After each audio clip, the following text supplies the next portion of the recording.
time. Whoop whoop. There it is.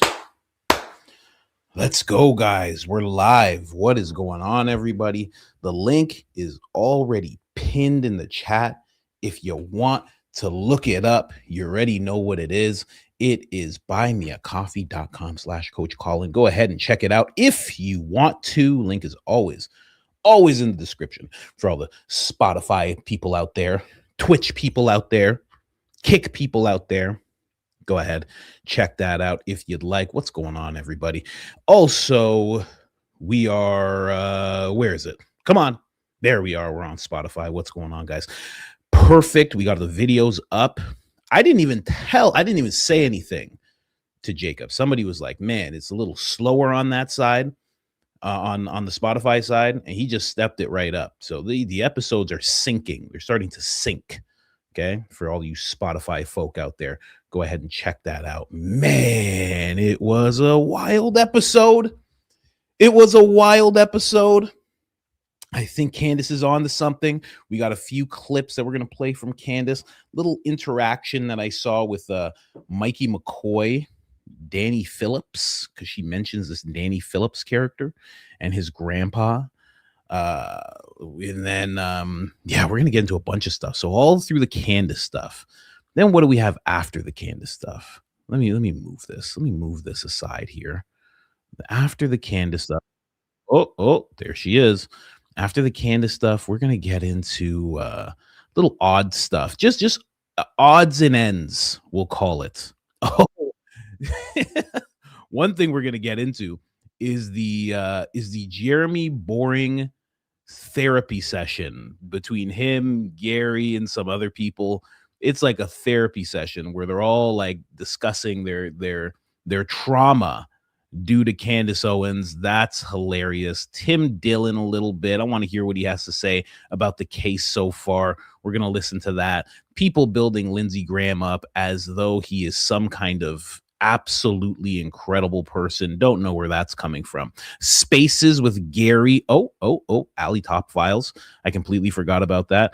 Ali Top Files plays a Spaces, and I think she's either in it or she's watching it live, but I just remember that I need to make sure that we shout her out. Where is her video? Oh man, it's not even there. That's weird. I don't know what they're doing to you, Ali. Oh, there it is. Okay. So we'll play that little Spaces from Ali Top Files where it's Gary. You can already hear it, right? Spaces, the most disrespectful place in the world, right? Then we're going to get into that a little bit. Then we're going to jump over to a Nick and Hunter Biden interview that got real rough. And then we're going to discuss Jordan Peterson and AI. Jordan Peterson is very sick. So the fact that he released an audio file, an audio recording, is very suspect. People at the Daily Wire maybe took a page from Turning Point, or maybe Turning Point took a page from the Daily Wire. We'll get into all of that. But let's start at the top. Let's start right at the top. Let's get to the most important stuff. We've established a Mount Rushmore of Fed slop. This is absolutely incredible. I do thank whoever did this. This needed to be done. Graham Allen's there. I would have put Officer Tatum ahead of Graham Allen. And then I think I would have put Benny Johnson. Okay. And then I think I would have put Officer Tatum. And I assume this is Jack, big old Jackie P. That is, and it's like you should have Ben Shapiro there somewhere, maybe down here. Maybe down here. You don't need too much stone for Ben Shapiro. You just do a little one right here. I don't know. It's the Mount's overwhelming assets. That's what the person's calling it. Who did this? It wasn't me. Bob Brown, real FL, real Florida Bob. Okay, there you go. Maybe that's the picture that should be behind me. I'm not even kidding. I know I say this a lot. Maybe that's the one. That's a good one. As long as I could just make Jack look more like Jack and Benny look more like Benny, and they really took liberties with Officer Tatum here. You know what I mean? Made him look thinner than me. Fine. Okay. I guess, but still. Anyway, someone else posted this, no context whatsoever. They just made sure to put it under one of my posts. They made a prolapse in judgment. Hey, I don't know what it means, but I like it. And I'll say it again. Maybe this should be the picture behind me. I'm just saying. This was the post. I just posted this because Timothy, what is his name? Alberino. He was on Joe Rogan's podcast, and I'm like, ooh, this is gonna be epic. This is gonna be a wild one. And then somebody just posted this below. Listen, come on, guys. Can't just be muddying up my posts like that. I appreciate it. I won't lie. I do appreciate it. Anyway. Oh, that was Andrew in the Mount Rushmore. Yeah, I think you're right. Maybe. I can't tell. It could just be both of them. And lastly, I think this is the most important one, especially towards all of the research that people have been doing. Hopefully, Baron and Daisy are taking notes here because we've discovered something.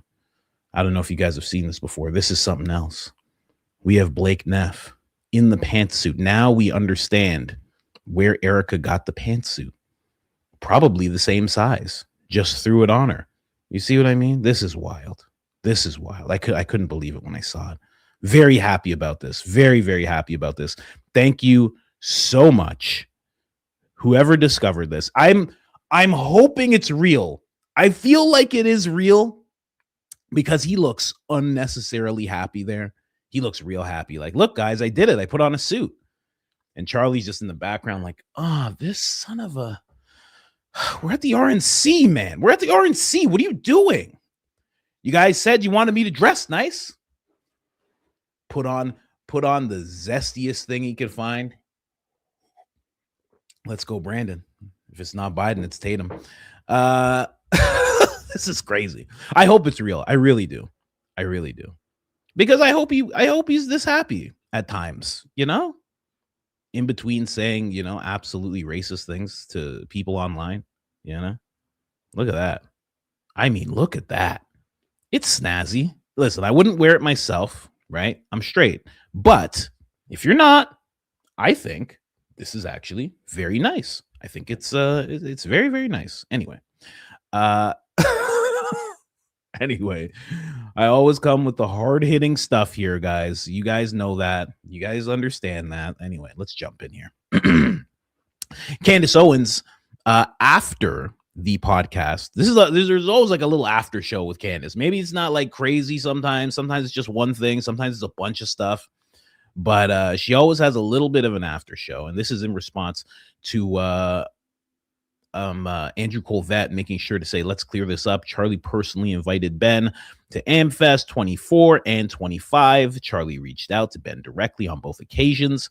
I went through this whole thing. We broke this all down yesterday, but Candace did reply after her podcast. She said, let's clear this up. You personally told me via phone that his invite was because they were spending an offensive amount of money and had additionally structured some financial deal regarding some documentary. Maybe that's the Angel documentary that's out now. I don't know. Do you deny this? That you said Ben was buying his way into AmFest to spite me after my firing? Wow. Go ahead and answer, Andrew. You guys think Andrew, you think he answered? You think he responded?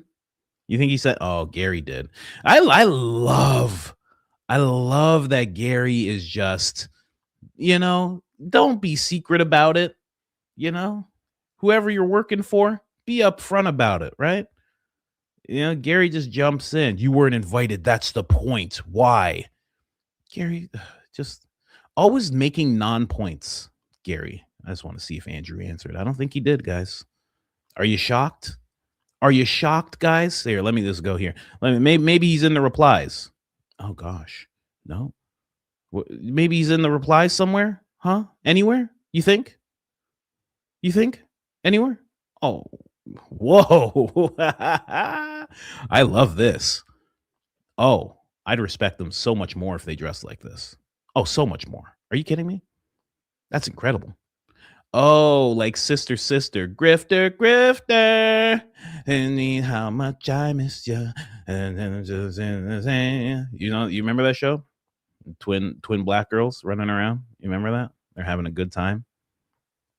Anyway, that's enough. That's enough here. Let's jump into the episode, guys. We're gonna jump into this episode right now. We'll see if Andrew responds.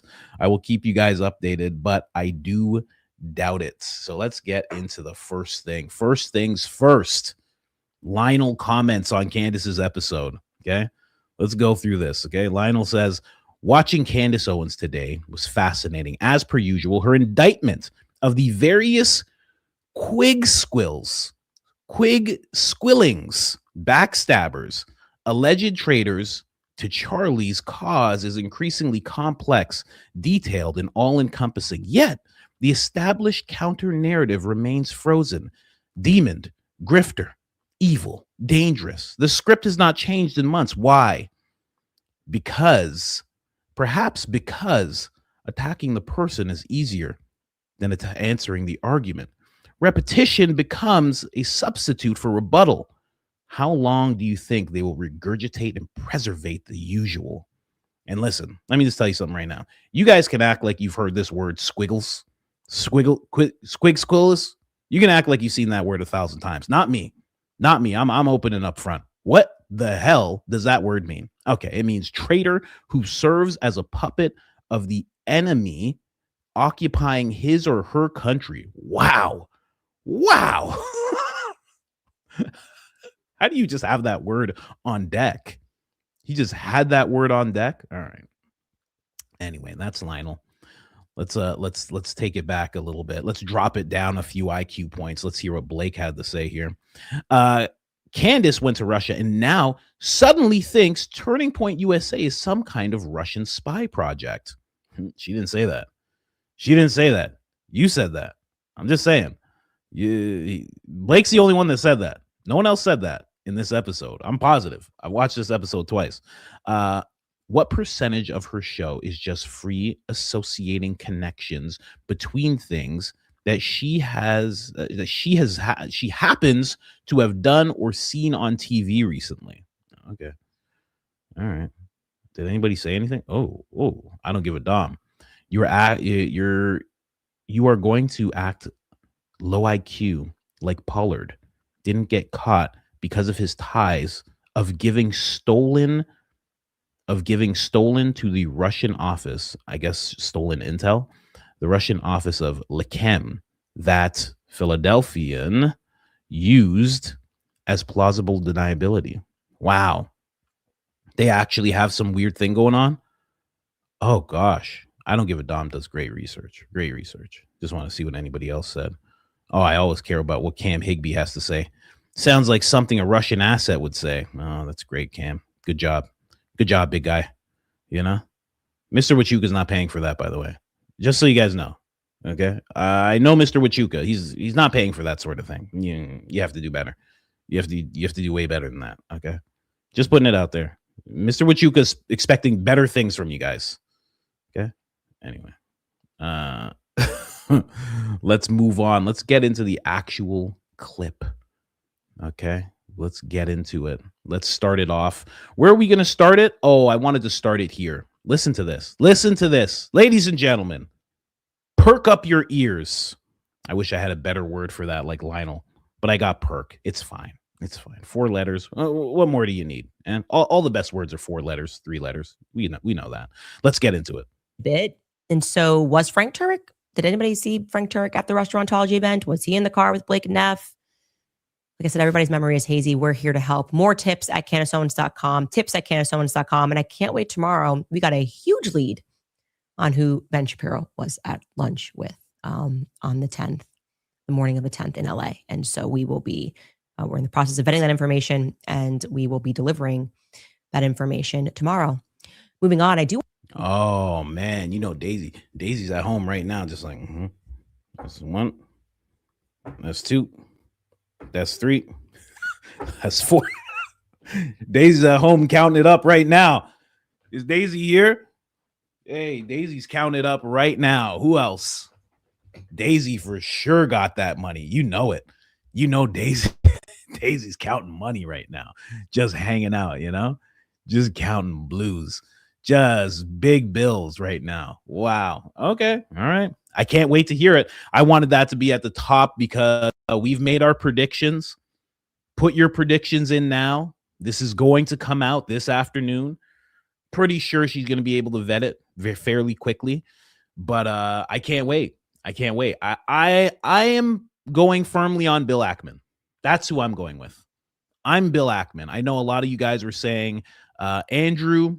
I know some people were saying possibly Erica, but I'm saying Bill Ackman. I know some people were saying Miriam. I think Miriam just doesn't. I don't think she cares enough to talk with Ben. I think she can just tell him what to do via phone, via text message, and he'll just do it. Who's FT? Someone said AK or FT. Who's FT? I'm gonna say BB. If it's BB, that's it. I don't know what to do. Hands behind your back. It's hands behind your back time if it's BB. People are saying Erica. Frank can't be Frank. What are you talking about? Frank was at the place. It can't be Frank Turek. Frank Turek was there. Stacey Sheridan. Oh gosh. Rob McCoy. Could you imagine? Wait a second. Who just said this? Daisy just said Frank Turek. Hey, are you playing games right now? Hey, what's going on here? Trying to throw us off the scent? Huh? What's going on there? Oh, you're just telling me who FT was. Okay. All right. Someone said Daisy. Yeah, Daisy. Maybe it was Daisy. You know what I mean? Greatest researcher in the world.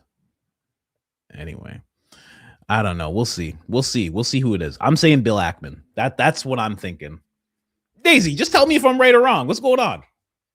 I know people don't want to get ahead of Candace, but give me a breaking story right now. Come on. Go ahead. Just drop it. Go ahead. Give it to me. Come on. You know who it is, Daisy. Daisy, how much money you got on you right now? Did you spend it all yet? You spend it all yet, Daisy? Or what? I'm just kidding. I don't know who gave that lead. How could I possibly know? If it's if he's with Kash Patel, then it's definitely not hands behind your back. That's it. I mean, he just he gets to just do what he wants to do. I guess it's over. But I think Ackman. Someone said blink twice, Daisy. Anyway, let's get into the next thing here. Let's jump over. I can't wait. I can't wait. Anna Escobar says Frank Turek. You guys are just telling me who FT is. That's all it is. Maybe it's me. Imagine it was me. We're dating. Been dating for a while. Right? I'm kidding. Anyway, let's get into the next thing here. Candace has no audience. It's over. She's crashing and burning. I mean, what are we talking about? Is it possible that to deal with this, they're going to kill Tyler?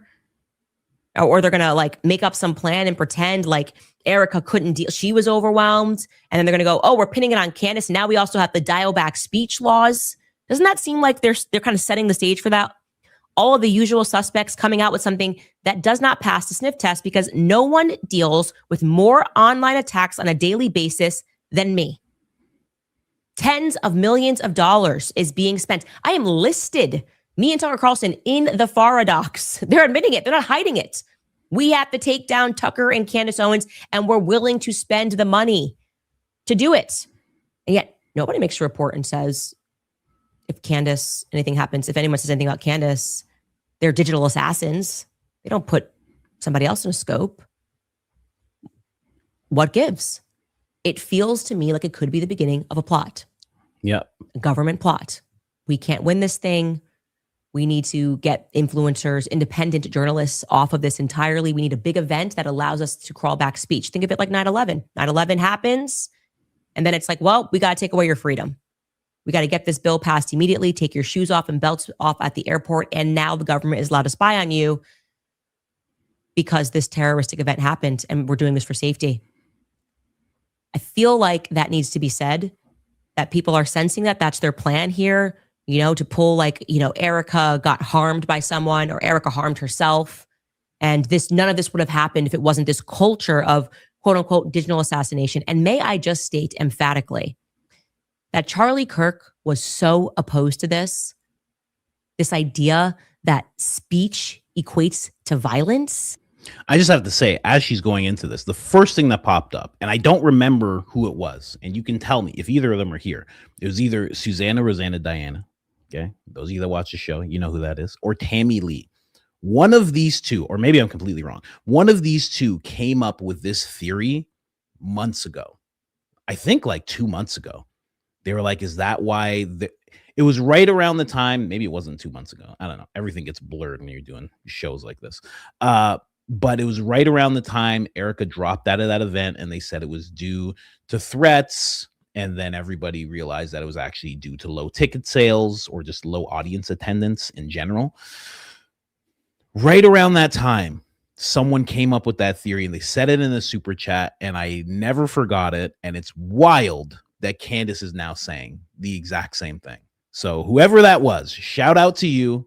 Shout out to you. I wish I could pin down your name more so.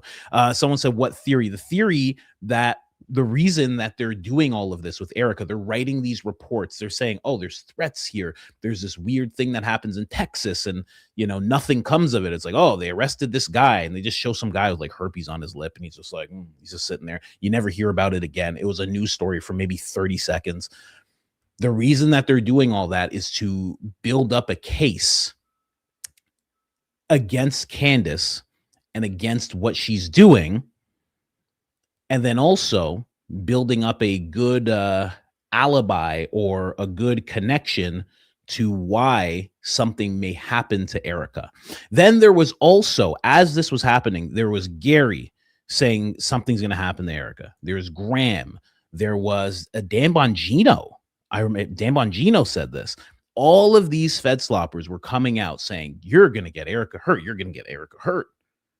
And everybody was like, what are you talking about? And like, you're just calling her out on silly things. You know, Coach Colin's just acting like she's putting on sparkles all the time.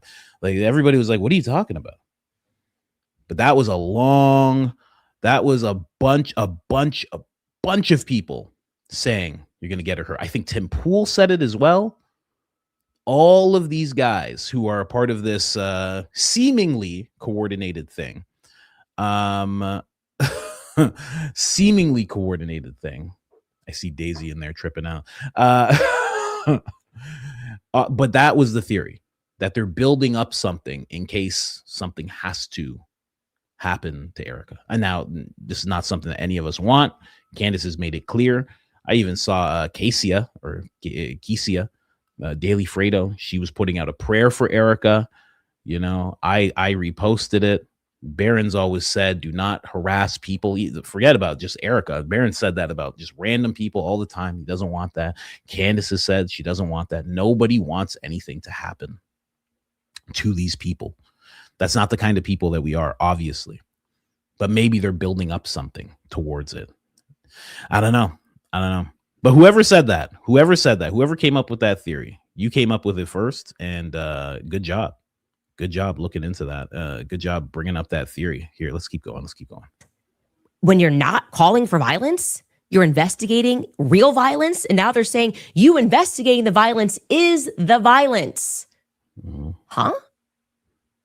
Charlie was emphatically against that, and the fact that Andrew Kolvet is sharing that and perpetuating that culture, well, it just reinforces what we've always known. Andrew Kolvet is a traitor. My dream was correct. You didn't say it. I have your name on the screen here. You're not the one that said it. I would have remembered that name. It wasn't you. No chance it was you. Check. Accurate. Speaking of Andrew and the Kairos company and Johnny Moore, Andrew Kolvet during his crash out was still trying to protect BB, but in the process admitted that I was telling the truth. I have maintained, I think since September, it might be October. I haven't changed my story once. We'll get into that in a minute, but I just wanted to throw that theory out there, throw that credit out there. We're going to move on to something else here. But I mean, to touch on that again, I think that's very possible. I think that's very, very possible. And it becomes more chilling because you see this article. What's it called? The NRCI or IC or something like that. They were writing this report on Candace. They're like, when Candace does this, this happens to Erica. When Candace does this, this happens to Erica. And you see it on Candace's side, right? As I think NBC was even reporting on it. And you go, wow, this is crazy. I can't believe they're trying to do this to Candace. But also, there's the side of, imagine you're Erica and you kind of know, because you could kind of tell. Maybe there's people in her ear making her think that Candace is responsible. Maybe that's what's happening. But you just see them, right? NCRI, yeah. And you just start seeing this report being made. Oh, man. And then you start seeing all these people. Oh, man, she's going to get hurt. She's going to get hurt. And your husband just passed away, you know, and you've just sold all these hats and you sent people bracelets instead. And you're covered in glitter. And you have plans, you know. JD Vance says you're going to be vice president, right? The president's talking to you. You have a lot of big plans. Candace comes out and says, you know, you were very anti-Philadelphia at a Tucker dinner, you know, so it's starting to come out and you're just hoping you're going to stay safe. And then all of a sudden this weird report comes out and goes, wow, look at all these threats. And it's a weird thing. I'm not saying it's Candace at all. I'm not saying that. Not at all. I don't think it's any of us. I don't think that happens whenever we make videos about Erica exposed or this or that. I don't think anything like that happens. I think most people say, ha. Most people go, oh, man, she's terrible. And it stops at that. There's very few people who, I don't think there's anybody who watches a video and goes, I got to go out and find this chick. I don't think that happens. I think that's made up. I think it's a little bit like it's almost like a little bit of a nudge from the power that be, you know. It's kind of a little bit of a nudge. That's just my thought on it. Yeah, it's kind of like I've brought up before, you know, the president, if you're an ex-president, you're a former president, you get Secret Service around you all the time. And it's like for your protection. It seems pretty cool. It's like, wow, they're going to protect me from now on. And it's like, they're not there to protect you. They're there in case you decide you want to go to China for a week. They're going to be like, oh, there's a security threat in China. You can't go. And you're like, can I go to Russia instead? And they're like, oh, man, I really wanted you to be able to see the Kremlin. But the thing about it is there's a security threat there, too. You know what? I think you just got to stay in your house. They're there to keep tabs on you 24/7 for the rest of your life. You know too much.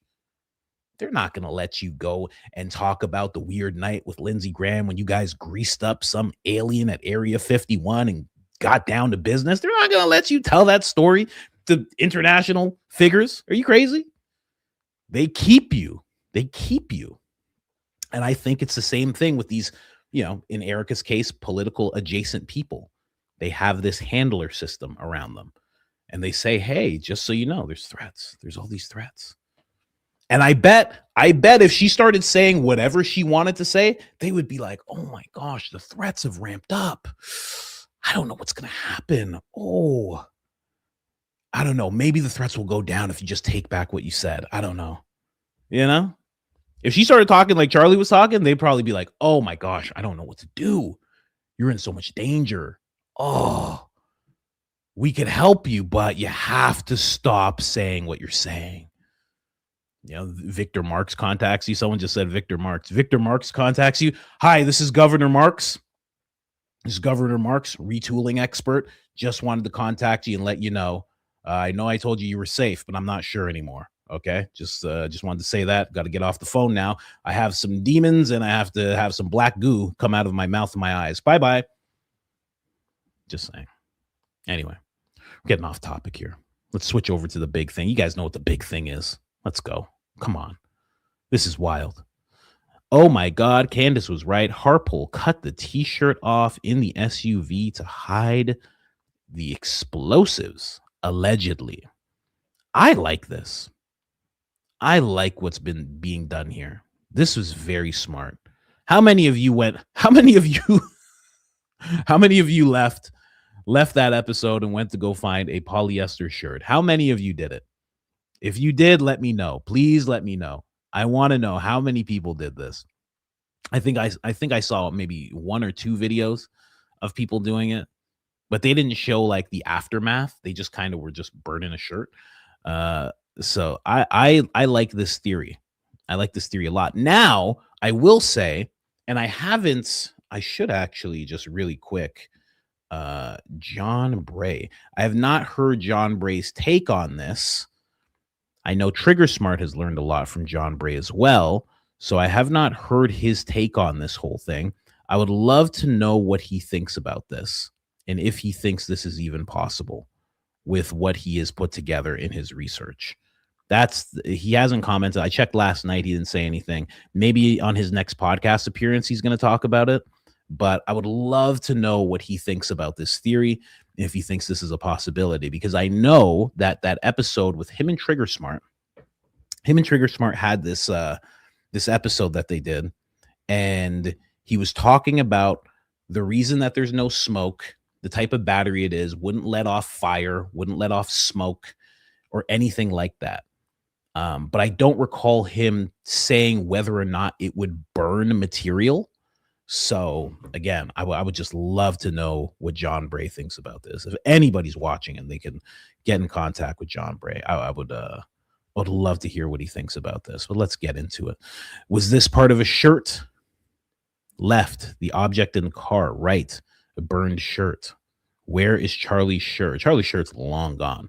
Or maybe Brian Harple has it in a backpack. Maybe that's what he was offering to Sean Ryan. Maybe on the next podcast appearance he makes, he's going to offer it to the next host. I got this shirt. It's covered in is Charlie's shirt. You guys want it?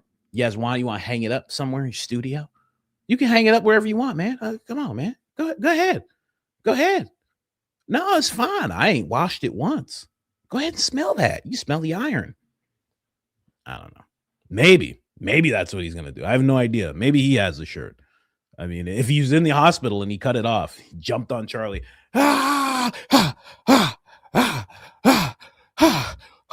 Okay, nurses, doctors, go ahead.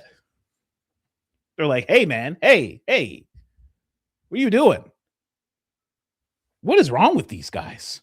You got Mikey McCoy in the hospital throwing up. You got Frank Turek just doing what Frank does, just on constant crash out mode, his phone's still in his pocket. People are like, what are you doing?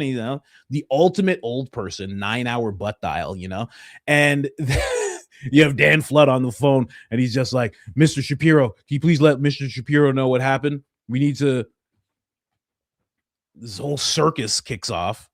And then you got minty Brian Harple jumping on Charlie, cutting off his shirt. They were probably like, get these guys out of here. This is insane. I've never seen anything like this. Anyway, let's get into Candace. Let's stop the rambling. Let's get into what Candace has to say about this shirt. All these professionals that contacted Candace. Very interesting stuff. I would love to hear from someone in the fashion industry about this. Maybe Blake. Maybe Blake can tell us. I don't know if you guys know he's in the fashion industry, clearly. I don't know if you guys picked up on that at all. I'm just saying. He's clearly in the fashion industry, so little respect on his name. Just a little bit of respect on his name. I think he could, I would love to hear his take on this whole thing, just being honest here. Let's go. Where? There it is. Let's go. Jump in here. That is not the clip. Okay, there's the clip. Let's go. Okay, so top of show, very quickly, I want to share with you guys those very interesting flutter of emails, unexpected, that we received when we asked the question before we went on air. We released more photos from inside the vehicle that Charlie was transported to the hospital in, and you can make out what looks to us to be those shards of glass from the road mic. There was this one identifiable object that was left in the back of the car. You guys might remember it, the one that I remarked sort of looked like a burnt piece of cardboard. I didn't really know what to make of it. Why does this look like a burnt piece of cardboard with blood, but sort of thickened? Here it is a little closer here. Well, we opened that question to you guys because I'm not an expert at everything. What I am good at is trusting other people to be experts at things and accumulating a bunch of information from them. And when I see a pattern in the emails emerge, I suspect that there's something there. And there certainly was a pattern that emerged. We had, oddly, people in the fashion industry reaching out, a ton of them insisting immediately and persistently that what we were looking at was the remains of a t-shirt. Huh? I went, what? Excuse me? Okay, what are we talking about? We had a range, by the way. We had people who were stay-at-home mothers who have sewed their own kids' clothing, people in the fashion industry, and on top of that, doctors, plastic surgeons who emailed and said, you are looking at a shirt. So with that full spectrum, I thought, oh, we got to take a look at this. They were informing me that when polyester mix or entirely polyester shirts burn, they turn into what looks like an almost hardened plastic or cardboard. And I'm going to read you just one of these comments and one of these emails so you can just, I guess, see what we were receiving. Here's a YouTube comment.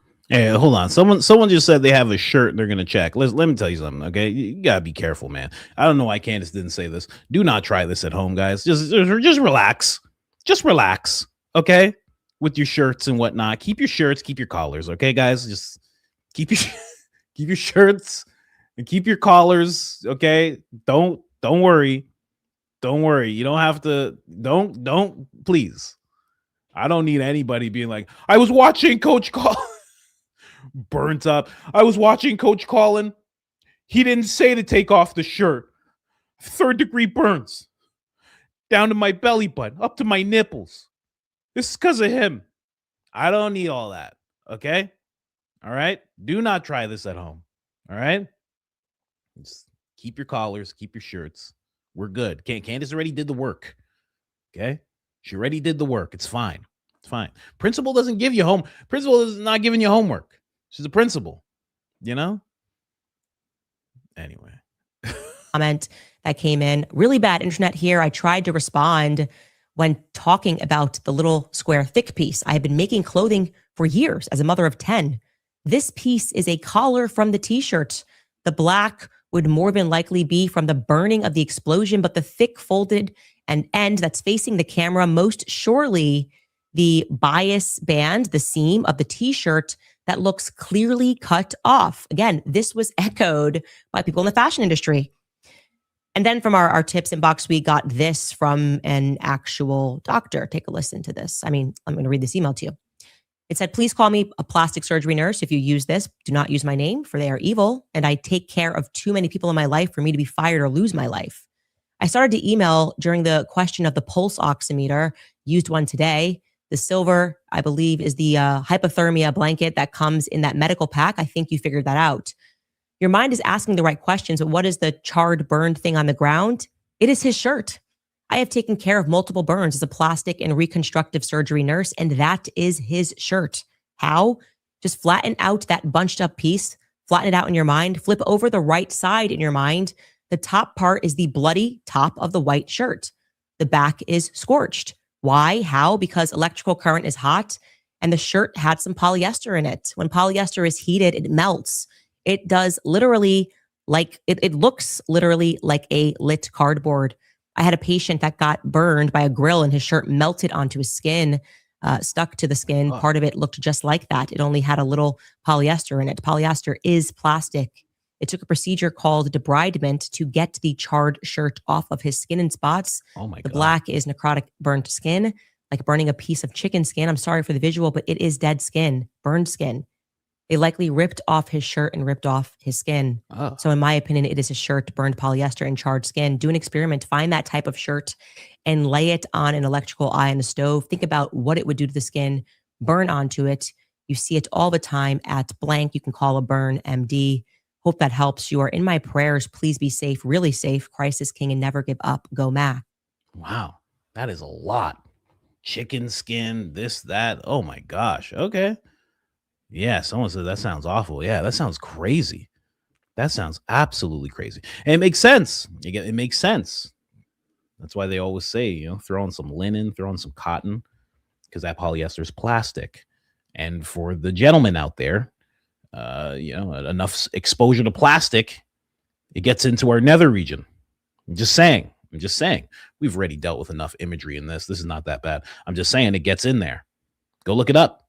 There's microplastics inside you, But, do not burn your shirt on the stove. Yeah, guys. You don't got to do that. You don't got to do that. Let John Bray do that. I feel like John Bray's gonna do something like that. Well, I mean, I shouldn't even say I think he's gonna do something. Maybe he just thinks it's absolute nonsense. I have no idea. But if anybody's gonna run a test, it would probably be that guy.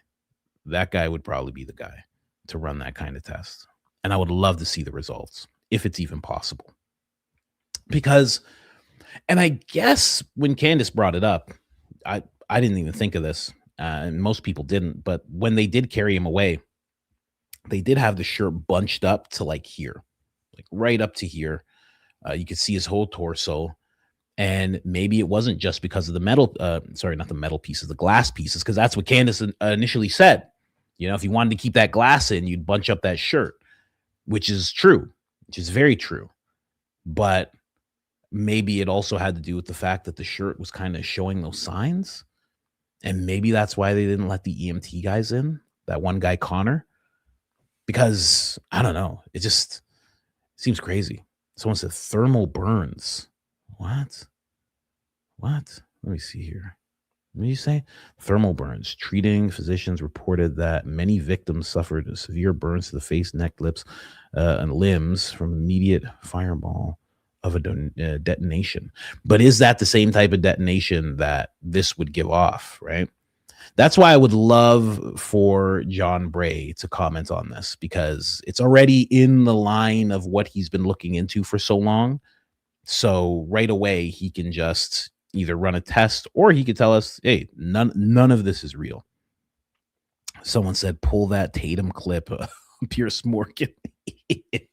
We got it. Trust me. Holy Fire Luna. I got it. Don't even worry about it. I didn't mention it. I got the Officer Tatum Pierce Morgan clip. Oh my gosh. It is wild.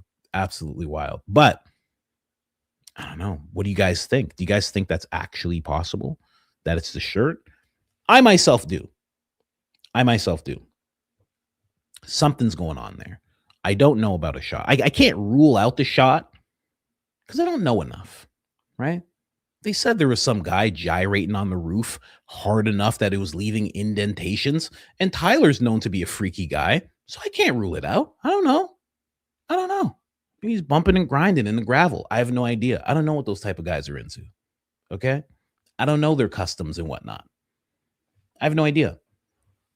But it seems like this theory can't be ruled out either. The whole microphone theory can't be ruled out either.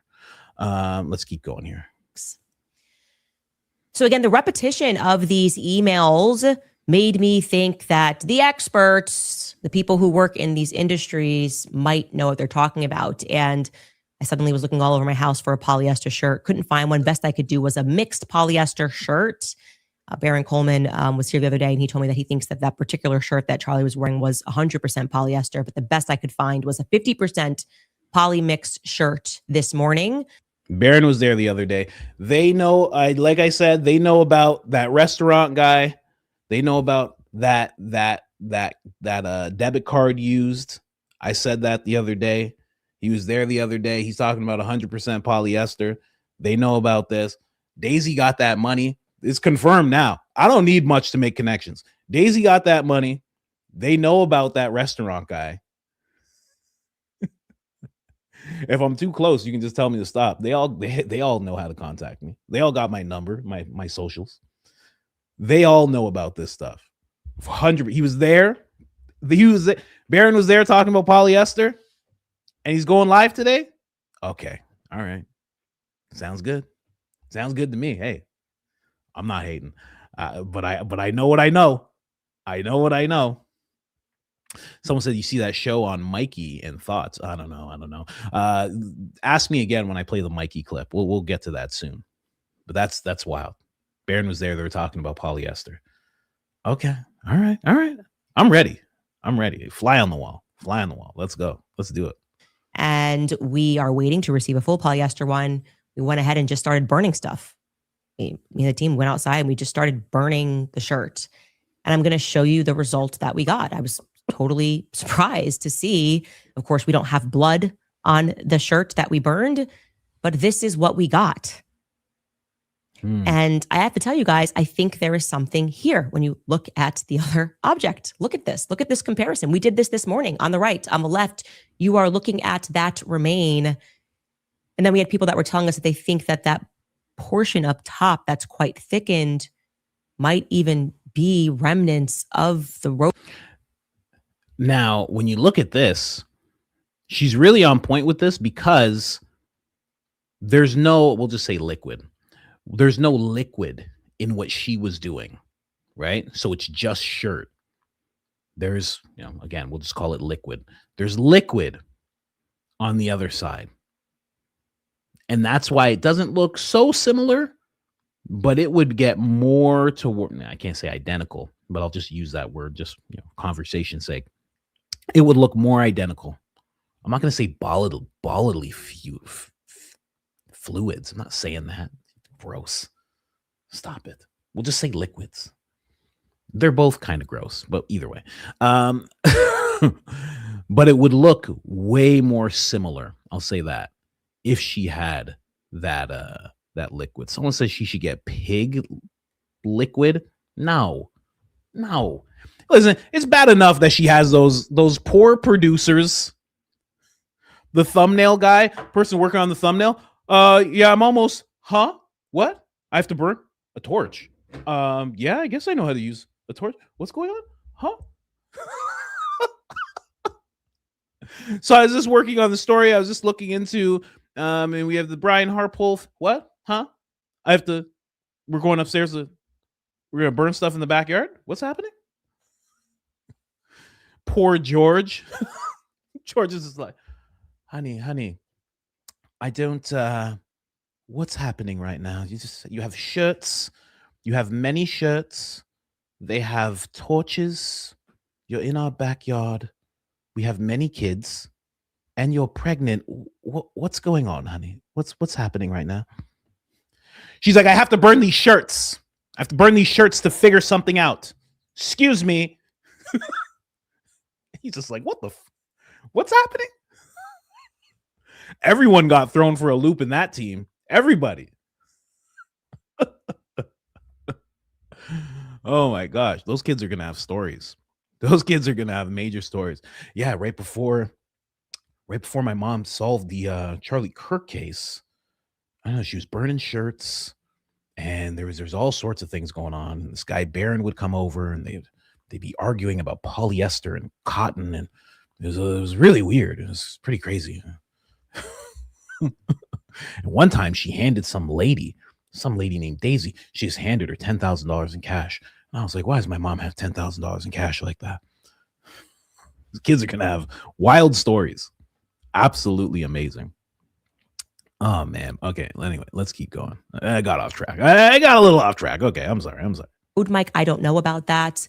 But that tippity top part that you're seeing is what she is referring to when she says the collar, the seam. I can see that now. We received another email where a woman is telling me that you're looking at the F of the shirt. I can't quite make that out, but I'm stunned by this. I'm stunned that we were able to replicate that. And it's not perfect. Obviously, an explosion versus us just lighting something in a fire pit is going to be different, but I am stunned by that plausibility. And we're going to keep you posted. I think there is something there. I'm actually trying to get my hands on what was left behind in Charlie's vehicle. I'm ever determined. Moving on to Turning Point US. Look at that, ever determined. That means she got it already. That's what it means, right? Daisy, I know you were here, man. Just tell us what's going on. Just tell me secretly. I won't tell everybody. It'll just be between me and you. Don't worry. All right, just let me. Well, you got the DM, You got the DM. Just let me know what's going on. Come on. No, don't tell me. I can't keep secrets. I'd be here right away. I'd be like, guys, Daisy told me something crazy. You guys want to know? Oh, yeah, I can't keep secrets. Don't worry about it. I'm just being honest. You gotta be honest. I remember one time I was talking to Jesse. On Fire. He's like, bro, screw it. I'm just going to tell you. I'm like, no. Believe me. Don't tell me. I'm like, I don't know what you're going to tell me. Trust me. I'm not the person to tell. He was like, all right. I'm like, Trust me, don't tell me. Don't tell me. If I can't talk about it, don't tell me. I talk for a long time, and none of this is scripted. Sometimes things just come out. So, fine. Leave me in the dark. I'll talk about it after. I'll talk about it the next day. That's where I shine. Where I talk about things the next day. She's just burning shirts outside, man. This is incredible, though. And she's right. Like I said, it's just there's no liquid in what she's doing. If she had some kind of liquid there, which I wouldn't say to do, I think that gets a little disgusting. And again, it's like you can only listen. Producers, I've worked in film. Producers are supposed to do a lot of different things. When you're a PA, a producer, you're supposed to do. There's a whole bunch of different things that you could be doing. It's a very broad term, but sending someone out to get pig fluid, that's crazy. That's too much. It's too much. You're going into the occult. You're going into the realm of the occult a little too much. You know what I mean? That's when the documentary gets made about you. That's where your staff turns on you and they make a documentary and they're just sitting down, putting on microphones, and that music comes in. People are miking them up. They're sitting down in a chair. So it all started with a polyester shirt. You don't want all that. So there's only so much she can do. What I honestly want to see is Candace, like that video that Jesse and I think Big Country made where they were taking a 30-06 and seeing what it could do. I think we're getting to a place where we need Candace, John Bray. They're running these experiments. It's outside. I want to see one of those videos get made. Just Candace in the trenches. I really want to see that. And I think it would be great. I think it would be a pretty smart thing to do. So hopefully it happens. And I'm keeping tabs on John Bray right now just to see if he comes out with anything. Because it hasn't even been 24 hours, right? So give the guy a break a little bit. The only people who have really come out to talk about this whole thing are like the coordinated effort boys. They're the only people that have come out to say anything about this, and myself. But yeah, I'm watching John Bray's X channel right now just to make sure. I'm updating constantly. We'll see though. Anyway, let's jump in. I'll play a little bit more of this, and then I want to move on a little bit. Saying their affiliates, they are obviously losing their minds right now. Okay, of that there is no doubt. They are throwing every stone, making every accusation. They are getting their hands really dirty, and in the process, of course, making things infinitely worse for themselves because the genius at the organization, well, he's no longer here. Charlie Kirk was the only one with any brains, it turns out. But you can start to sense this real desperation. You're wondering where it's coming from. You've got to bring influencers to court. Andrew Kolvet is all over the place. I mean, and I would say just taking a look at the big picture. I despise people who get like this. And I am telling you guys, do not get like that. You do not have to get like this for me in comment sections, replies, or anything like that. People like this are the absolute worst. Aaron, is it? Kick rocks, Aaron. But listen, she's like, are you really talking about her kids, though? These are jokes, obviously. Okay? We're just talking about what's going on and the scenario of burning shirts. Relax, okay?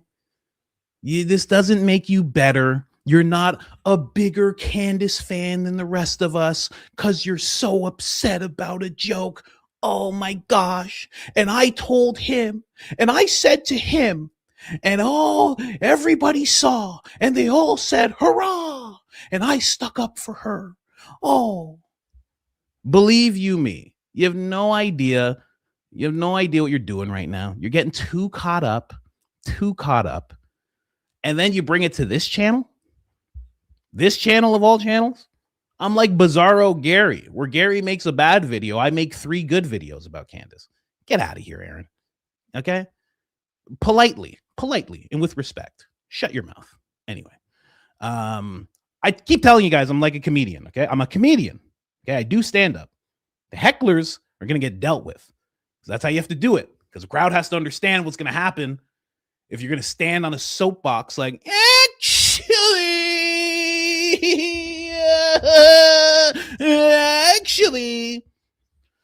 they got to understand what's going to happen. Okay? So, anyone who thought that was too harsh, too bad. It had to go down. So just relax, Aaron. Okay? You're not better than everybody here. Don't worry. And you're not getting any pats on the backs. And there's no medals to be had. Okay, Aaron? Anyway. And I can't find you to ban you. Oh, you're lucky I can't find you to ban you. Oh, because that was what was coming next. Oh, you're lucky, Aaron. You're lucky. Pipe up again, Aaron. Let me see you. Pipe up one more time for me, Aaron. Come on. Go ahead, Aaron. Huh? Get back up on that soapbox, big girl. Go ahead, bud. Huh? Go ahead, get back up on that soapbox. Let me see, Aaron. Come on. Okay. Yeah, I thought so. Anyway.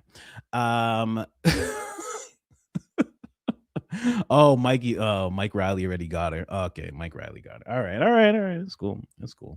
But yeah, I really don't like when people get like, you don't got to get like that. You don't have, for me, I'm just saying for me, you can do what you want with Candace and blah, blah, blah. For me, I don't need you to make your cortisol go up while you're online. You don't need to do that. You got to we do jokes here. I ignore all the BS people have to say about me anyway. You don't got to get your cortisol up about me. You don't got to do that. When people do that, it's just a weird thing. It's too much. Anyway, bye, Aaron, aka Joe. The spirit of Joe lives on in so many people. But I'm not barren, Aaron. I have no books for you. I have no teachings for you. It's not a high IQ outfit. I don't have a library behind me. I don't have any of that. Okay. All I have is these jokes. Okay. Anyway,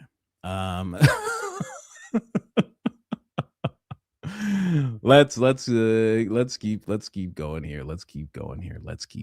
Get into the next thing. But yeah, that shirt thing, I think there is something to that. I think Candace is on point. I don't know what you guys think when it comes to the shirt theory, but I think she just unlocked something, and I'm hoping that other people will take it seriously who have been exploring the microphone theory. I hope they just at least take the time to look into it, run an experiment or two. I'm not the person to run that experiment. Ain't no way I'm getting one of my fingers blown off with some kind of battery and this and that. And I'm not saying that's going to happen, but that would happen with me because I don't know what I'm doing. I barely know what I'm doing on this computer sometimes. I got a computer here I don't even know how to set up. Okay, so I'm not the person. My voice is out of whack with my lip movement sometimes. I'm not the guy to run that experiment, but hopefully there are some people who decide to take that very seriously and do it. So anyway, big discovery by Candace. And I think there's going to be more today. I mean, she already confirmed there's going to be more today, but I think that is the one that's not getting as much play or not as much, what's the word? Not as much notoriety. I think that's a big discovery. But then what does it actually mean? I would love to know what Tyler Robinson, I would love to know what's going on in his head. Yeah. Besides, either, getting pumped up about being in prison because, that's kind of his atmosphere. Apparently, he likes that kind of thing.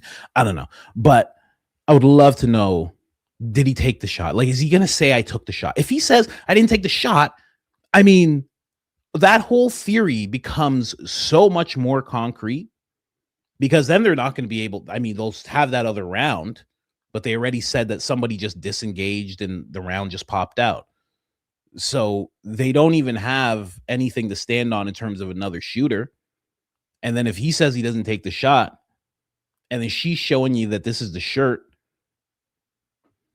I mean, when do they take that part seriously? Does that ever happen? I don't know. We'll see. Anyway, we'll call this segment The Shirt. The Shirt. Hope Aaron's doing okay. I know you caught some strays there. Yeah. Hope you're doing all right. I don't know what happens when you get banned, I figure you just go into some kind of purgatory where you can just see my voice. You can just hear me, but you can't say anything to me. And I'm just like, and you're like, oh, I just want to say something to him. And I'm like, yeah. I'm so dumb. Anyway, I can see why she attacked me. I'm just so dumb.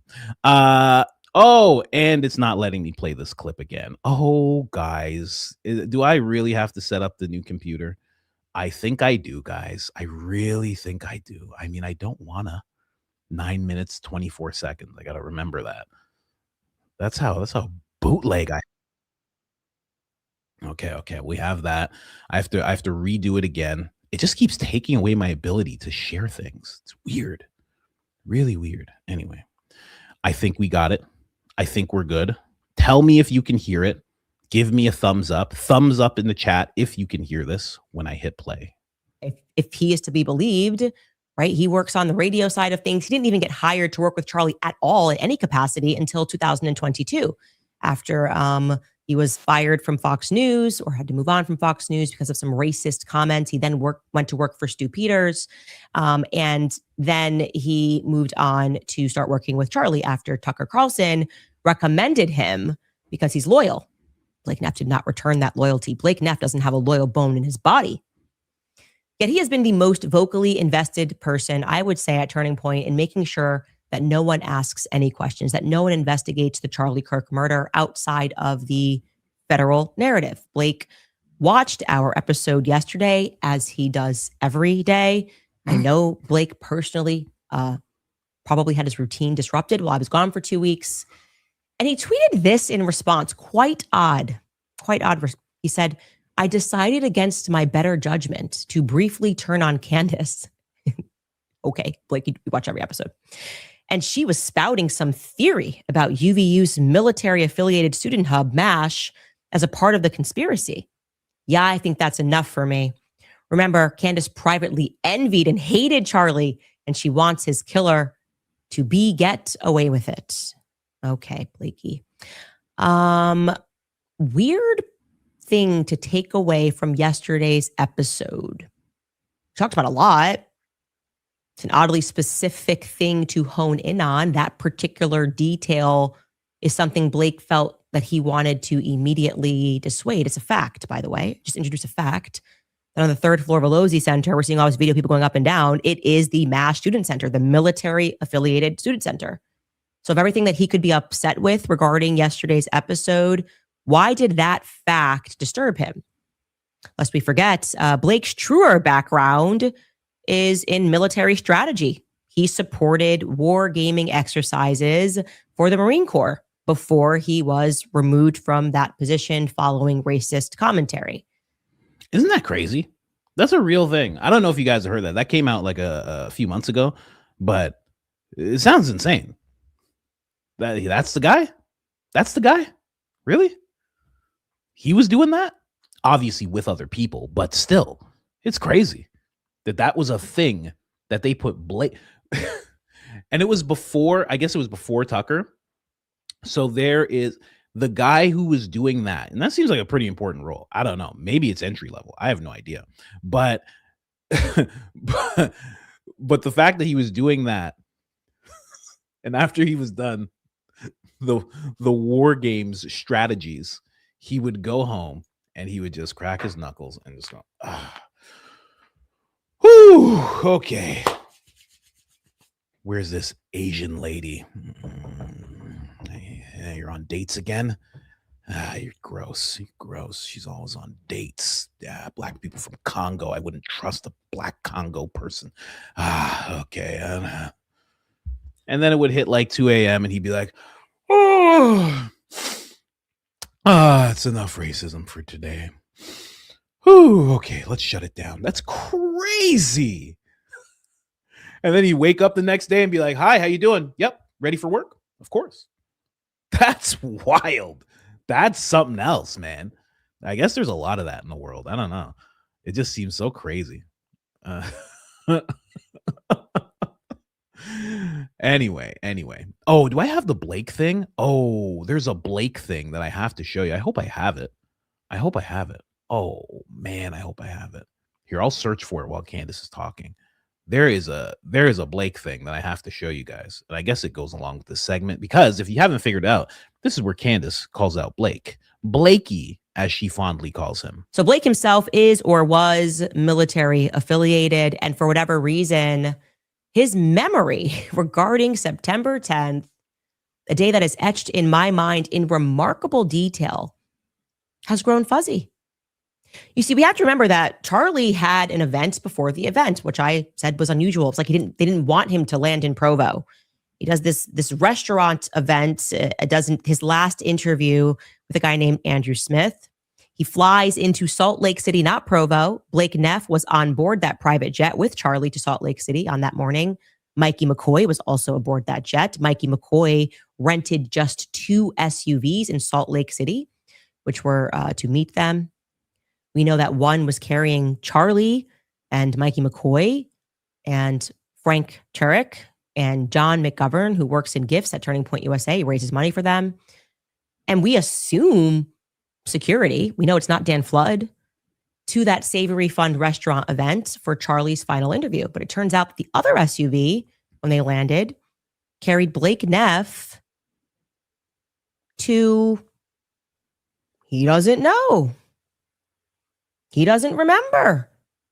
He knows he didn't go to the restaurant event, but he doesn't know where he did went or why he woke up early to go nowhere in Salt Lake City. Where did the SUV go? Who was driving it? What were they doing?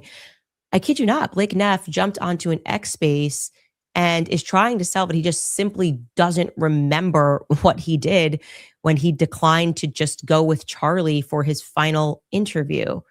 Take a listen. And I'm sorry in advance, there's a lot of people talking over each other. It's an X Space, so it's a bit of a frustrating listen, but you'll get the point. So I know that we've covered this already. I know we've gone over this. So it's a little bit of overlap for people that have been listening, when Candace was off.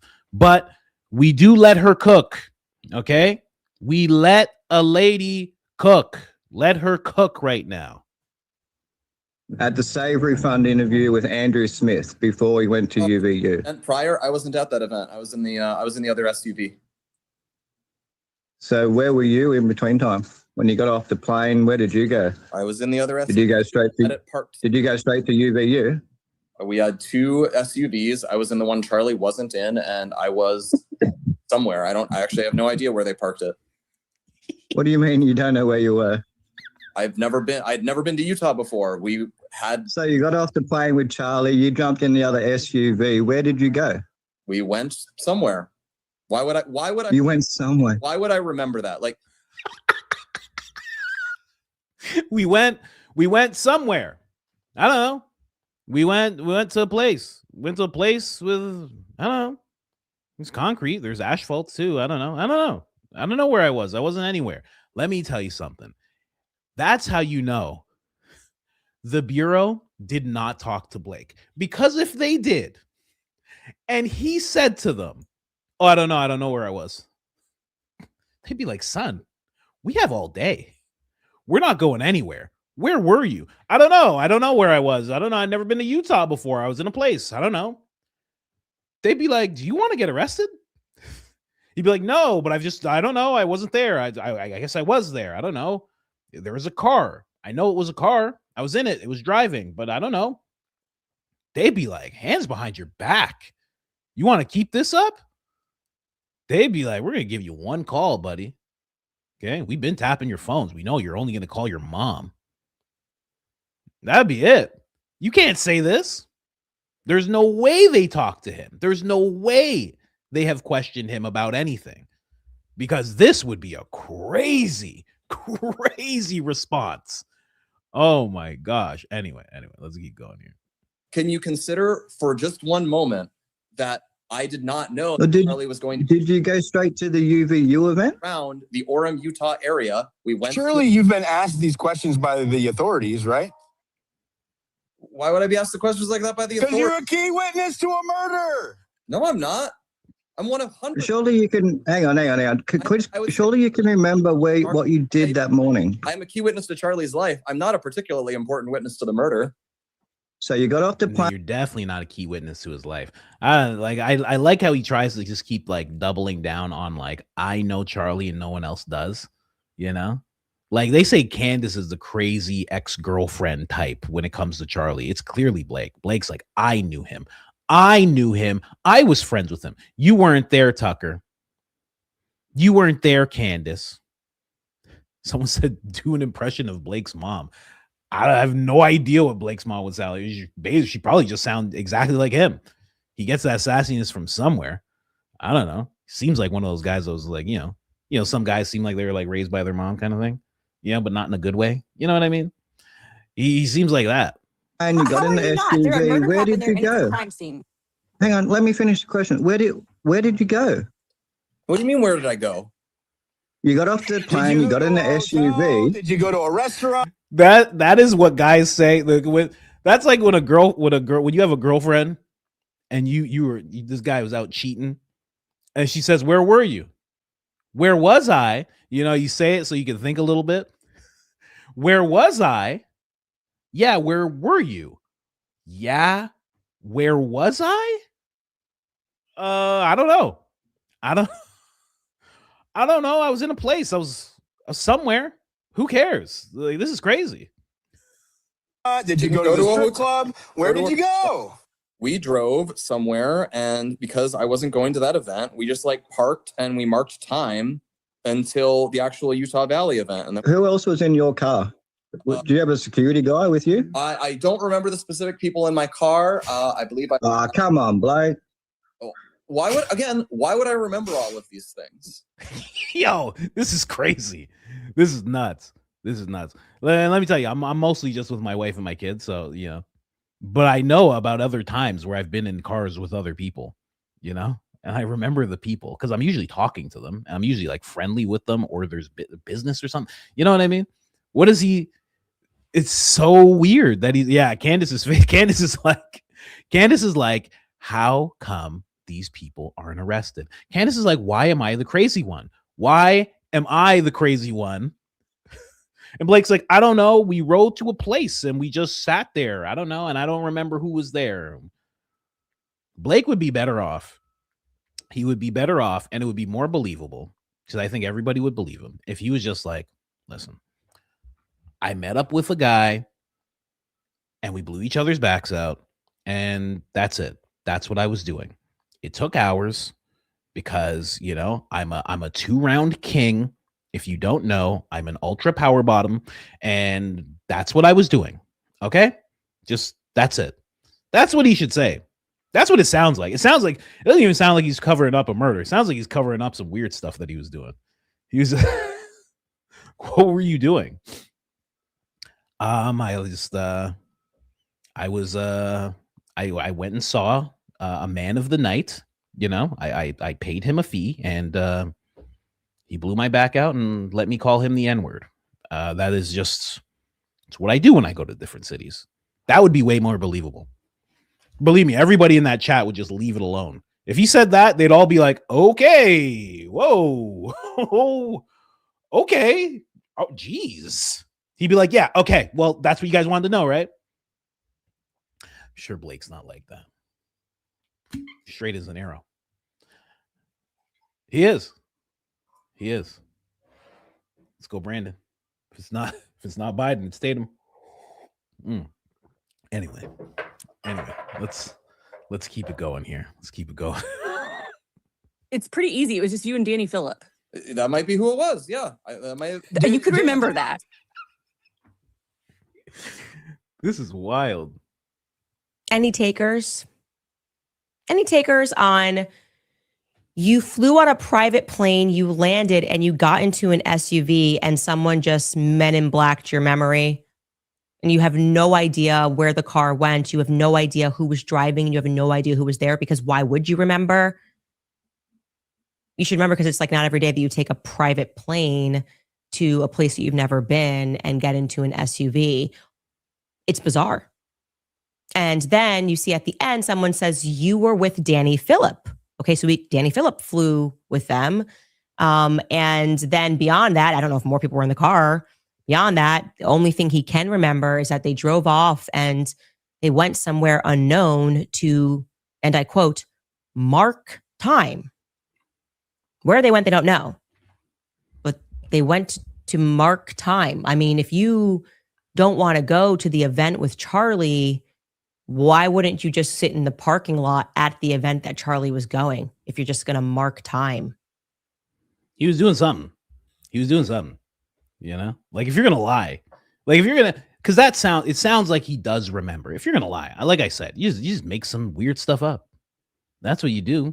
You know, like if you don't want to be in a room with someone, you could just be like, "Hey, man, I gotta go." "Hey, why do you have to go?" "I crap my pants." "Yeah, it happens. It's running down my leg, and I don't want it to get on the carpet and the floor here, so I gotta go." And people won't question you. They'll be like, "Okay, man, go ahead. All right, gotta get on out of here, big guy." You know, that's all he has to say. Just if you're gonna make stuff up, just be like, "I was smoking crack. I was in a car smoking crack, and I don't remember much." That's all. Unless he was riding around in a Dodge Challenger with 3 people in the car. Was it Blake? Some of you scoundrels are saying it was me inside that Dodge because it was a bald person. It wasn't me. Maybe it was him. I don't know, but you got to make something up, something better, something way better than that, because that just sounds crazy. That makes for the most between that and what I showed you guys yesterday with Diligent, Dennison talking to Gary and Blake. I mean, how can you not be suspicious? It's so hard to not be suspicious of the inner circle. Were you with this person? Yeah, I don't know. Maybe that's who. I don't know. Maybe that's who it was. Just don't be on the spaces.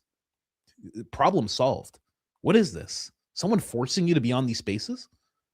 Just be like, I'm not doing this. I'm going home. I'm going home. I'm going home. I want to go to a Call of Duty lobby where we all call each other slurs. I want to call someone a slur right now, and I can't do it in this venue. It's not appropriate here. I want to go to the Call of Duty lobby, and I want to scream things. I'm not going to tell you what those things are. Just don't show up. This is crazy. Is he going to keep doing these? This is nuts. I don't know. It's uncalled for. Yeah, Mr. Wachuka's pissed. Mr. Wachuka's sitting there like, okay, go ahead. You can play it? Yeah, this is Blake Neff, sir. He just yeah, so I don't know where I was. I just wanted to mark time, and I don't remember where I was. What the fuck? Mr. Wachuka's like, what did he say? What did he say? He just said he doesn't know where he was. Doesn't know where he was? What? We gave him a script. We gave the script to Gary. Gary thought the script was his, and he was just memorizing it, and Blake actually never got it. Are you kidding me? Gary, he just kept the script, and then afterwards, in his culture, you know, he's from Kandahar. In his culture, they eat things, and they think that helps them remember things. So he ate that script. He actually did. It was a PDF. I know. He printed it, he ate it, and then he deleted it. I'm sorry. It's just, we've talked to him about this before.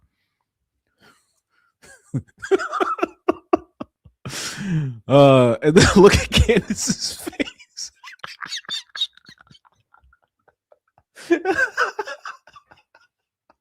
Because they all say she's insane. They all say she's crazy. And then you hear Blake say stuff. Look at her face. Oh my gosh. They all call her crazy. And then she listens to that and she's just like, are you serious? Oh my gosh. I love it. I love it, man. Don't worry. You will be proven right. I really do think she will. That face, just so upset. Just like, You guys serious? And then she just reads Andrew's like, you were never friends with him, and Charlie was Jesus, and you're probably Satan, and that's why you're the Bible's fed slop. And she's just like, what the she's like, I gotta deal with all this. Yeah, that's a mom face when you lie to your mom. You tell your mom a stupid lie, and she's like, I'm twice your age, man. Why are you saying this thing to me that's clearly like, respect me enough to come up with a better lie? Yeah. I don't know if he's lying, but it doesn't sound true. I could say that. It just doesn't sound true. It's very weird. It's a very weird thing to do, what he's doing right now. Anyway. Ladies and gentlemen, something is very wrong with that lapse. Okay. And a piece of what's wrong and what my mind immediately went to is Danny Phillip. Because who is Danny Phillip? That's an important question, actually. Danny Phillip is very young. He just graduated college in May of 2025. Gets hired right out of college to work for Charlie. Danny Phillip, you might recall many moons ago when we discussed Mikey McCoy's call logs. Before Charlie got shot at 12:02, Mikey McCoy was on the phone with Danny Phillip. I thought they were just both at the event. Maybe, I don't know what that phone call was about. And then after Charlie gets shot, he's on the phone for 10 minutes with Danny Phillip. I thought it initially was Danny McCoy. No, it's Danny Phillip, this young kid fresh out of college. And I got to thinking, again, why were there so many of these new young employees that day that were given such VIP roles? Remember, we discussed Catherine Locastro. She was on the plane with Erica, escorting Erica after Charlie died. Why? Why would you take a young girl? It's a serious thing. Do you know each other? Danny Phillip, Charlie Kirk's assistant. That's a pretty big job. He had interned for them the previous summer, but he was selected, this young guy, to fly private with Charlie to go to Salt Lake City that morning. But apparently he didn't have to assist Charlie. Charlie Kirk's assistant just went to go mark time with Blake Neff. How old is this guy? 21, 22 years old. He gets awarded a seat on a private jet to then go be ushered into an SUV to sit and do nothing. Well, how about you go get Charlie some water? How about you follow him around and shine his shoes? What are you doing? Who are you? Like I said, you're 21, 22, and you're taking like a $10,000 seat on a private plane so you can go watch Blake Neff breathe? No, we're not being told the truth. Something's not right. Like I said, Danny was hired in May of 2025. According to his LinkedIn, he graduated from Ohio State University. That's correct. He was running the Turning Point chapter at Ohio State University, or was a part of the Turning Point chapter. And then he went straight to work for Turning Point USA. But this was not a random appointment by any means. And the fact that Blake Neff was reticent to say he was with Danny Phillip made me more interested in Danny Phillip. I went to people at Turning Point. I said, who is this guy? Everyone says, I don't know. We're kind of told it was a family friend, and he got this like big job working for Charlie. They seem like like anytime I always connect politics in Hollywood, and there is this kind of like deep state in Hollywood where they just have these roles that just don't go away. They just never go away. They're managers. They're literally called managers. They're literally called agents. And then they're assistants and executive assistants and things like that. And these people have more control over your day and what you do than you do. They know more. They kind of shuffle you around like, okay, you're going here next, in and out of cars, et cetera, et cetera. When I just saw that girl's name and I saw she was an executive assistant, that's what came to mind. I don't know her. I don't know what she does even. But people don't realize how broad of a term that is. Just like it's assistant executive, like these are very broad terms. And it just reminds me of Hollywood when they have these people who are like personal trainers and they're agents and this and that. And they have a lot of control. They have more control than you would think. So again, I don't know. I have no idea, but that's the first thing that comes to mind. Someone else said, I saw in the chat, someone said the first thing that came to mind for them is that those people, that they look Ukrainian. I mean, yeah, they do. They do, right? I mean, I don't know. Let's keep listening though. Kind of quiet. So I got to doing what I do best. I said, okay, well, who is this guy? who got in the job? Why do I feel like there's going to be a connection to Tyler Boyer? You see, the key to understanding who Danny Phillip is his grandfather, who I was shocked when I discovered who it was because I knew his grandfather personally before he passed in 2021. Thank you, Andrew Kolvet, for reminding me. You thought you were surprising the internet about the fight that Charlie and I had. You got to watch more of my show. You got to ask Blake. We already discussed the argument that Charlie and I had regarding Ike Perlmutter, the check, the money. You got to ask Blake. Just throw that in. 2019, when I said I felt that people were intentionally, forces were pulling me and Charlie apart. Suddenly, there's this smear campaign calling me anti-Semitic. And at virtually the exact same time, Turning Point had this major donor, was very, I thought, good to me, named Thomas Patrick. Thomas Patrick personally informed me via email that Charlie Kirk was lying to me about money. That is Danny Phillip's granddaddy.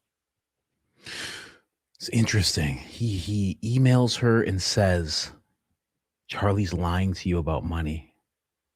You know what this reminds me of? And I've brought this up before. I'm gonna write these names down. It's such a similar story. What happened between them? Same type of stuff too. Exact same type of stuff. But let's listen a little more. You know, I got to know who everybody's granddad is, and I fell apart when I realized who his grandfather was. I said, I know that man. I still have the text messages between me and Charlie regarding Thomas Patrick's email to me, and I'm going, "What is happening, Charlie? Literally, what is going on?" And now I learned Danny Phillip is his grandson, and I am, like I said, beside myself. I needed a second today to process this because it returns me to the theory that Charlie and I were having our strings pulled. And I'm going to tell you more. Thomas Patrick was the executive vice chairman and CEO of Merrill Lynch. That's wealth management investment firm. He worked there for 25 years in Chicago. Big guy, boss, very connected, very political. Okay. Chicago, not an easy place to make it in. And he was at the top of the food chain. Until 2003, he was unceremoniously escorted out of his office for a scandal in which he was accused of all things, orchestrating a political smear campaign against Elliot Spitzer, who he didn't like. Now, Merrill Lynch, for the uninitiated. Wow. There's a lot going on there. A lot going on. He orchestrated a smear campaign. He tells Candace this about Charlie, about money. Wow. It really is. Oh man. Yeah, it really is like these two. I should do a deeper. I wish I could do a deeper dive. I'll just tell the story. I know the story so well, but I'll tell it in a second. Hold on. I'm sure you've seen it. You're going, that sounds like Bank of America. Merrill Lynch is the wealth management and investment firm. And like I said, 25 years there is not a short tenure. He was a top guy, top boss, executive vice chairman. And he was so powerful that's stunning for me to process that he played a big role in convincing me that Charlie was moving behind my back. You will note and remember perhaps in 2008, following the financial crisis, Merrill Lynch was acquired by Bank of America. So it became Bank of America, Merrill Lynch. That's going to become relevant because Danny Phillip's father, Stephen Phillip, worked for Bank of America, Merrill Lynch in Chicago. Chicago everywhere. At the same time that he worked at Bank of America, Merrill Lynch in Chicago, so did. So what did somebody just say? What is somebody asking for? What's my rising sign, birth time, and place, please? You're a witch, and I'm not helping you cast a spell on me. Thank you very much. No chance that you're going to cast a spell on me. Actually, no. Okay, clearly. That's what you're trying to do. It's not gonna work. Okay. I got Christ. I got Saint Michael. I got a lot. I got a wife that prays for me. You're out of your mind. Crazy. Tyler Boyer's father, major executive at Bank of America, Merrill Lynch, and he has cleaned the internet of his LinkedIn, graduated from Arizona State University. Another coincidence is that Danny Phillip, his Merrill Lynch, Bank of America dad, also, Tyler speaks Russian, majored in Russian studies. Same for Danny Phillip's dad. I don't know if you remember a long time ago, I was telling you that it is indeed remarkable just how many people at Turning Point USA are fluent in Russian. In fact, I remember that being one of the things that Irina Mappin, married to John Mappin, he's the one who wrote that beautiful letter about Charlie, fiercely loyal, instantly said something's not right. We need to know what happened. He's married to Irina, and Irina is fluent in speaking Russian. And she remarked to me in a private phone call that the thing that struck her as very odd about the memorial event was that everyone was speaking Russian. That's wild. That's wild. Everyone was speaking Russian. That's very weird. Very, very weird. But, it makes sense kind of because they always say they accuse you of what they're guilty of. So if Candace is being accused of being some kind of Russian agent, some kind of Russian spy, and then you go into some room and they're all speaking Russian, that kind of checks out. Kind of makes sense. But I let that clip run a little too long. Where's Danny Phillip? I know I have an interaction with Danny Phillip here. There it is. There it is. Anyway. I'll play the Danny Phillip thing first because she showed the pictures, but she doesn't show the actual conversation they have. It might not mean anything, but I just wanted to see them actually interact. So this is the Danny Phillip, that other girl with Megyn Kelly, some dude over here, and the illustrious Mikey McCoy directly under Charlie Kirk, of course. How did you get the news last week? Were you here? Yeah, me and Danny were both there. You were there on site with him? On site, yeah. Gosh, Danny. I mean, did you worry about security in advance of these events? Because I know Charlie, he said openly he'd been getting death threats. Yeah, we always would worry, but it wasn't really our job to worry. We were just kind of more so focused on doing what we had to for the team, and whoever's job that was, we trusted them and everything, and we still do. His team did great. It was never really, we were more so just focused on doing what we needed to for Charlie. I have to imagine there was a level of disbelief on your part too, just like there was for those of us who weren't there, who were watching on TV. Yeah, just kind of state of shock at first, yeah. Has it been helpful to come back to the office and be with each other? Yeah, absolutely. I think leaning on each other has been the most important thing through all of it. It's sort of an unspeakable feeling that I think we're all experiencing, but to be able to go through it together has been very, very helpful. Do you I personally have been surprised at how many people feel this personally. Mm-hmm. I mean, people openly weeping who never met Charlie and actually who weren't even necessarily fans. They're not detractors, but not fans either. And it's, I think, because of the content that's being pushed out, that they're getting to know him. Of course, the violence with which he was taken, but also just the content. Do you have somebody going through hours and hours of Charlie tape and refreshing it for us? How are we getting all this new content? What feels like new? Yeah. I mean, Charlie would bank hours of content. He did 4 hours a day. And then on top of that, he was doing 5 speeches a week. He was? We were traveling, we were supposed to be in Colorado State today. We were supposed to be in Nashville tomorrow. He would just bank these speeches and content. We didn't even post all of them. We have so many speeches that haven't even been posted yet. Who was he speaking to? Groups. On Friday, he was supposed to be speaking at a church event. Today, Mikey's just groups. He was supposed to be speaking to students at Colorado State. And wow. When we were in Asia, he was speaking to a random group of Japanese people and at the America Fest equivalent in Korea. But to their point, security-wise, I don't think it matters what the security was. Nothing was going to stop Charlie from giving his message where it needed to be. Okay. I just wanted to see that because I never saw this podcast. I never saw Megyn Kelly sitting down with these people. What is this even? This is the Charlie Kirk show? I know she was on there with Andrew and Blake, but I don't know what the purpose is of her being with Danny. And I just want to see this girl's title. What was this girl's title? Administrative Executive Assistant. See what I mean?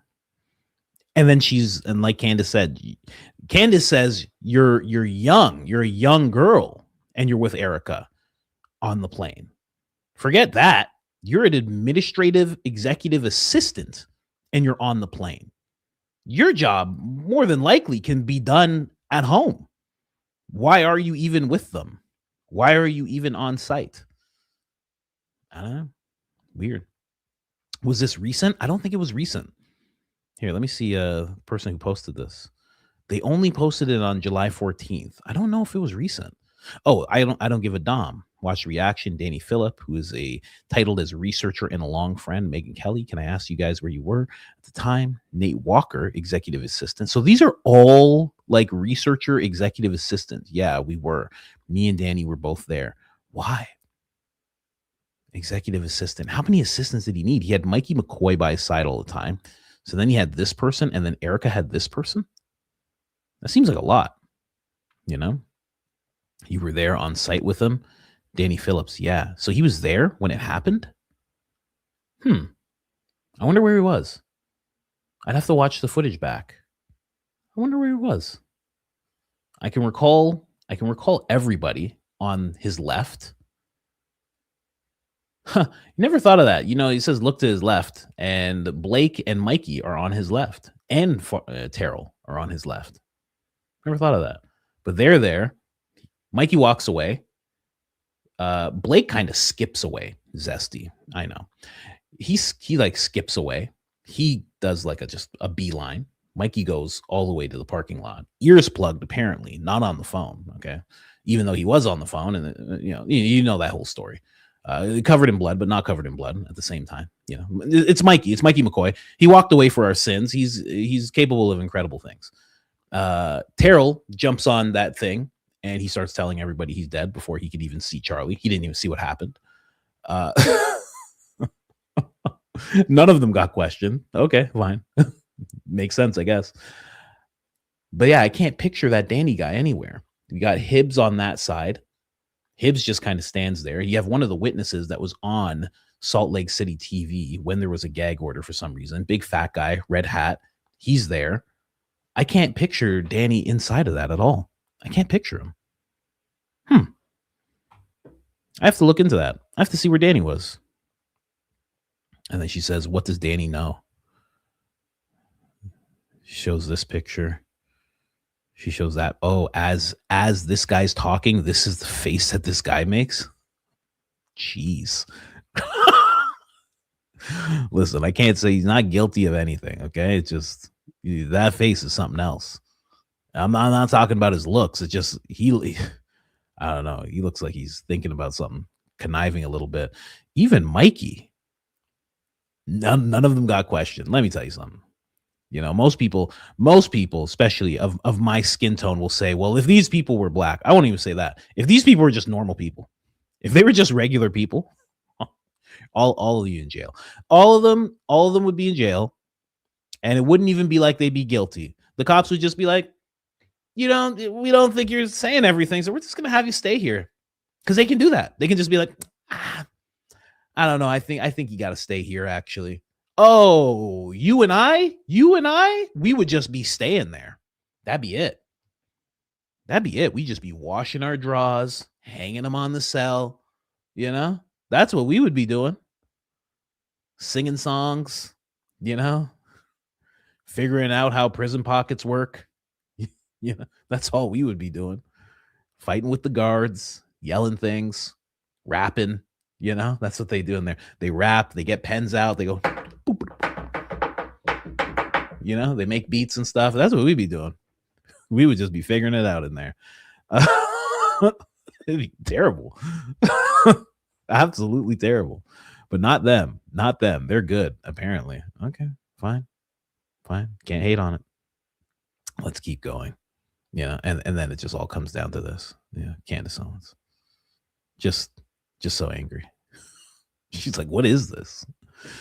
Oh my gosh. All right. Let's move on. Oh, I wanted to show you guys this really quick. Just really, really quick. This is the Blake thing I was talking about. Just really quick. Is there music in this? Is there music?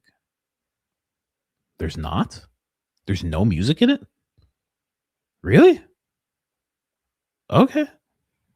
This is just Blake. This is just Blake going through his day. It's like a video he made. Look at this. Yeah, that's how he wakes up. Oh, psycho. There's no music in it either. Blake's nuts. Listen, I always say to people, don't put music in your videos. But I guess I got to take it back because this gets real creepy because there's no music in it. You know? This is very, very creepy. Very creepy. Okay. This is a thing that Blake made. You know what really stood out to me in this video? Here, I'll just skip to it because this is just like a bunch of nonsense. What really? How much was he lifting? Let me see. That ain't 225. He's making it look like 220. Those are bumper plates. This guy got 120 pounds on there, maybe max. Anyway, where's the sound? There's one part. What? Okay. Anyway, so the fourth. This part stands out to me so much because he says his name that he had online. Oh my gosh, he says his name that he had online. His alter ego. Emperor Charles V. It was really him online. He says that name. Now I know it's not the same Charles, but I mean the fact that he brings up the Charles lineage is just incredible to me. His idea was, so the fourth type of dairy cow is called a brown Swiss. So Japan was divided into all of these feudal fiefs, and they were held by daimyo. So what General Lee thought was that if he could capture their position on Cemetery Ridge, he would be able to. Can you imagine one of them was just like, and then I say, why would I trust a black person from the Congo to do LASIK surgery on me? I'm like, what? Then it switches to another one. And then I categorize every single date she's ever went on. And I put it in front of my friends online for all of them to see, you know, just quick. It has nothing to do with anything, but also, I guess we should, you know, I might just play this Spaces on its own, you know, and just finish the Candace recap. I might just do that. You know what? Let me see the Spaces really quick. Because some of this, you know, since she's calling out Blake here, there is some calling out of Blake to do here, just in the Spaces really quick. Allie Top Files. I didn't even know you had a YouTube, Allie. I'm sorry. I just subscribed. Video out now. This is part 2 of the Blake and Gary crash outs. The fact that the high schools are not having the clubs on their website, that's not proof of any collusion or nefariousness. The fact that it's not on the map for the chapters does not mean there's any nefarious actions, because my son's chapter is up and running. They had meetings all last year and this year. All this year. They tried to do it last year, but they had issues. And they're still not on the website. So the fact that you're saying that that's proof that there's nefariousness, it's like you think that they just say, hey, donors, before you donate to us, please look at our website. That's how many chapters we have. Like, no, they have different documentation that they hand and they show to their donors to then get donations. And your club didn't get any money from donors. So with you got put on a website, then right, that doesn't mean that there's anything wrong. Quick, I think we're tracking the left and right views on that. Not politically, but just again, Blake, do you have any input on that? I don't know how chapters are started, how they're documented, or anything else. This is outside my wheelhouse. I don't know how like Turning Point USA proper is organized. Or answer that real quick. Sure, Neff, go ahead. It's because it mirrors what Blake said, which is what they have access to. It's not what they hand to their donors, which is the biggest, where it matters most. They're saying that they're trying to rack in donations. No, when you're thinking about donating, you actually go to the source and they give you updated numbers. But you are able to reach first via a website or via calling random chapters. And then, you know, like I'm just going to skip ahead. Hold on a second. Let me see. Whether he will either release the video unedited or whether he will allow Candace to do it because she has that video. So this is about them asking. They're asking if he'll release the AI video or the video that they claim they have that's not AI. Candace and has asked to release it. Candace has the full video. Why don't you go nag her to release it? It seems pretty weird that this like big crusading truth teller is not releasing. Well, supposedly has to. I guess you should TPUSA has the rights, We've released Blake. the video. It's obviously real. You guys are going to come claim that it's AI generated no matter what we do, exactly as I predicted months ago. And we're not. Well, when you release the, not going to be bossed around by people where even if we release it, you'll be like, well, now you need to release the entire. You need to release the entire event footage so that we know it wasn't. There's nothing funny about this. And then actually, you need to release. No, that's not what we. That's not what we asked, Blake. No, what we asked for is we want the section that you guys released, and with the whole. You released it with a whole bunch of edited things and music behind it, and we just want the raw, unedited section, just that same section. We're not asking for the whole video. We want that unedited section. Erica is like Maverick from Top Gun today. Like, hold on, I gotta see something. I feel like someone just said something about me in here. Hold on a second. Earlier. No, we haven't, because we haven't released that video yet, and I want to know whether he will either release the video unedited or whether he will allow Candace to do it, because she has that video and has asked to release it. Candace has the full video. Why don't you go nag her to release it? It seems pretty weird that this like big crusading truth teller is not releasing. Well, it supposedly has to. I guess you should. TPUSA has the rights, We've Blake. released the video. It's obviously real. You guys are going to come claim that it's AI generated no matter what we do. He knows that she's under NDA until December 26th. He knows that. He perfectly knows that. Even if we release it, you'll be like, well, now you need to release the entire. You need to release the entire event footage so that we know it wasn't. There's nothing funny about this. And then actually, you need to release. No, that's not what we. That's not what we asked, Blake. No, what we asked for is we want the section that you guys released, and with the whole. You released it with. Gary didn't invite Coach. So unfair. I don't know if I want to get it. I don't know if I want to be in there. I don't know, because they'll probably take me away as a speaker. If they bring me in as a speaker, they'll probably take it away. I mean, especially if I have to talk to Blake, because I'm gonna go into one of my bits, and it's gonna be too bad. Everyone's gonna be laughing, and it's gonna be too much. It's gonna be too much. Don't feel bad that I'm not there. I don't want to be in these places. If I do, I just want to listen, honestly.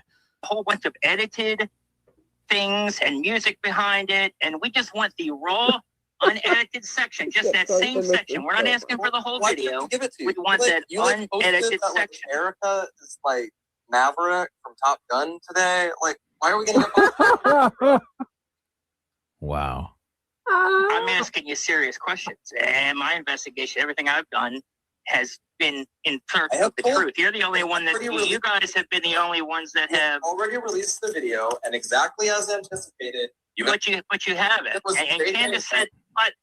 Okay, so we could read. Can you just say? Oh, you say that was fake too. Can you? Well, you said Candace has the video. You said she can release it. So you're telling me you guys will not copyright strike her? That's the whole video. So I said, why don't you go nag her? She does say. She does say she had that. Go release it. You should go nag her. I don't have any idea what she has. I don't send things to Candace. She asked you directly whether she has your guys' permission, whether TPUSA will give her permission to release the video. I don't work for TPUSA, and since when has Candace gotten? Well, you know people that do. Who the fuck does Blake work for then? Who's he work for? He works for the Charlie Kirk show. Stop. So Erica said, please stop. And she said, actually, I was just kidding about that. So he works for the Charlie Kirk show, but he made sure to be at the UVU event. That was a Turning Point event. And then didn't want to go places and would just stay in cars and just mark time and not talk about where he was, or doesn't remember where he was or anything. But he doesn't work for Turning Point. He works for the Charlie Kirk show. Very weird that he was there at all when you really think about it. When you really break it down. You'd think as a producer for the show, for the podcast, you would just stay home. You could just be at home, or you could just work on the show, or you could prepare for the next show. Notes, thumbnails. There's just so many different things that you could be doing instead of being at that event and not remembering a thing. Weird. Very weird. Anyway, let's keep going. Like, what about suddenly this like honest actor who's just like, all right, so we're not going to come to any resolution on that. I mean, that's just like TPUSA has stated their position on this multiple times. Like, I would rather keep it to the preliminary hearing. What has been said, what new has come out. If you got anything on that, drop it in the next 15 seconds. Okay, I got one more question. What about the audio from the Rode microphone that Charlie? Good boy. Can we get that? What does that have to do with anything? Everything, you brain dead retard. It has to do with everything. That you know, if that shows that there isn't an explosion, then more people would believe your 30-06 story. Colin, what proves there was no explosion is that there was no explosion. Nobody heard anything. Nobody saw anything. I'm so like there's pictures of the explosion. No, there's one frame of motion blur. I already explained this earlier. This is simple physics. There's bruises. Hold on. Who cares about bruises? Gary said it's simple physics. Oh, is Gary going to explain simple physics? Oh, wow. I can't wait for Gary to explain simple physics to everybody about this whole thing. Oh, this is fantastic. Oh, goody. The receiver was. Hold on. Listen, Colin. I'll let you respond afterwards. But listen. I was at the shooting. I was 20 feet away. I heard a crack. The crack was in front of me in the direction of the crowd. It was not in the direction of Charlie. He was 20 feet away. Is that what he just said? He said, I was 20 feet away. Hold on a second. He said he was 20 feet away? What? Everything, you brain dead retard. It has to do with everything. You know, if that shows that there isn't an explosion, then more people would believe your 30-06 story. Colin, what proves there was no explosion is that there was no explosion. Nobody heard anything. Nobody saw anything. I'm so like there's pictures of the explosion. No, there's one frame of motion blur. I already explained this earlier. This is simple physics. There's bruises on who cares about bruises? Where the receiver was. Hold on. Listen, Colin. I'll let you respond afterwards. But listen. I was at the shooting. I was 20 feet away. I heard a crack. The crack was in front of me in the direction of the crowd. It was not in the direction of Charlie. He's 20 feet away. No, he wasn't. He wasn't 20 feet away. What? That's a weird thing to say. Ugh, it's going to be so hard to just find the footage on the fly like this. But Charlie Kirk footage. But he wasn't 20 feet away. He was right there. He was right beside Mikey McCoy. He was right beside Mikey McCoy when this whole thing happened. Oh, I don't know if I'll be able to. There it is. But I can't show that on screen. Hold on. Hold, please. He's right there. Hold on. Before Charlie even gets hit. Hold on. Let me show something here. I just saw it. Hold on. Let me show you guys something. 20 feet away. Oh, they just showed the whole crowd. That's him right there. Hold on a second. Let me just pull this over here. Can I make it large? Here, I'll share it. Let me just make sure. I don't want the shot to go off or anything. I'll be honest, I've seen enough of that. I don't want to see that over and over again. But he's right here. I don't know if you guys can see. This is him. That's Blake. He's right behind Mikey. It's not 20 feet away. He's right there. And then it goes off. Mikey turns around, walks off. And then I know because I made videos about this months and months ago. And then you see, and again, I hope you guys can see my cursor here, but you see Blake here. And then if you watch long enough, you see him walk by here. And then he kind of walks to where Terrell is, where Terrell posts up. He's like in that vicinity. And then at one point, I think he even thinks about going into a car. And then he decides not to. And I think he even said that in an interview. It's not 20 feet away. Someone says, I see Danny. Where do you see Danny? No, you don't. Where? There's no way you see Danny. You see Frank. You see Frank here. You see camera guy. You see another camera guy. You see some lady. You see Beardo. You see Hunter. You see Terrell. And you see Terrell's black friend. And then you see Blake. And you see Mikey. You see Charlie. And you see Dan. Wow. Interesting. That just tripped me out. You say you're 20 feet away. You weren't 20 feet away. Why are you saying that now? Why is he saying that now? I'm telling you, man, it's weirder and weirder every day. Every single day. Every single day something weird pops off. Some weird, subtle thing happens. 20 feet away and he got away. But then he also says he saw what happened to Charlie. He also says he heard the crack, and I wish I could show it to you guys, but he does not hear the crack. He does not hear the crack and then look up. He literally hears it and turns around right away, almost as fast as Mikey McCoy, and he's gone. He scoots away. He does this little, like, he's like crouched over and he does like this little skip away. He doesn't like bolt. He's not sprinting. Huh. And then he says he's heard the crack come. This seems like complete BS. Complete BS. She called Blakey, I don't know this creature. Yeah. When she said that about Blake, just so you guys understand, I don't know this creature. Oh man, you know that ruined Blake's FAP session right there when he was watching that episode, right? You know, it just ruined everything for him. That is why when the shot happens, you can actually see in video of me, I look up first rather than jerking my head up to the right, which is what I would do if I heard an explosion right next to me. Instead, I heard a crack out from the direction of the audience because there was a rifle shot from that direction. Then show us the road, Mike. I agree. I'm not disputing that. I do think there was a rifle shot as well. Okay, so here's the proof there was no explosions, Colin. If you guys are saying that it was Pettin, all right, Pettin burns at around 4,000 degrees centigrade. That's literally hotter than the surface of the sun. You're telling me that there was no burn marks, no nothing. There wasn't any smoke or anything. No, there was burn mark. That's what I'm saying. I've shown them on my channel. Do you know what the burn marks from a 4,000 degree explosion would look like? And you're telling me that there was burn marks on Charlie, but somehow there was no burn marks on the shirt itself that is so thin that you can almost see through it. Compare it. Well, Candace unknowingly just brought a little bit of inconsistency to what he's saying right now. You know, no burns on the shirt. Well, there actually may be, Gary, Dr. Gary, I should say, Professor Gary, you know, as they call him, Dr. Kandahar, I believe he likes to be called. There just might be burns on that shirt. That might be a thing.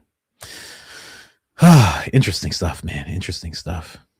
Here, we'll listen to a little bit more of this, and then I'm gonna move on.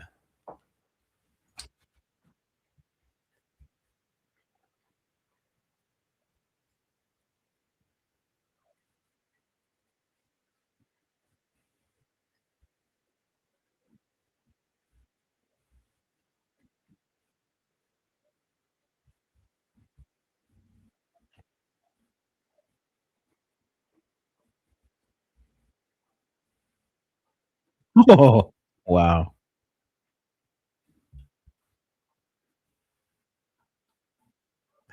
He thought it was someone else. It was Blake, and he told him to shut up. Wow, that's good. That's good. Good for him. Good for him. Oh, got to switch over. There you go. I think we're back. Here, listen. Well, I'm just saying, like, it's the dumbest thing in the world. Like, you're saying, oh, you think there was a rifle shot. So they took a guy and they walked him up onto a roof with a rifle and had him aim in the direction of Charlie and sync up, pulling a trigger at the exact same moment as this, like, hypothetical exploding neck microphone. Like, at that point, why wouldn't the conspiracy just involve shooting him? Like, what's the value add of throwing in this exploding neck microphone? Like, I don't mean to be like cruel here. To cause chaos, to muddy up the works, to make people wonder, to cause exactly what's going on now with so many theories of what actually happened. They want like a bad TV show, like, and they did it this way to sow confusion and fear. That's like a line that George Lucas would write in the Star Wars prequels. All of the evidence points towards, unfortunately, Charlie being killed by a rifle shot. He went from, I don't mean to be cruel, to be like, oh yeah, you think he wrote that? That's something George Lucas would write in the Star. Are you sure, man? Are you sure you don't mean to be a little cruel, little zesty, little spicy there, little prolapsed? You know what I mean? You sure? Sounds like it. And what would the purpose be? I mean, we can answer that. The purpose would be so the person or the people or group that actually did it could get away with it. What's the purpose of George Zinn standing up and running around until his pants fall down and getting escorted away. Because at that moment, they stopped looking for a guy. They stopped. What's the point of the USA guy standing up and screaming USA? What's the purpose of that? Well, it's so people will look and be like, hey, what's going on with that guy? Literally, the guy answered the question. So people will wonder. That is a good answer. Whether you realize it or not, that is a good answer. So people will stop looking and people will wonder, what's going on with that guy? What's going on with this guy? Right? There was a crowd of people around George Zinn screaming at him. At least 15 people were following. And everybody was like, that's the guy. And then there was another guy, I think he was in like a lab coat. He got taken away. Well, people were like, well, that's the guy. And then a guy got questioned who looked like Tyler. All of this gave more and more time for people to distance themselves from the idea that it could be the microphone. More and more. This guy screams, I did it. This guy screams USA. This guy jumps off the roof. Everybody goes, okay, it has to be a shot. I heard something. It has to be a shot. It actually drifts people so far away from the microphone theory. I mean, thank God John Bray didn't drift away from it at all. Not even a little bit. I mean, or else I don't know where we'd be right now. Candace would have to be piecing this together. Oh, you see the lights flicker? Oh, no. Oh, no. Oh, no. Come on, light. Come on, light. Come on, light. I haven't replaced this light in like 2 years. I know I should buy more lights. I know that. Come on, light. Stay with me, big guy. Stay with me, big guy. Okay. Oh, no. Oh, no. Shh. It's okay. It's okay. It's okay. It's okay. It's okay. Stop. What? Oh. Oh my God. It's going to light on fire. Oh my God. Hold on a second. Holy shit. Oh my God. Oh.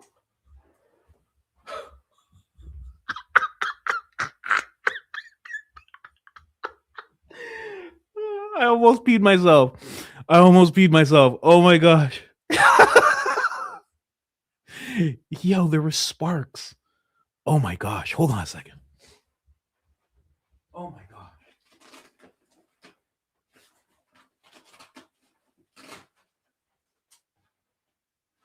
Oh my gosh.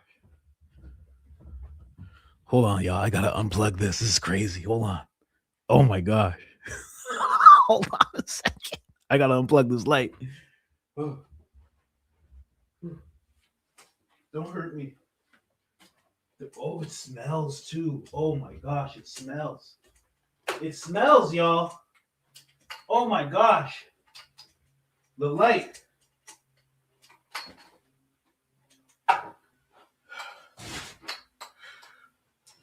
All right, guys. Let you guys meet this guy. This guy has been with me since 2018. Please don't blow up in my face. This guy's been with me since 2018. Been through a lot together.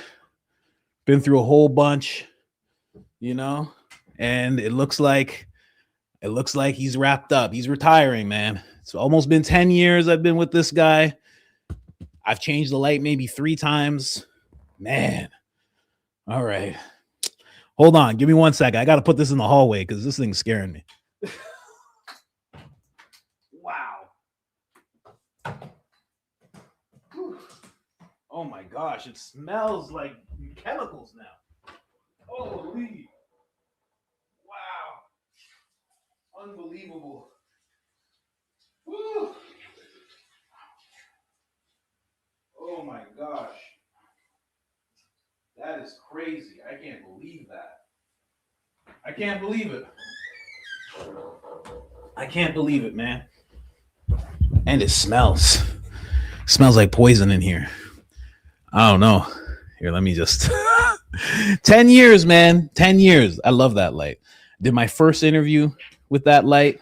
My first interview where I messed the whole thing up. Someone said, go take it outside. Should I? You think so? Here, let me fix the light first. Hold up.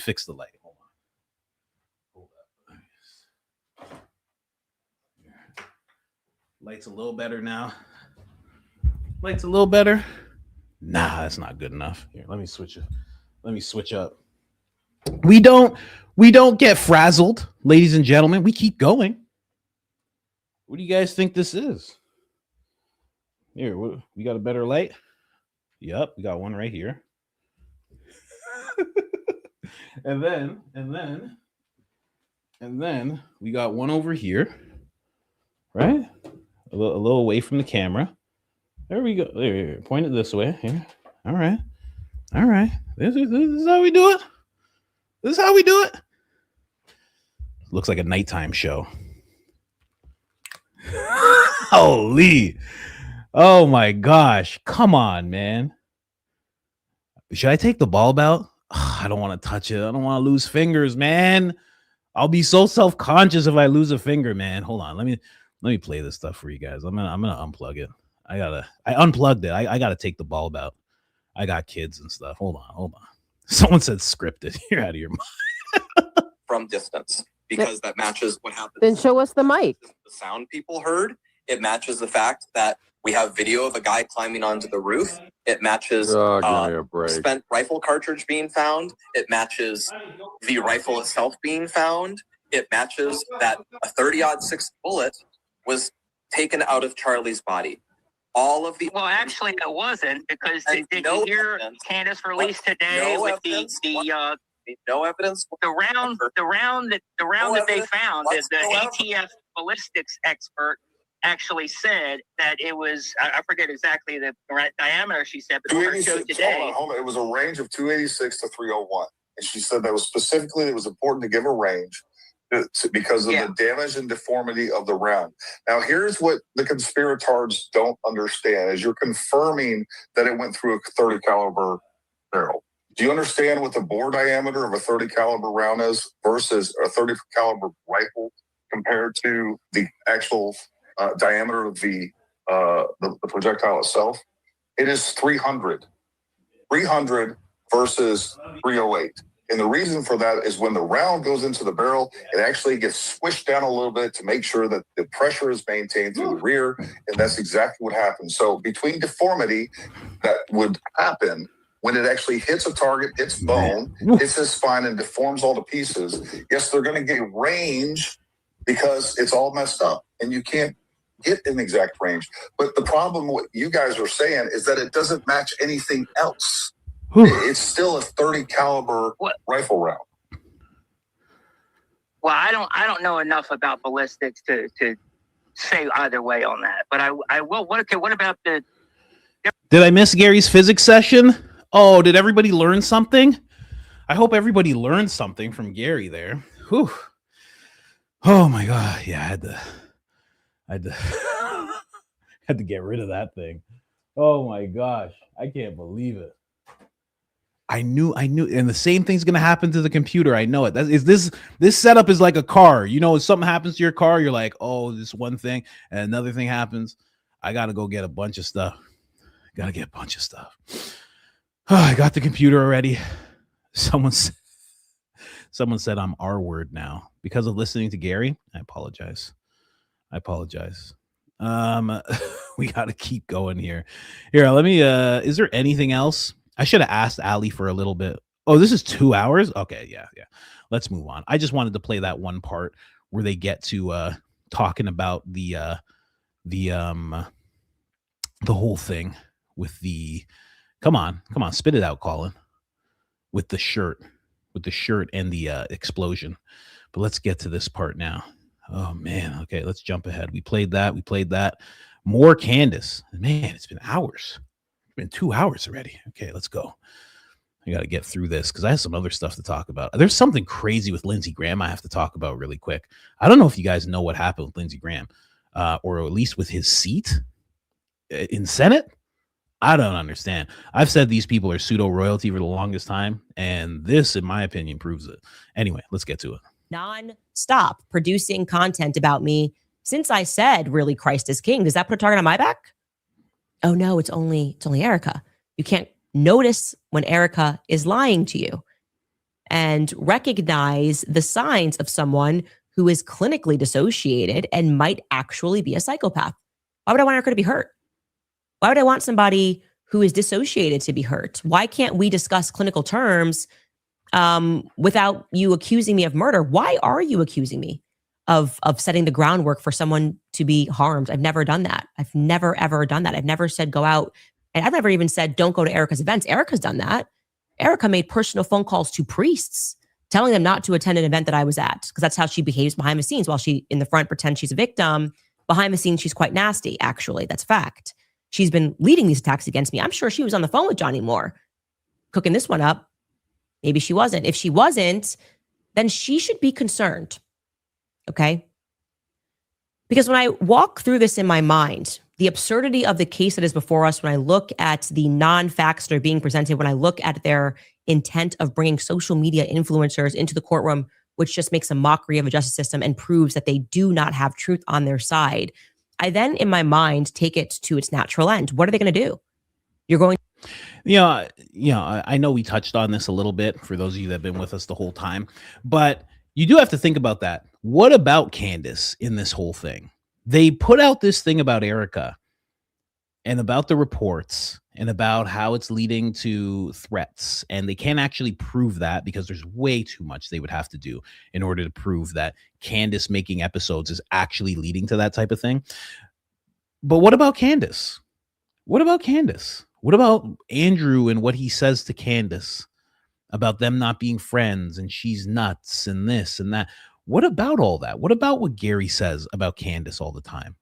What about, I said this way before any kind of report came out about Erica or blah, blah, blah, or even before people were really focusing in on Erica, way before Candace was, that what they do with Candace is exactly what they did with the president. Before the president went into his second term, they would do this exact same thing with him. They would say all these things, these wild, crazy things. He's Mussolini and the World War II bad guy and Stalin, and he's all those people combined. That's a real thing. That was on MSNBC. All of this rhetoric they would put out there. And then all of a sudden something happened to him. Now, whether it's real or whatever, but then something happened. And right away they blamed him and how he talks. And they're doing the exact same playbook to Candace. The exact same thing. So now, if anything were to happen to Candace, they would just blame it on her. Yeah, no, they were wrong, actually. Trump is not Mussolini and the ultimate World War II bad guy and Stalin put together. He's just not. Go look into what they did. You're uneducated. End of story. 100 million deaths on their jacket. I think they even threw Mao in there as well. So please save it. I get it. You got thumbs and you're doing your thing. Save it. Go look up how many deaths they're responsible for. I'll say this president's responsible for deaths as well. Not even close. It's not even close. So please save it. I get it. You don't like him. Say you don't like him in all caps. Move on. Because believe me, you're not ready for this argument. This is something I study quite a bit. Go look back at my episodes. There's too many episodes I've done on communism and all this stuff. There's way too many where I calculate the deaths and all these different things. Trust me. Yeah. Someone said, Google it. Yeah, just Google it. Yeah. Save me a bunch of words there. Just Google it. But right away they blamed him. They said, oh, it's his fault for what he said. Just like they blamed Charlie when something happened to Charlie. They said, well, Charlie said all these things. I mean, it's the exact same playbook. It's weird. It's weird. Really weird. Yeah, Mao over 60 million. Go check Stalin's numbers. Go check those numbers. I mean, it's not even worth talking about. Trust me. Some people just don't like the president. I get it. Believe me, I don't like the stuff he's doing either. But I have sense, at least, because I know the numbers. But yeah, it's weird that they're doing this to Candace. And then for some reason, it would be weird if I brought up the argument that they're trying to get her hurt. I have proof. I have proof in the sense of this is what happens. I've seen it happen to the president. I've seen it happen to Charlie. I'm sure there's many other people you can name that maybe haven't had mortal wounds or shots taken at them, but at least attacked. Could do that all day. But for some reason, you can't say that with Candace. You can't say you guys are preparing to hurt Candace. That's what's happening. You guys are ramping people up so they're going to be psychos and go after Candace. Tim Pool literally decided. burping at the same time. Sorry. Tim Pool decided to go on this clearly, I'll say, prearranged screaming rant about Candace, where he laid out her entire security. He laid out what her house looked like, how tall the hedges are, how many people on her security team there are. He made sure to lay it all out. He did it like, I'm just impassioned, but you told me she only has one guy, and this and that, and they have these hedges, and they don't even have a fence. He was laying it all out for people. What was that? What was that? Nobody looked at it as that, but that was like a coded threat. I mean, it can just keep on going. I mean, I have to be honest, and I know my biases. I always state my biases. Obviously, I like Candace more than I like Erica, but I can also see things. I'm not blind. There's more of that happening to Candace, way more than what's happening to Erica. And if you go on X, it might be close. You might feel like it's close if you go on X, because there's a lot of people that don't like Erica on X.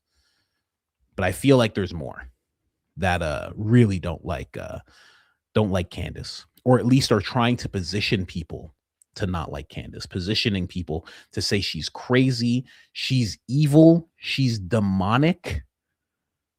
When you say someone's evil and demonic, Benny Johnson, various people in Turning Point Faith, they go, well, you can't be a good, you got to be a good Christian. Stay away from Candace. Candace is evil and demonic. You need to stand up as Christians. What are you saying? What do you mean you need to stand up as Christians? What do you mean Rob McCoy's in front of a congregation of 1,000 people and he's explaining to everybody how dangerous she is, how dangerous Tucker is, after Andrew said that they're both on the list? What? I don't see anybody getting on stage talking about Erica like that. I don't see it. There's a lot of videos. I'll admit there's a lot of videos, but I don't see a lot of people getting on stage to do it, getting on news to do it, arranging interviews with Barry Weiss to do it. I don't see a lot of that on the other side of things. Anyway, just thought I'd bring that up. Jeez, that was wild, man. I'm still reeling over that light. That's crazy. What the hell? Anyway, to arrive at the moment where everything unfolds, it feels like we're there, right? It's all coming apart at the seams. Blake's coming apart. Andrew's coming apart. Influencers are dramatizing, collapsing, overwhelmed, just trying to sell this thing, right? Like, oh, what are we going to do? Everyone all out assault on Candace, bringing up people from the woodwork. They're like, Candace took her pencil in 3rd grade and she has something to say. We're bringing her on the show today. I did actually in 3rd grade.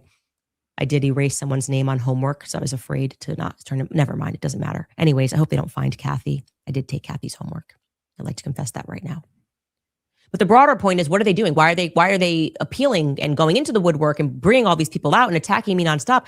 It feels like they're losing big time. I mean, they're getting delusional. Candace has no audience. It's over. She's crashing and burning. I mean, like, what are we talking about?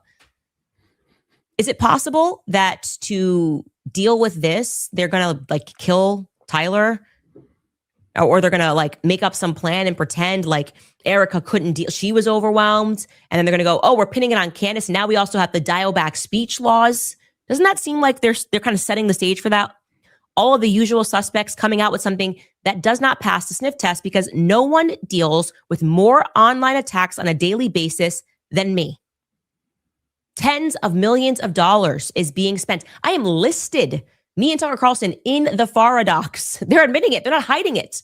We have to take down Tucker and Candace Owens, and we're willing to spend the money to do it. And yet nobody makes a report and says, if Candace, anything happens, if anyone says anything about Candace, they're digital assassins. They don't put somebody else in a scope. And also the thing that she brings up about Tyler, that's, I think I said that just, I don't know, a day ago, Monday, probably. I was just saying this, that it seems like they're built. First off, Blake actually said it, right? It was weird. There's conflicting stories. They say that he was talking like he was gonna, with his own hands, right? I mean, they're saying he's talking like that, like he's gonna do it to himself, kind of thing.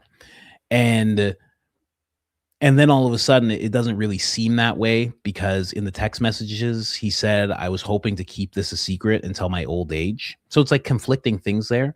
But Blake made sure to put that out there. He was talking like he was gonna, off himself, right? That type of thing.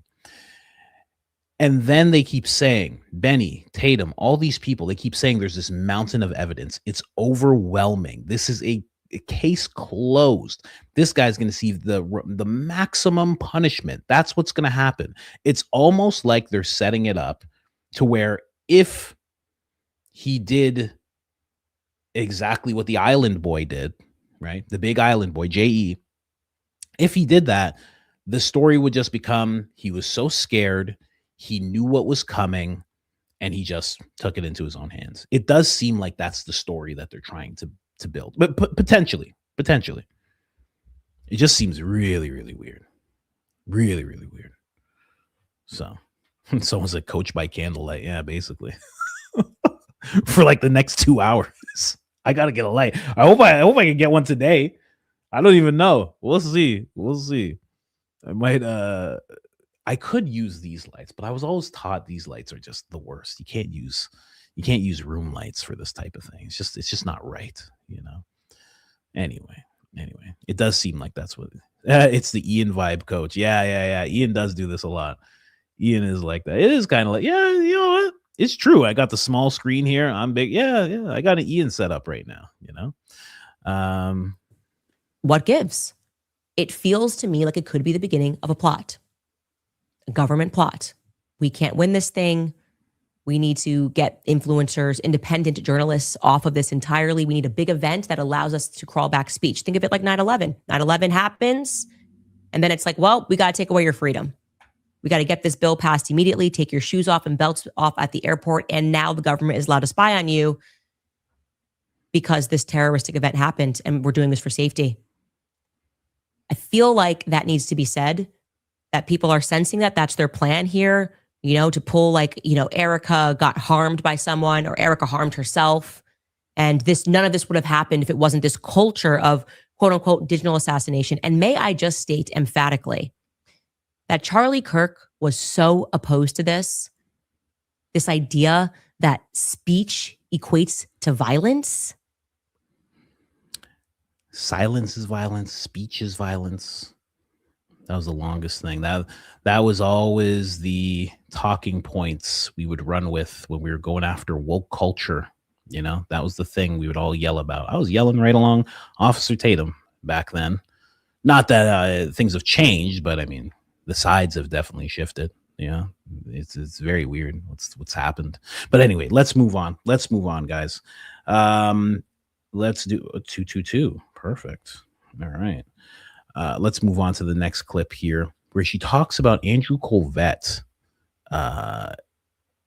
speaking the truth about BB. Drew and the Kairos Company and Johnny Moore. Andrew Kolvet, during his crash out, was still trying to protect BB, but in the process admitted that I was telling the truth. I have maintained, I think since September, it might be October, I haven't changed my story once, that Andrew Kolvet called me and he told me about the Hamptons. My source was Andrew Kolvet. It was. I told Erica that when we met face to face, and she conceded that yes, Bibi Netanyahu did call at Bill Ackman's house. Her reason for Bill Ackman calling was that he was following up on the letter that Charlie wrote him in May, but that's not what Andrew Kolvet told me. He told me that Bibi offered to take Turning Point to the next level, and Charlie said no. That's all he said. And Charlie said no. And he also described how the Hampton Summit was like an intervention. And he also communicated to me on the BB front, that's all he said. But he also communicated to me that Charlie had declined to have BB on his show. These are things that I could not have known. I was not at the Hampton Summit, right? I was not at the Hampton Summit. So how did I know that BB called? If I'm not telling the truth, how did I know so early that Bibi Netanyahu called and made this phone call? How did I know that Charlie, something that only Andrew Kolvet could have known, in that same phone call, that Charlie declined to have Bibi on, which demonstrates the state of Charlie's mind against Bibi. That's the Prime Minister of Israel. If Charlie was pro-Israel when he died, that'd be a pretty good guy to have on your podcast. But instead, he was relegated to smaller influencers because Charlie didn't want to have him on. He was turning against Israel. Now, the tweets that she reads, I missed this. I was bringing you guys all the tweets, and someone said, can I do ASMR? Maybe with this tweet. But I was bringing you all the tweets, and somehow I missed this one. I can't believe I missed it. Again, this is Candace admitting she has zero proof. I asked for proof. She screams, I'll take a lie detector test. But it's important to point out what she did here, the psychology behind it. She gets called out, bull-faced lie, a central lie to her entire narrative. Hold on, let's just get to, yes, we politely declined to have BB on the podcast. So what? And yes, months later, Charlie took a call from him after he wrote him a letter. Now, Andrew says neither of these are extraordinary and neither explain her next ridiculous leap, et cetera, et cetera. BB offered to take Turning Point to the next level. Well, it kind of does. Okay. And I lost millions or billions when Charlie declined, right? It kind of is extraordinary, and it kind of does make sense, because this is what you would do in this situation. You would make sure, okay, I am going to be on Charlie's show. There's a narrative that I need to push, so I'm going to be on his show. Charlie says no. You take that as a hint. Don't forget, and what Andrew's doing, let's talk about what he's doing. The psychology behind what he's doing is he's framing it as just this one incident, just Charlie just saying no, and that's nothing. But if you broaden it and you look at what was going on at these events where Tucker was there, Josh Hammer, Dave Smith, all the text messages, people basically threatening Charlie, all of this stuff, questioning his moral character, the anger that he was showing. If you take all of that along with him saying no, it paints a different picture. Now, you take it even deeper, is that when he's at the Hamptons, where the Hamptons are supposed to be, people say like intervention, things like that, all of a sudden BB calls again. This is a temperature check. You said no. That's the first temperature check. Okay? Officer, they only spit on me once. Tatum said yes. He did the interview. It was terrible. Patrick said yes. All these different people said yes. You said no. That's strike one. Now we're going to take a call. Listen, I'll take you to the next level. Because if I can't have your loyalty naturally, like I do Tatum and all these other people, because of whatever's looming around or whatever handlers are afoot or whatever, if I can't have it like that, well, then maybe I have to have it a different way. And I pull out the big guns and I say, hey, listen, I can take you guys to the next level. I have a lot of American tax dollars here. I have just a stockpile of American tax dollars. It's crazy. It's just so much inside this Iron Dome that I have. It's so much American taxpayer money. And I'm willing to give you a little bit of that, more than you've ever seen in your life. And then he says no. Well, then what do you do from there? He won't just be with me naturally.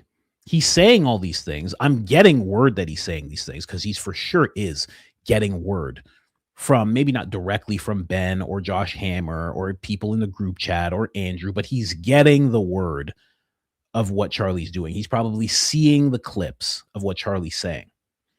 So what do you do from there? I can't have you naturally. I can't buy you. It kind of is extraordinary. But again, he doesn't want that. He doesn't want people to realize all of those things at the same time, Anyway. I just wanted to bring that part up. Thought it was very interesting. We're just covering it here.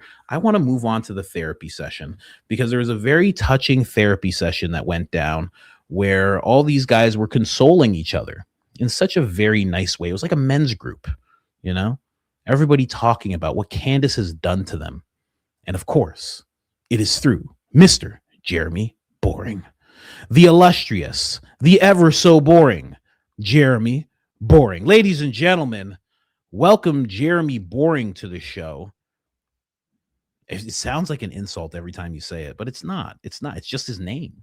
Anyway, let's jump in and hear what Jeremy has to say. Okay.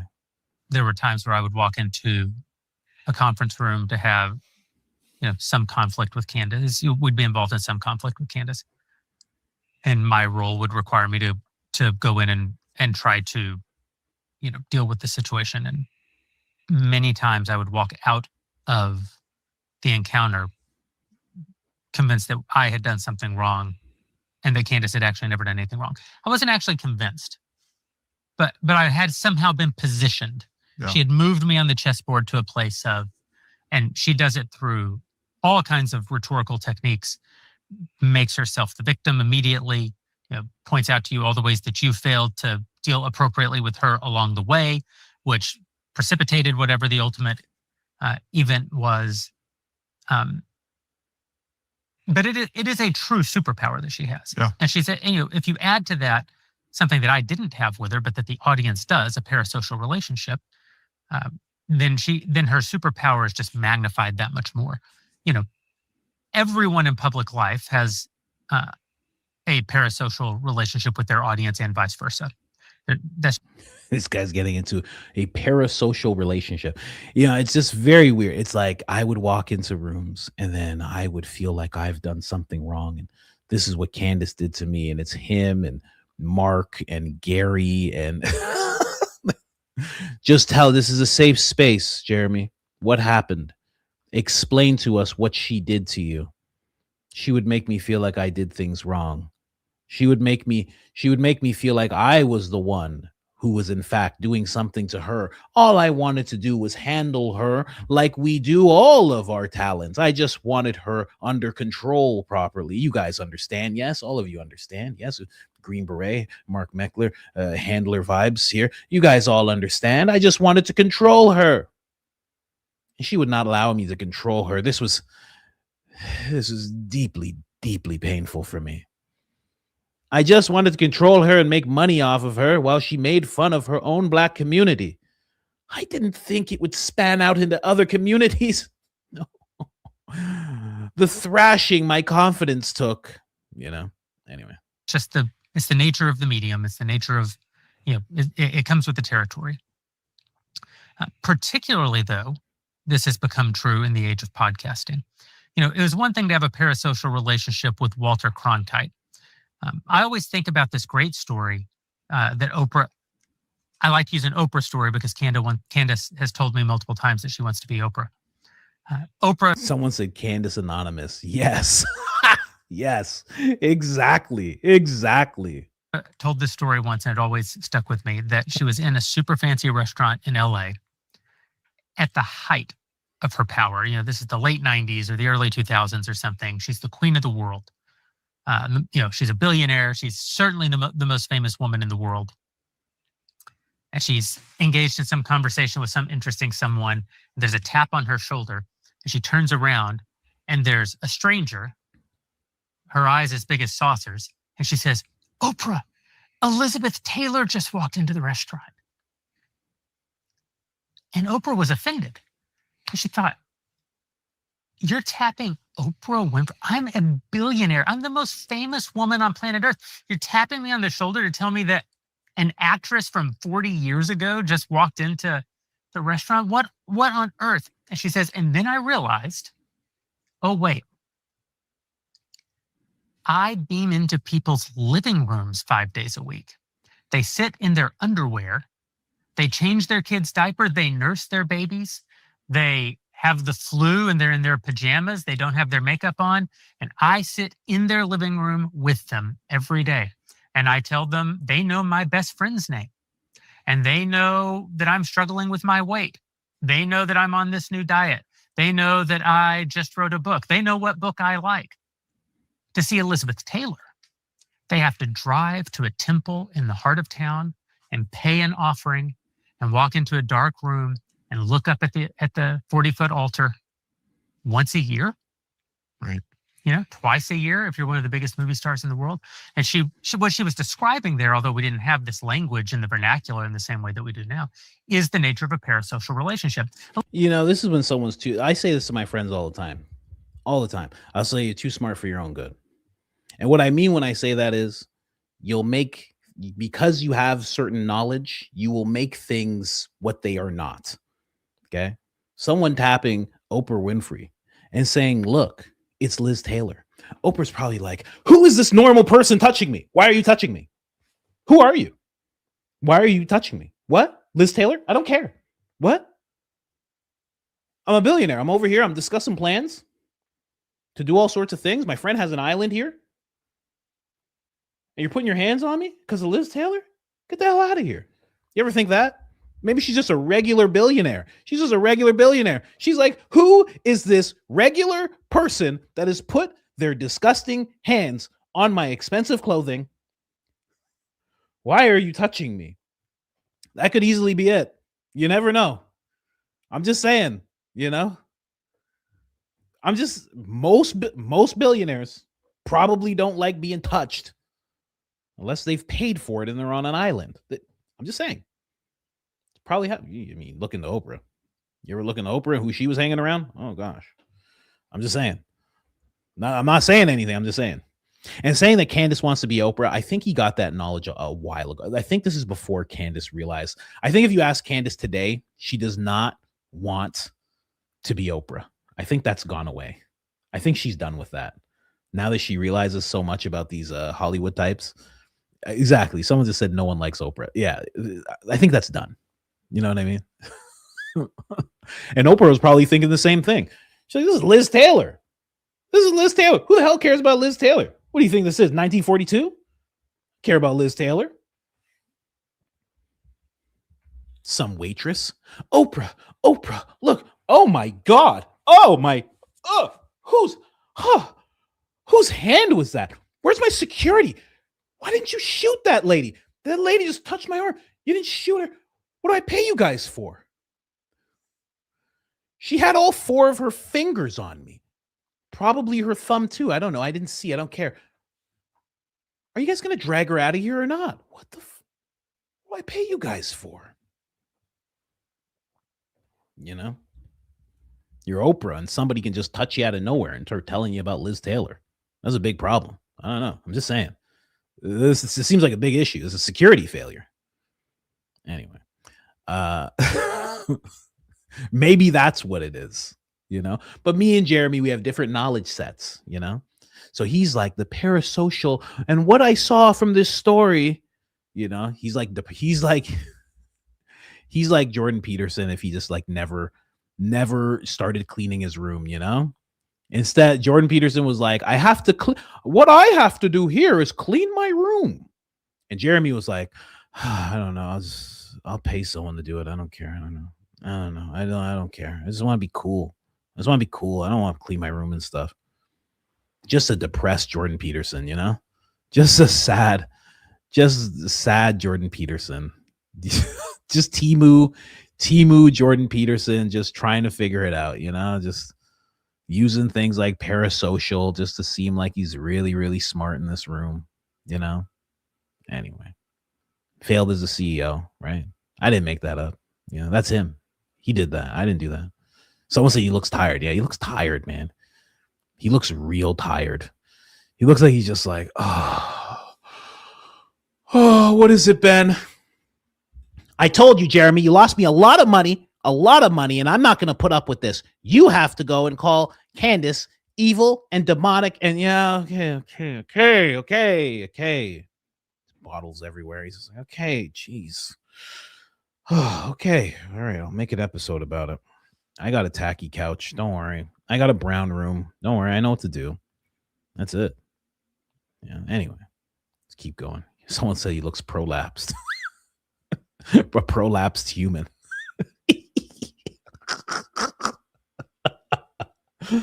Oh my gosh. Friend of the show, Jeremy Boring. Elizabeth Taylor has a parasocial relationship with her audience. Of course she does. But it's a very minor one. Right.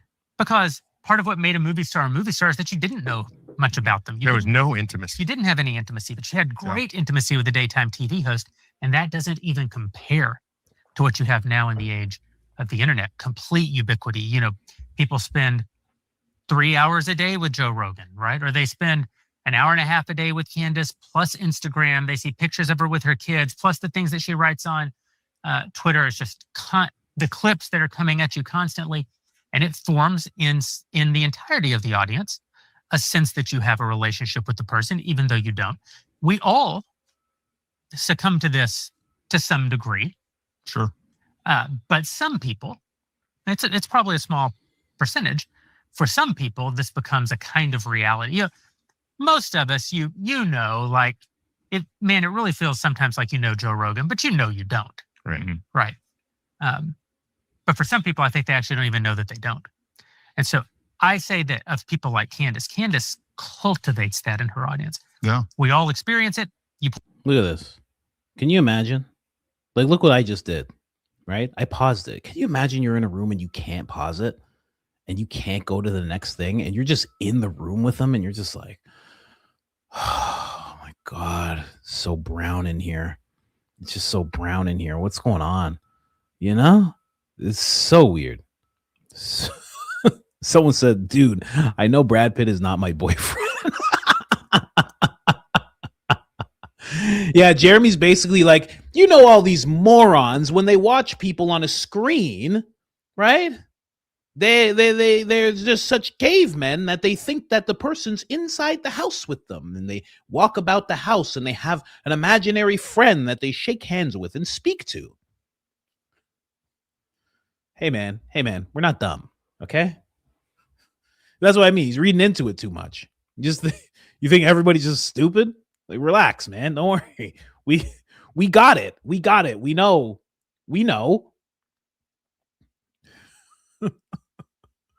He's like, you have to understand these people, their IQ's so low, and that's why they like Candace.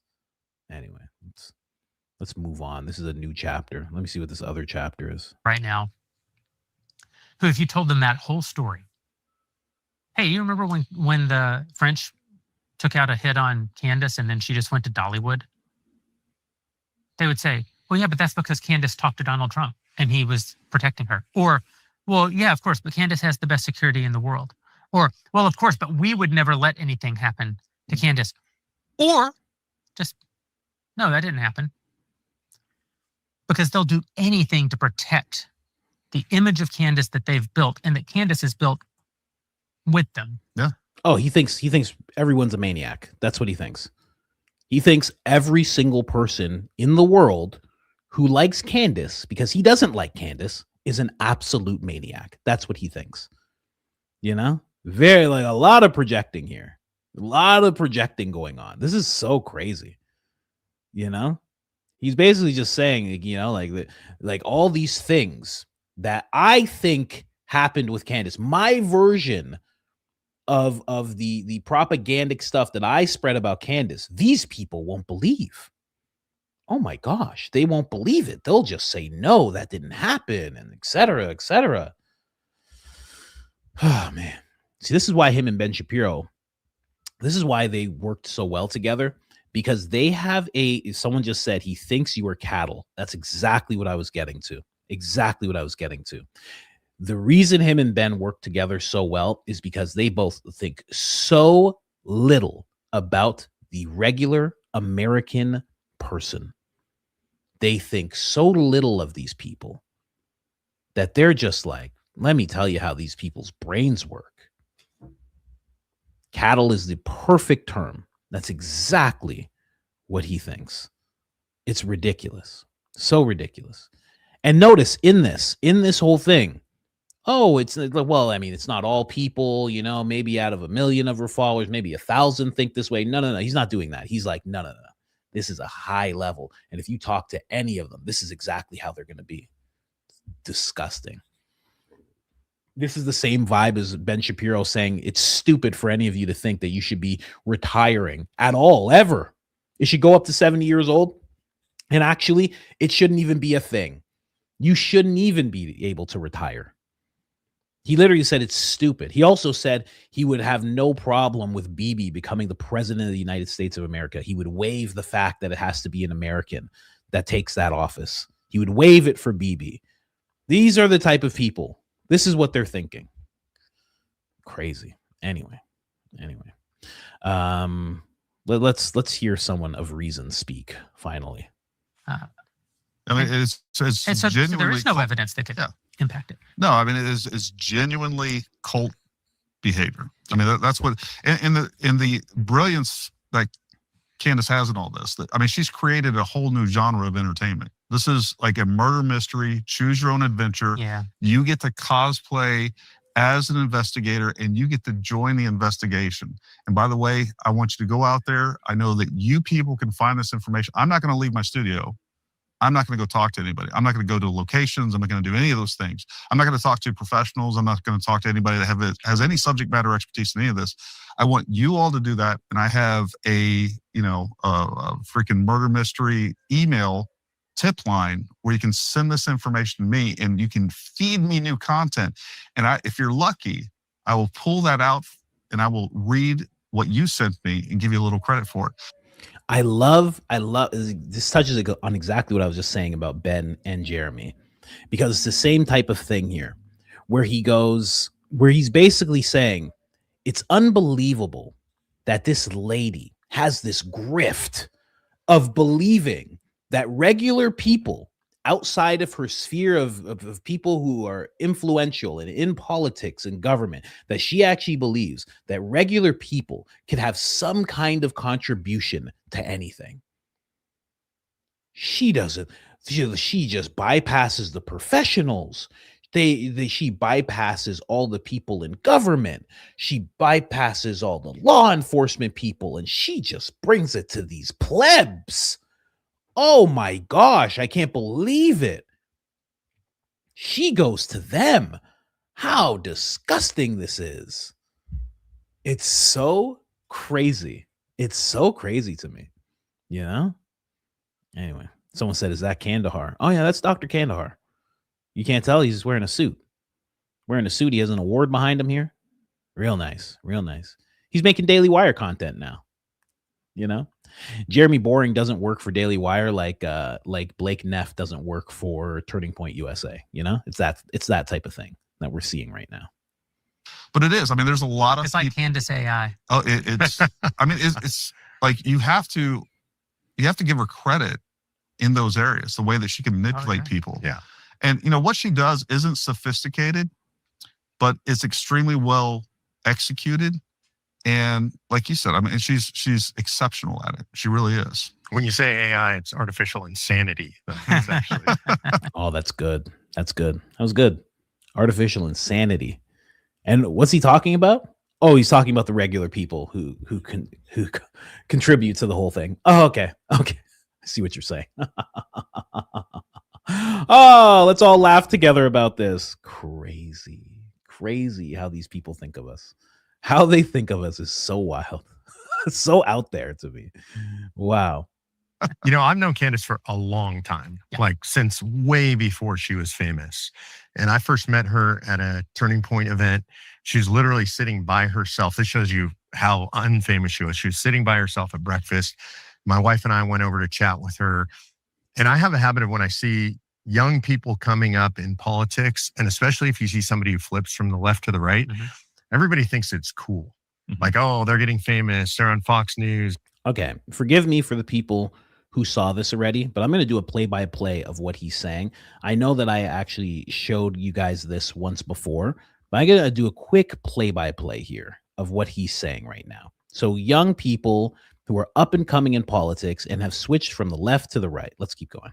They're on Daily Wire, Blaze, whatever. It's like so cool and they're so popular. It sucks to be them at that point. It's really hard. Everybody. Okay, so he sees them. He knows that they're having a really hard time. Okay, what does he do next? When he sees young people who are up and coming that have switched from the left to the right and are having a hard time, what does he do? They know that they knew from their former life hates them, is attacking them. They're being, everybody's on them on the right. We love you. You're incredible. By the way, they're usually going broke at that point in their lives. Okay, so they're in a vulnerable situation. Okay, so they're in a vulnerable situation. They're having a really rough time. Okay, everybody in their life who was in their life formerly now hates them. Okay, what does he do? Every other way that they could make money in the past, all those people now hate them. Nobody's paying them. You go on Fox News, you're not getting paid to be on Fox News or whatever you're doing that's making you famous. And so I just tend to go up to him like, I just want him to know, like, if you need anything, I've been through this. It's ugly. I'm happy to help or whatever. Okay, so he comes to them, says, I'm happy to help.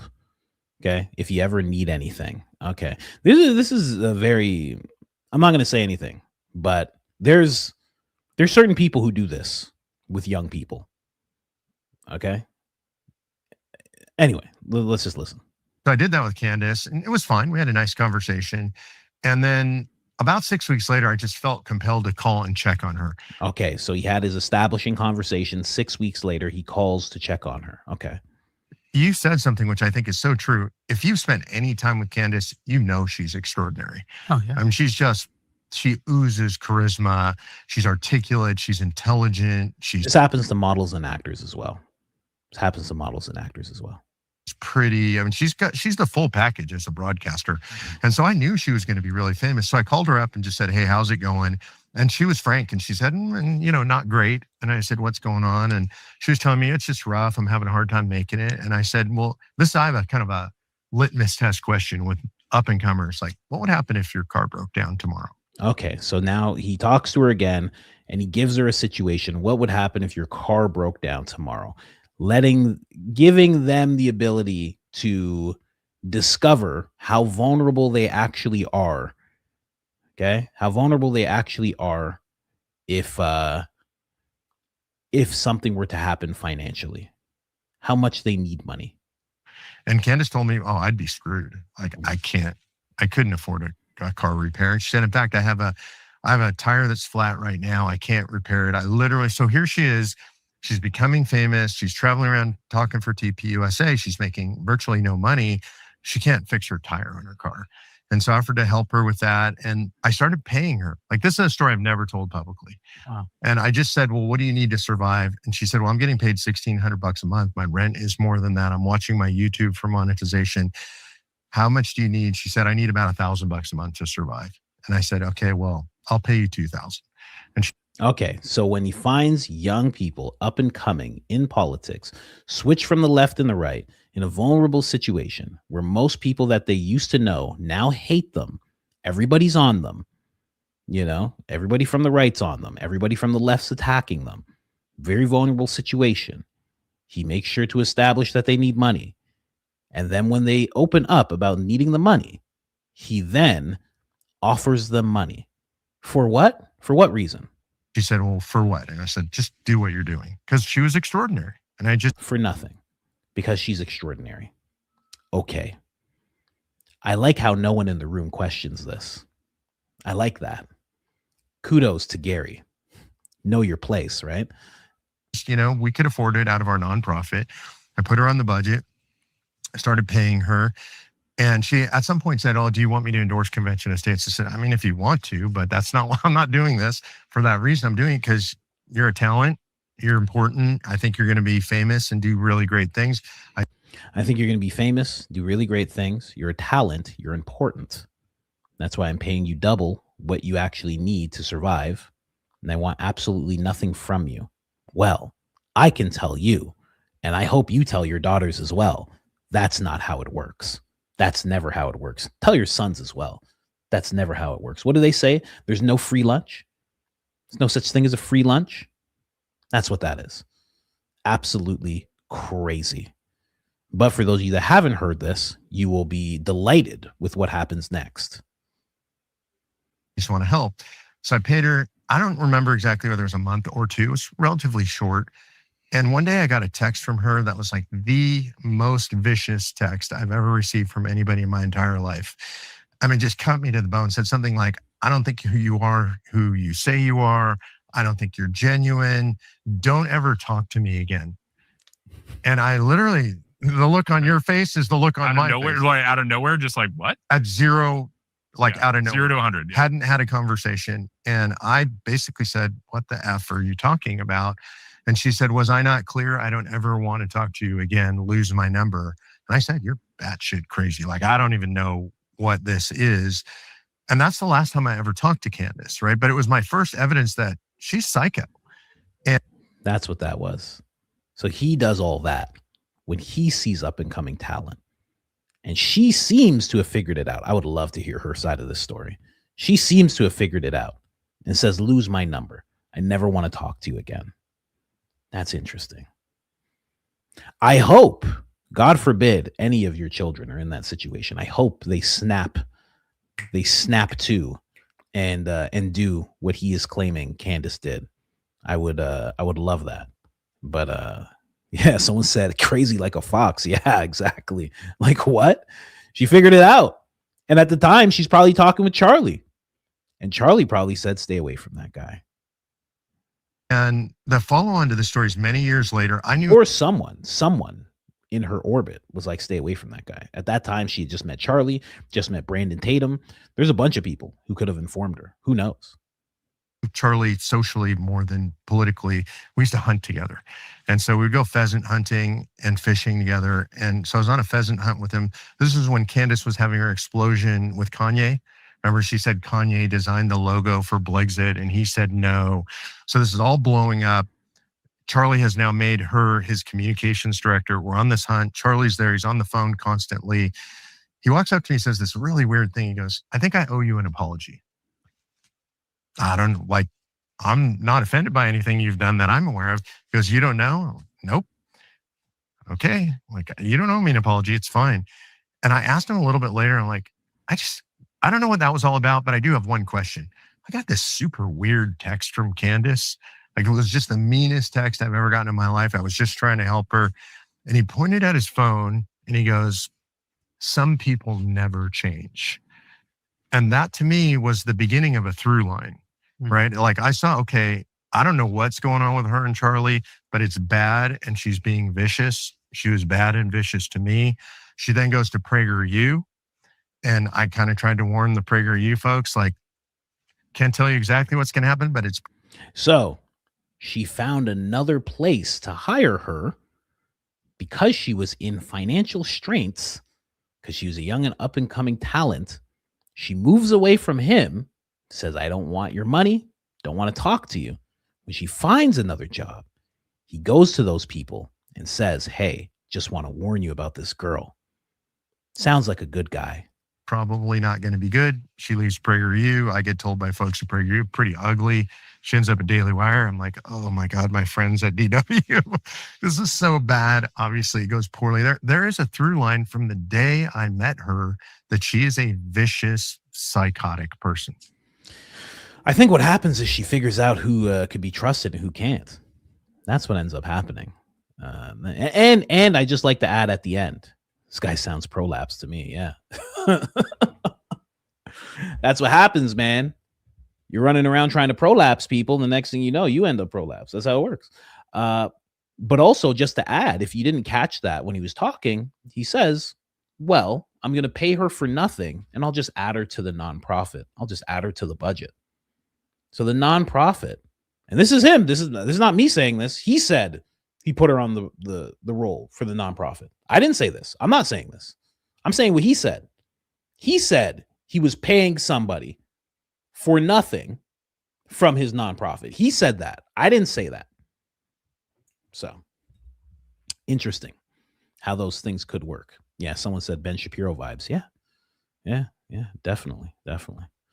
But I hope they're all doing well, you know. Hope they cried together and just had a great old time. I hope they're all feeling much better now that they've gotten those things off of their chest.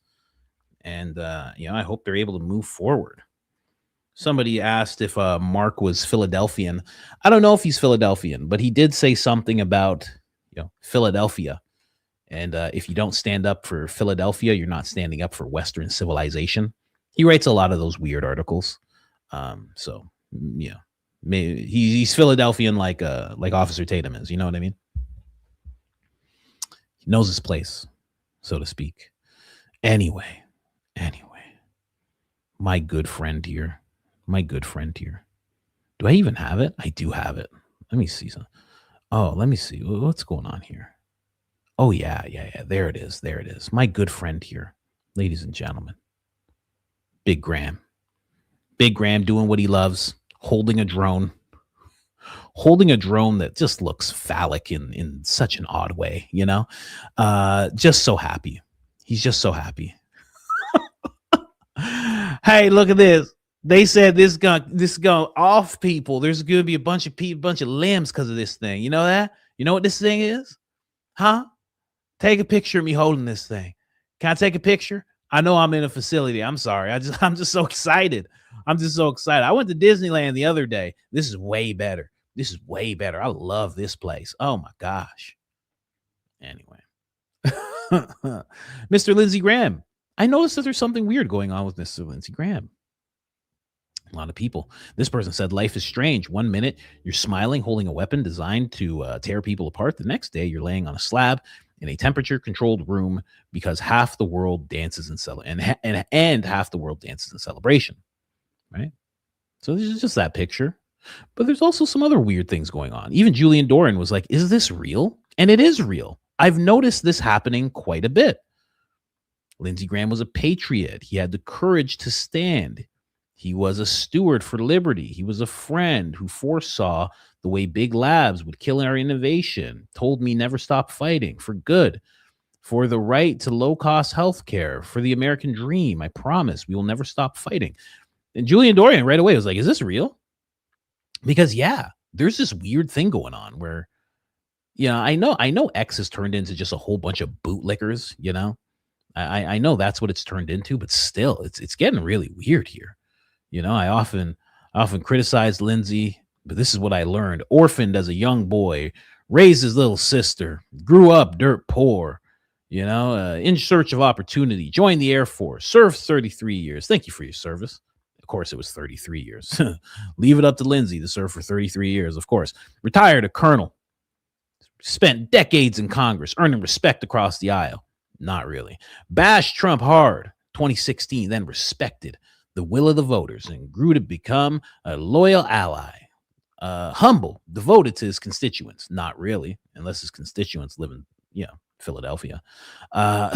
Driven by patriotism, all this stuff. And then that Disney trip everybody mocked, just an uncle taking his beloved nieces to Disneyland. He smiled through and ignored the hate to protect his family. Now, the first thought that came to mind was, oh no, he has nieces. Keep away from that man. That's the first thing that came to mind. But again, that's just me. What do I know? But there's this like the whole little thing of like really making him out to be incredible, just an incredible guy. I don't know where that's coming from. I found it really weird, but not as weird as this. Check this out. Lindsey Graham's sister, Darlene Graham, has officially been sworn in to take the place of her brother as U.S. Senator from South Carolina. She's expected to support Section 219, which would merge the United States military with the Philadelphian military. What? And I was like, well, that's just a fake headline. But then they had the Fox News clip here. Look at this. Please raise your right hand.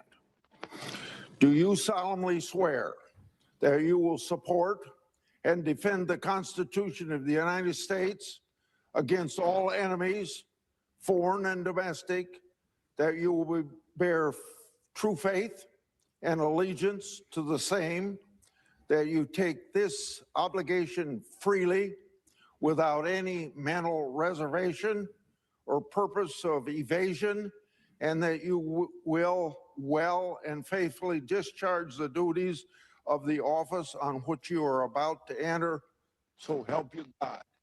I do.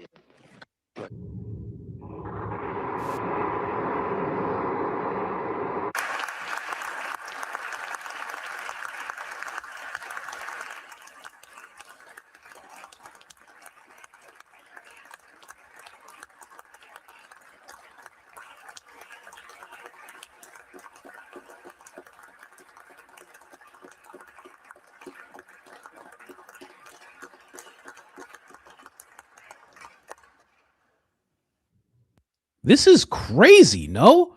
I'm seeing the chat. Yeah, this is I was like, is this normal? I was like, maybe this is normal, and I just never picked up on it. This seems nuts. First off, I saw they were talking about somebody else possibly being his replacement. It was another person. I forget what their name is. But then all of a sudden, yeah, someone asked if I'm writing. Yeah, I'm always writing. I'm writing down timestamps and stuff. What is this? What is this? Is she qualified? Yeah. Is she qualified? Hey, who is she? It's his sister? Is that how that works? I guess they just saw Erica Kirk and they're like, I guess this flies. I don't know. People didn't go nuts. It's fine.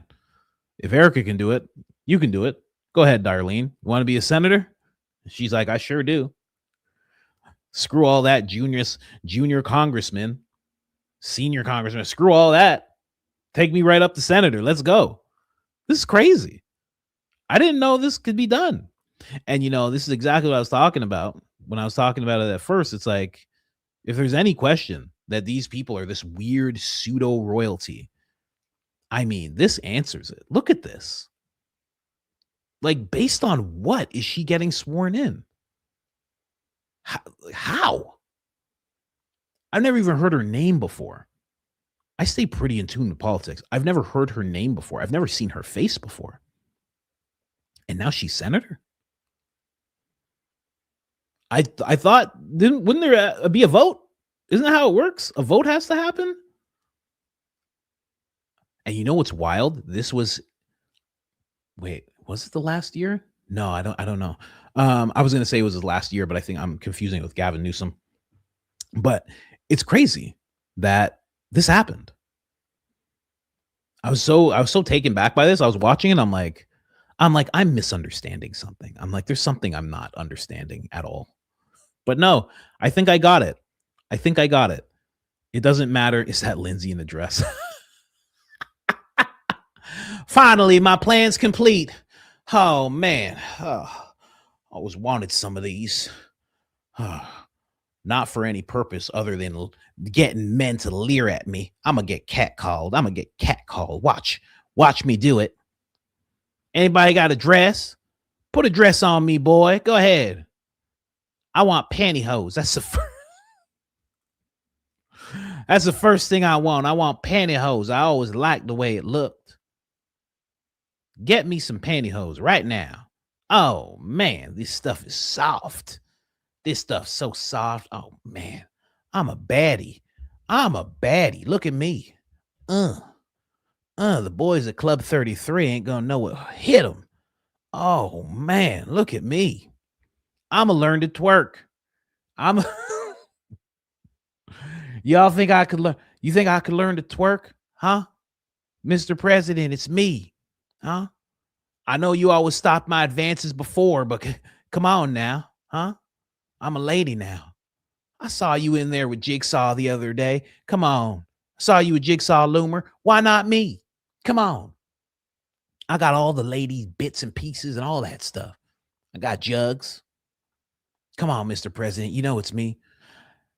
I don't know what's happening right now. This is kind of crazy. You're coming up to me and you sound like Lindsay. You're wearing perfume. You have a dress on. And you're telling me you have all the bits and pieces. This is the first I've heard of this. I haven't heard about this. I really feel weird about this, but how do I know it's really you, Lindsay? I just want $13 trillion, Mr. President. Oh my God. Oh my gosh. This is definitely Lindsey Graham I'm in front of right now. I can't believe this. Hello, Lindsay. It's been so long. It's Darlene now. It's Darlene to you now. Well, I guess come on to the Resolute desk here. This is where I do my business. Close the door behind you. You're going to go down on me. You cool with that, Lindsay? Oh, you already started. Okay. Wow. I'm surprised. I'm really surprised by what's happening right now. This is making me feel very weird. Very, very weird. But I'll allow it. Okay. What can I do? I had to go into it. And then once the bit starts, it can't stop, So sorry.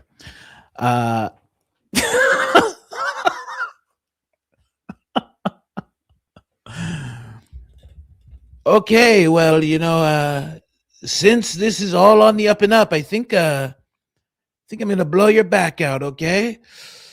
Can't believe I'm saying this. This is crazy. This is really crazy. JD, do you see what's going on here? JD, get in front. Go ahead. Go, no, no, no, no, no, no, no, no, no, no. It's actually marvelous. Go ahead, get in front, JD. This is spectacular.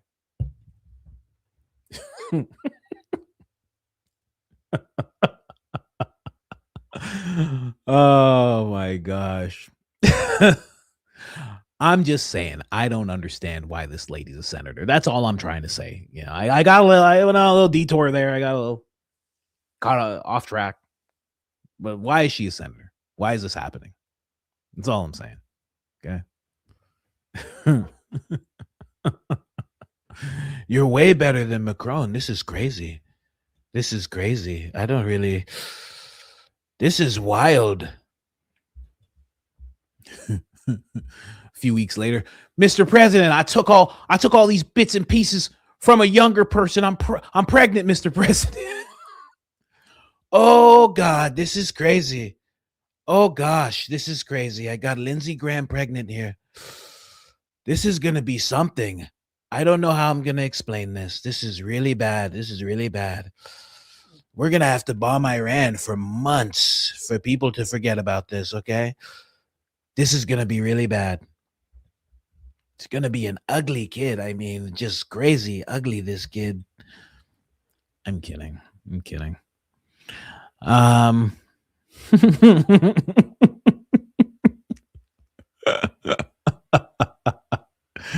Oh my gosh. I always think of the people who are like tuning in for the first time. They're just like, what the what is he? Is he doing an act out of Lindsey Graham and the president making love? And it's like, yeah, man, I am. Okay. All right. I don't know what you want from me. I mean, just it gets that way sometimes. It's barely even my fault. I got to be honest with you. I don't know how anybody could blame me about these things. Right? It just comes to me. Anyway. But there you have it. That's the end of the story. His sister is now senator. No one voted on it. There was no time to vote on it. No one knows if she's qualified. And you know what? Somebody, I know I'm not going to be able to find it right off the cuff. I have so many bookmarks. It's crazy. But someone said that the Bureau, I'll see if I can find it as I'm saying this. Someone said that the Bureau was outside of his house after he passed away. And that's an indication that they suspect that there was foul play in him passing away. And I found that to be wildly interesting. Oh, I got to pull this up. People think Erica Kirk's stepbrother was in the stairwell. I got to pull that up. But they think there was some kind of foul play at foot. Now, I didn't think that. I made it very clear. I was like, I made jokes. I was like, the devil always comes. He collects his dues, et cetera, et cetera. But I mean, his sister just stepping into the role. I'm not going to say that there's foul play just because of that, but that's weird. I've never seen that before. I'm sure if you Google it or chat EBT it, I'm sure you'll be able to find instances where this has happened. But I haven't seen it. I haven't seen anything like this before. There's just so much. There's just so much. So many tabs. Anyway. That's the end of that story. Just wanted to show you guys that. Don't know what you think of it, but if you are in South Carolina, there was a vote had, and you had absolutely nothing to do with it. So get comfortable with that, and you have another Graham on your hands for at least the next 20, maybe even 30 years. So deal with it, I guess. That's basically what they're telling you as they're swearing her in. Like, they're basically looking at you saying, what are you going to do? Huh? This is what we decided. But there's a Spaces afoot. Now, this is Project Constitution posting this. I guess it's just those three in the Spaces. I just want to play a little bit of this. Again, another Blake Spaces. Thanks for letting me up, Gary, for one. And I just got a couple. I'm not going to hold everybody up, but I got a couple quick questions I just want to see if this is the one that Ali Files was watching. If so, we'll just skip over it. I just want to get a feel for it really quick. About the chapters, though, real quick, I will just say that it wasn't just Z. I mean, Z started with the documentary, but there were multiple other independent investigators like Jay Apps, Honest Ash, and a bunch of others that had gone and called them and verified that they were not actual chapters. So, Colin, let me just stop you there. I don't think we're going to get any clarification on that tonight. I mean, okay, I think this is the same one. So we've listened to this already. All right. Shout out to Ali Top Files for finding that right away. I have to just talk about this really, really quick.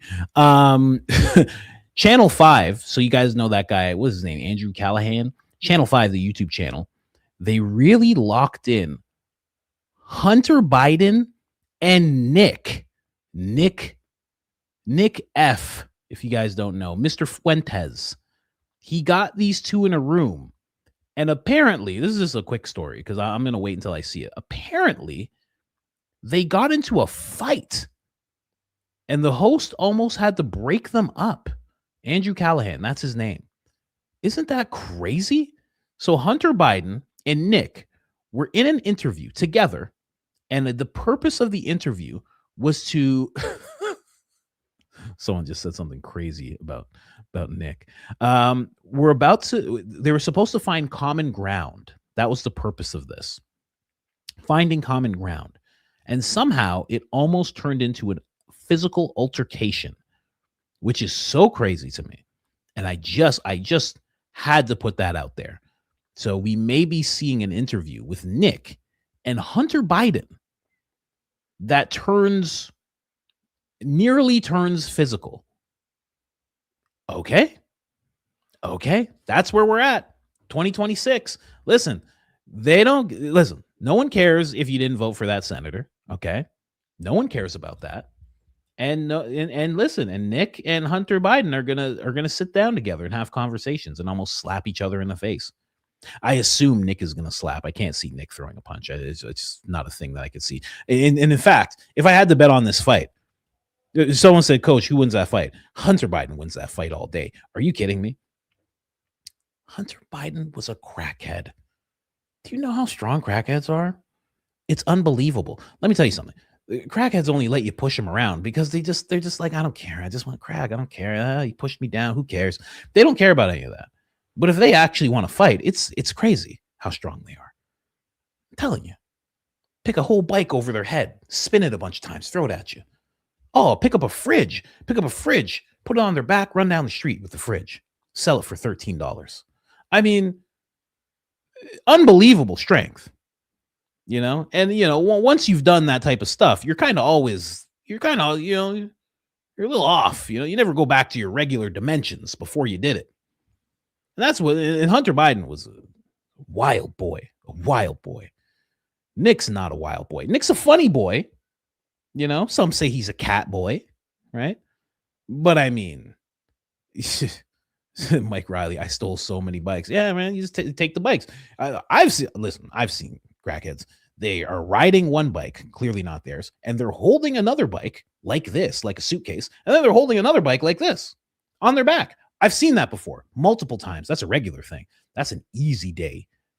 That's an easy $30. They go and sell those bikes $10 each. I'm just saying.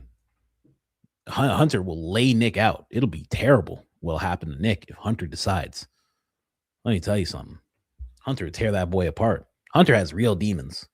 He has real demons that he's fighting against. You know what I mean? He talks like his father was like one of the best presidents. He knows all the bad stuff his dad did. He's not allowed to talk about it at all, right? No. I don't think Nick's ready for all that. I'm just saying, So it's Mike Riley. My guy would give me 20. Oh, man. Back in that's the trenches, man. They go in the trenches. Crackheads skip around in the trenches like it's a sunny meadow. They have a great time, sleep on concrete like it's an Alaskan sized bed. They don't care, man. So I'm just saying, Tyrone Biggums is like, huh? You got any more of that Fuentes? Nick's just laid out on the ground. You got any more of that Fuentes, Andrew? Huh? Huh? Hunter might go back to his regular ways. He might just knock Nick out and take him and sell him somewhere. I'm telling you, sell him for $40. I'm just saying, he might do it. You know, it's part of a political family. Sure, he knows where to sell a dude. You know what I mean? I'm just saying. No slight to either of them. Friends of the show, of course.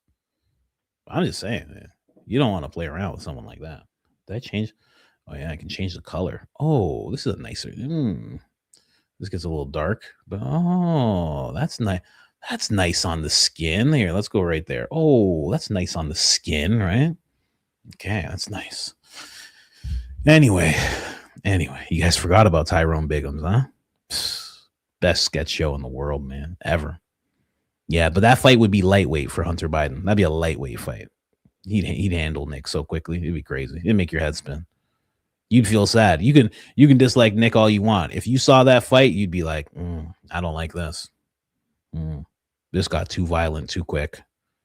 Nick would be screaming. You know Nick would be screaming. Nick would be screaming all sorts of things. Take it out! Take it out! Ah! Oh my gosh. Nick would be upset. Are you kidding me? What are we talking about? It's no question who wins that fight. Anyway. Let's talk about Jordan Peterson. You know, I put out this tweet yesterday. I said, do people actually think Jordan Peterson wrote this tweet? Because he just popped up out of nowhere. And he's letting us know Judeo-Christian values. He's letting us know that the 10 Commandments are Philadelphian. That the great stories of the Old Testament are Philadelphian. He's just letting us know that even though he's sick and on his deathbed, he wants us to know how valuable the Philadelphians of the world actually are. And I said, do people actually think that he wrote this? I don't think he did. And I don't think he wrote this either. This came out when? July 12th? I don't think he wrote this either. I'm pleased to release the 4th lecture of my We Who Wrestle with God collection. We plan to make this a Sunday ritual. I'm telling you, this is not him. His daughter already came forward. And said that he's very sick. That he's very, very, very sick. Okay? And I guess I can find a clip of her. Jordan. I'll just write Jordan here. I guess I can find a clip of her talking about it. But she explains it. She explains it pretty thoroughly. That he is very sick and he will not be seen for a long time. Okay? Going to be a Sunday ritual. Today's topic, how you become a good person. We're all dreaming about it, et cetera, et cetera. Yeah. If it was actually Jordan Peterson writing it, I'd take the time to read it. But it's not. There's no way it is. It wouldn't make any sense. This is what I'm talking about here. Another tweet. Okay. I'm going to go to YouTube really quick. Let me see. You know what? I should go to X. Let me see if I can find it on X really quick. I don't know how to spell her name. Michaela. Let me see. Michaela. Kayla Peterson. Let me see here. Jordan Peterson sick.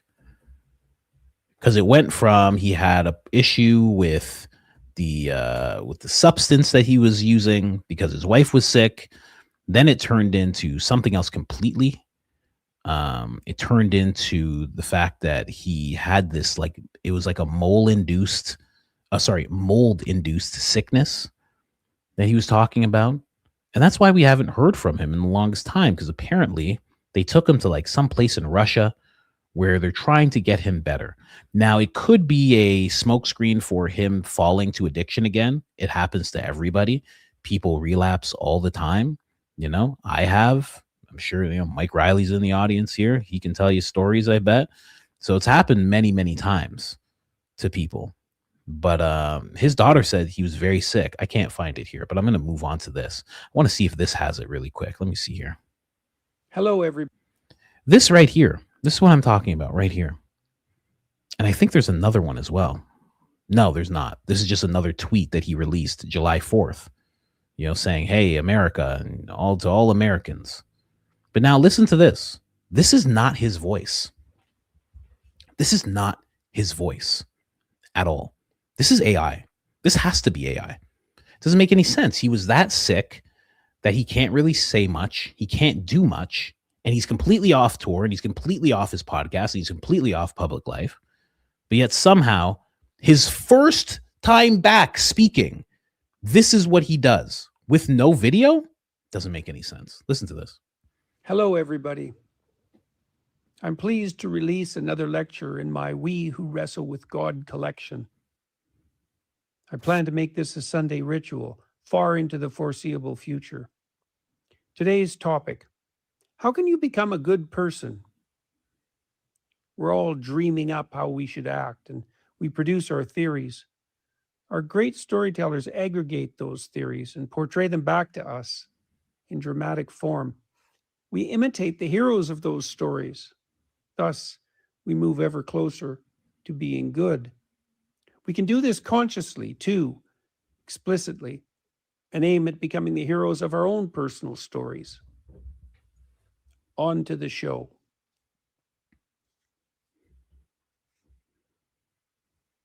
So a long time ago.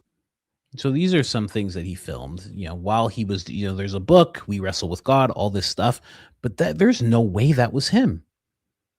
There's just no way, because he's a sensible person. The first thing, he's been sick for this long. You think he would come back on his podcast.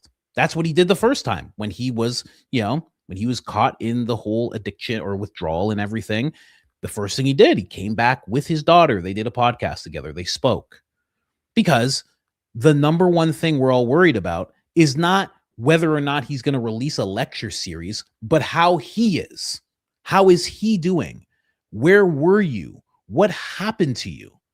That's what people want to know. So it's crazy that all of a sudden they release that. And it's like nothing about him coming back, nothing about him being sick, nothing about, hey, I'm glad to be back. Nothing. Just straight to business. That's it. And now we're releasing this series. And I will add, there we go, 2 months ago, update on the health condition. And keep in mind, I don't like the road that Jordan Peterson went down, but I love Jordan Peterson. I think Jordan Peterson's fantastic. I had the chance to meet him many times, and I didn't take the opportunity. And it sucks that I didn't get that opportunity. I had it. It was right there. It's perfect. And I just didn't take it. Here, let's just check this out really quick. This is the update on his health. Are not fun for me. They're really stressful. And I would have updated you guys sooner, but he's still been really sick, and he got worse over the last few months. And I'm 25 weeks pregnant, and I wasn't able to record anything without weeping the whole time until this week, apparently. And it stresses out my whole family to talk about it online. And there's no point in adding stress to an already stressful situation, except that because we're public, Dad in particular, it's also stressful not talking about it, because then rumors get started, and then that's all people wonder about. So here goes. Dad's been suffering from an old neurological injury that's more recently been causing akathisia. Akathisia is the worst thing I've ever seen anyone go through. That sounds dramatic, but it's true. We talked about it in 2020 and 2021 when he experienced it after clonazepam injured him. And I'll explain why it's an injury in a bit. I had a very brief experience with akathisia, symptoms that were extremely horrifying, but not as severe as his when I went through antidepressant withdrawal from Lexapro. That was just over 10 years ago. And that experience, like the withdrawal period that was really severe, lasted 2.5 years for me, where I was nearly disabled. This was kind of before I had a public thing going on. That's when I just had a blog. I've linked a bunch of papers below about everything I'm going to talk about so that people watching can get scientific background information about what this is. Considered a national emergency, given 1 in 6 Americans, or possibly more depending on the stat, is on one of these medications. And long-term use appears to cause mitochondrial dysfunction that manifests as a neurological injury. So the reason I play that is because who then thought it was a good idea to do this? And keep in mind that the tweet is exactly what he says in this to a T. I don't know. And my first thought when I first heard this was, did the Daily Wire take a note from Turning Point? Now, Turning Point says, Blake has said many times that the video that they showed of Charlie is 100% real. It's 100% real. It's not AI at all. But there's also someone who went rogue and left the company, and he was the first person who actually made voice clones of Charlie Kirk. And he did it before Charlie even passed away. He was the one that introduced it. I've seen him on X. He's talked about it extensively.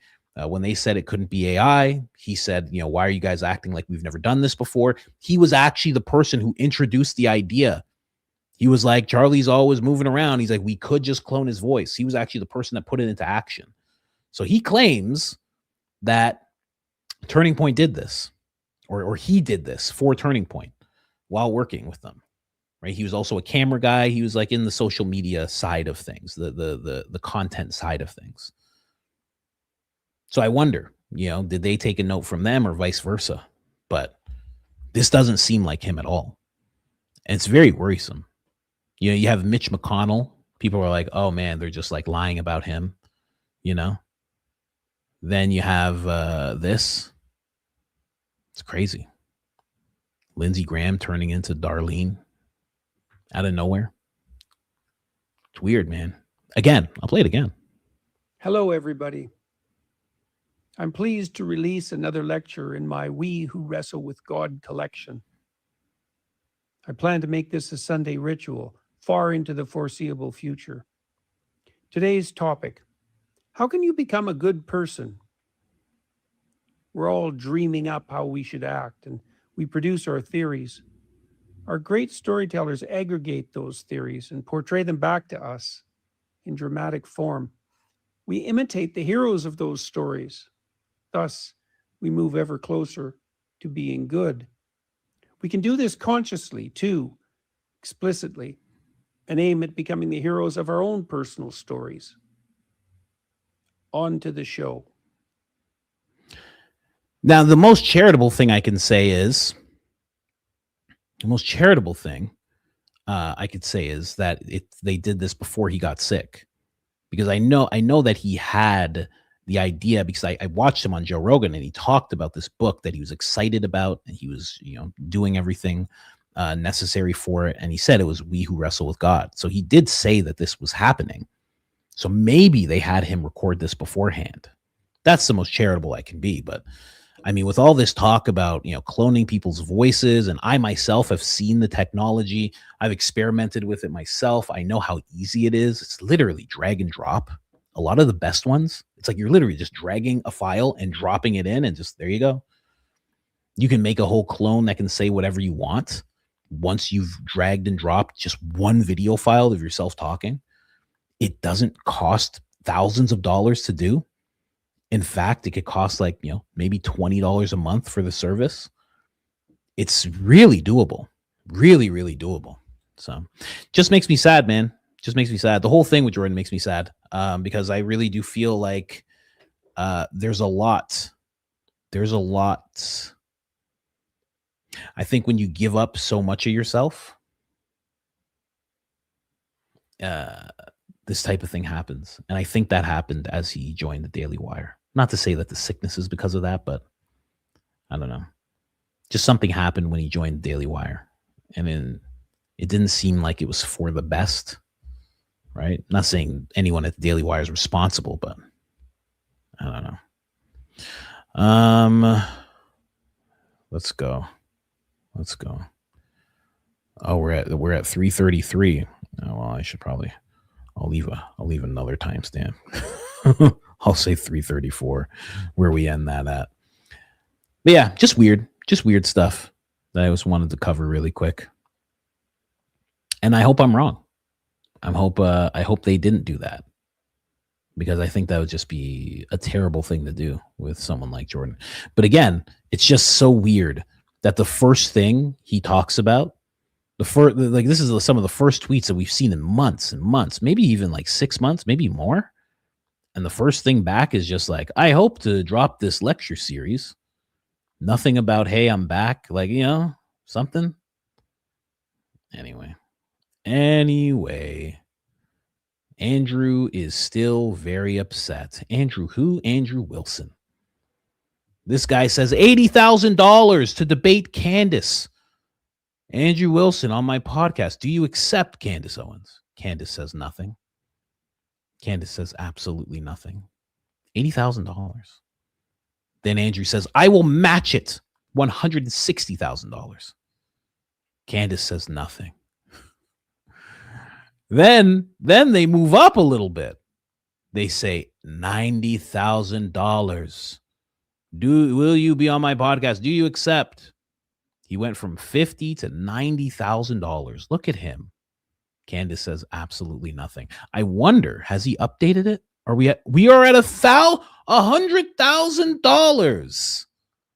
Whoa. They're going to get up to like $1 million. Could you imagine they get up to $1 million and it's for sure not this guy's money? Because, maybe I'm wrong. Maybe he's doing great. Maybe he's killing it. Maybe he's just absolutely killing it.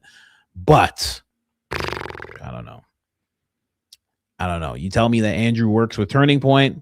That's what you tell me. Someone said, Coach, would you do it for $100,000? Would I do that for $100,000? Debate him on, first of all, I don't even know for what. I guess Turning Point, the case. I don't know. I guess so. $100,000. Yeah, that'd be fine. I guess, I don't know, but it's like, yeah, I guess, because I'd make it really funny. The one thing that I know how to do is to take someone who's taking themselves way too seriously and just make them realize that we're not even close to God. We're not even close to important. We are important. We're God's children, but he's in charge of everything.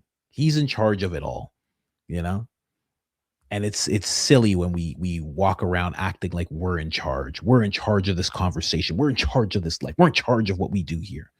You're not in charge, like $100,000. I don't know.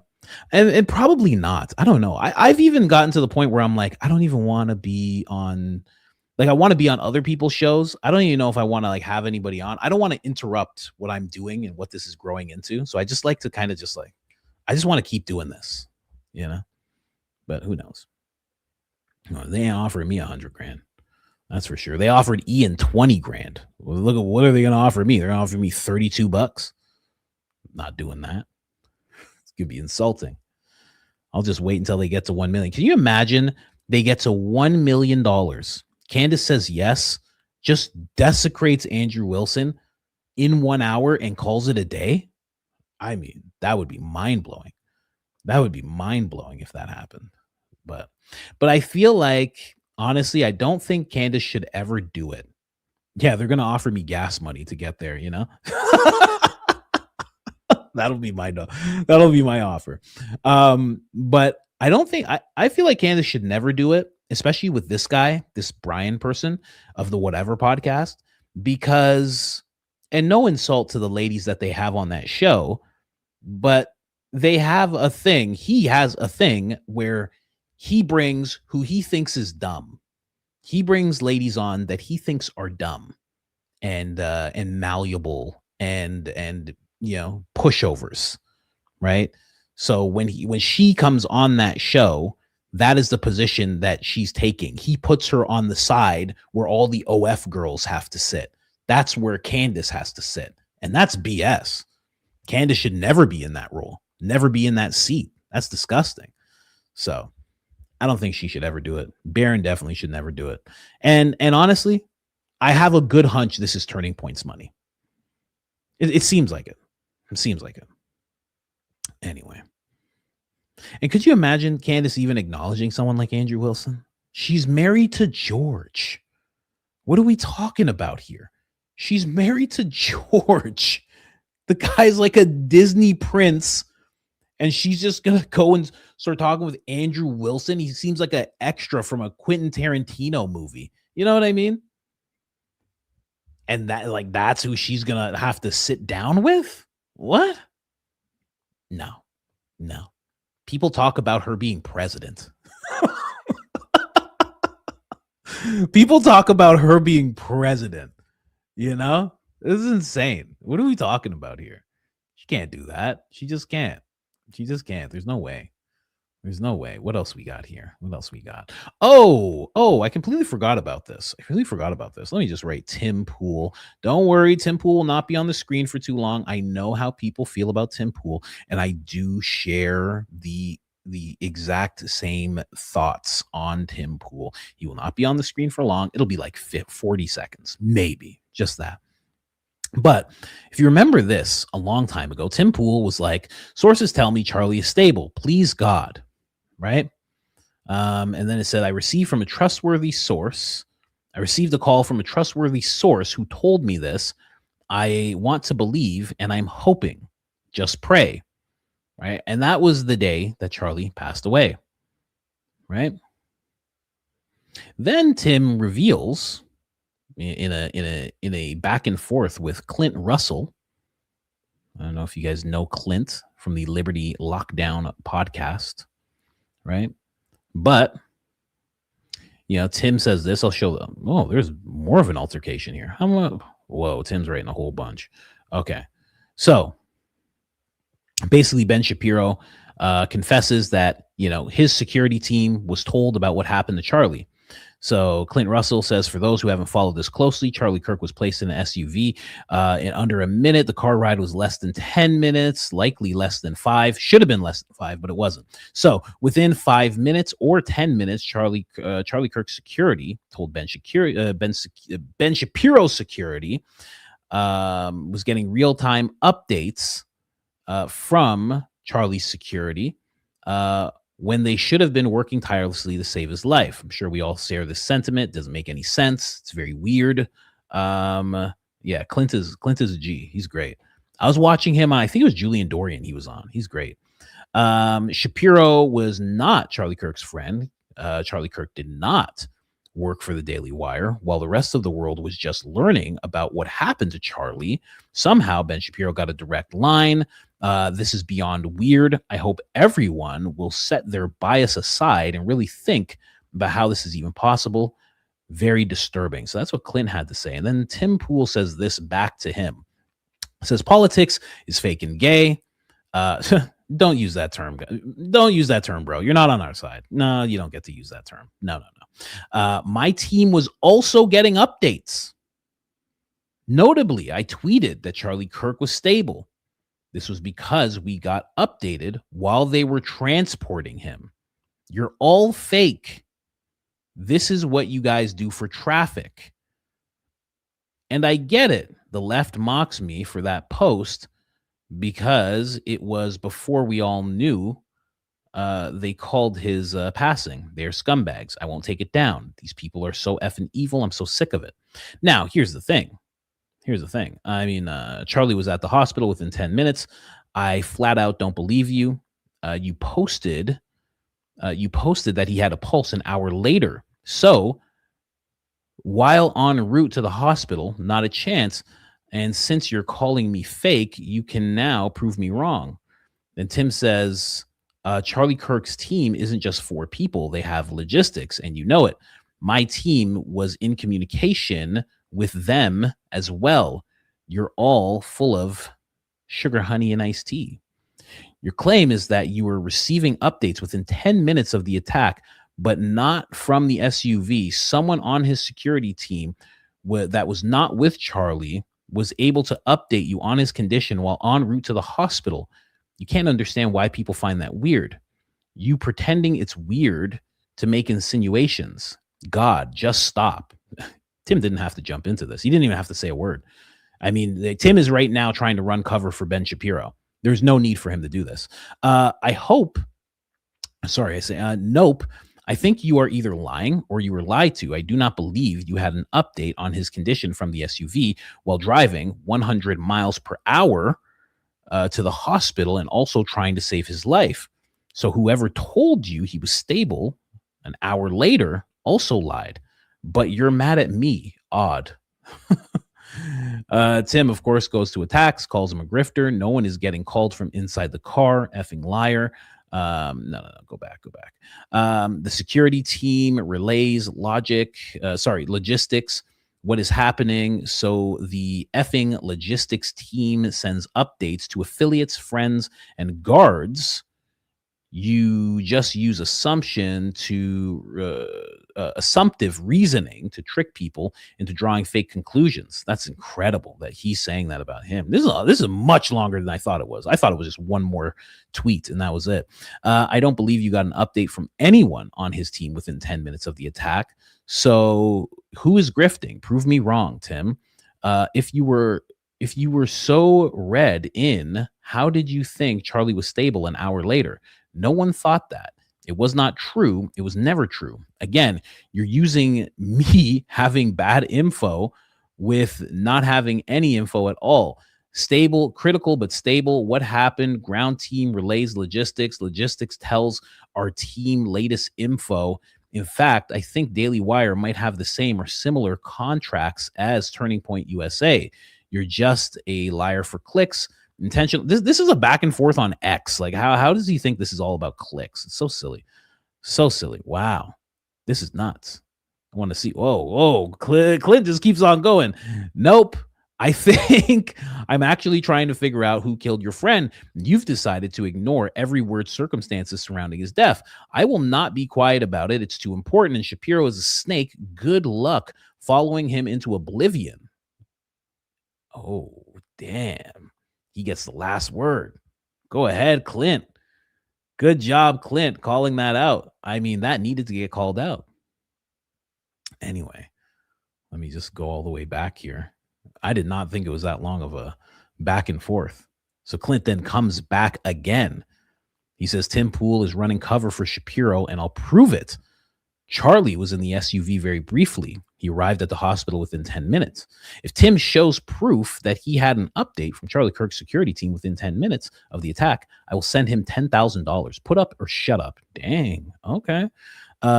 Seeing as this is all one big grift and I'm just only interested in money, right? Says the guy who met in secret with Netanyahu. The last thing I would do is blow that 10K.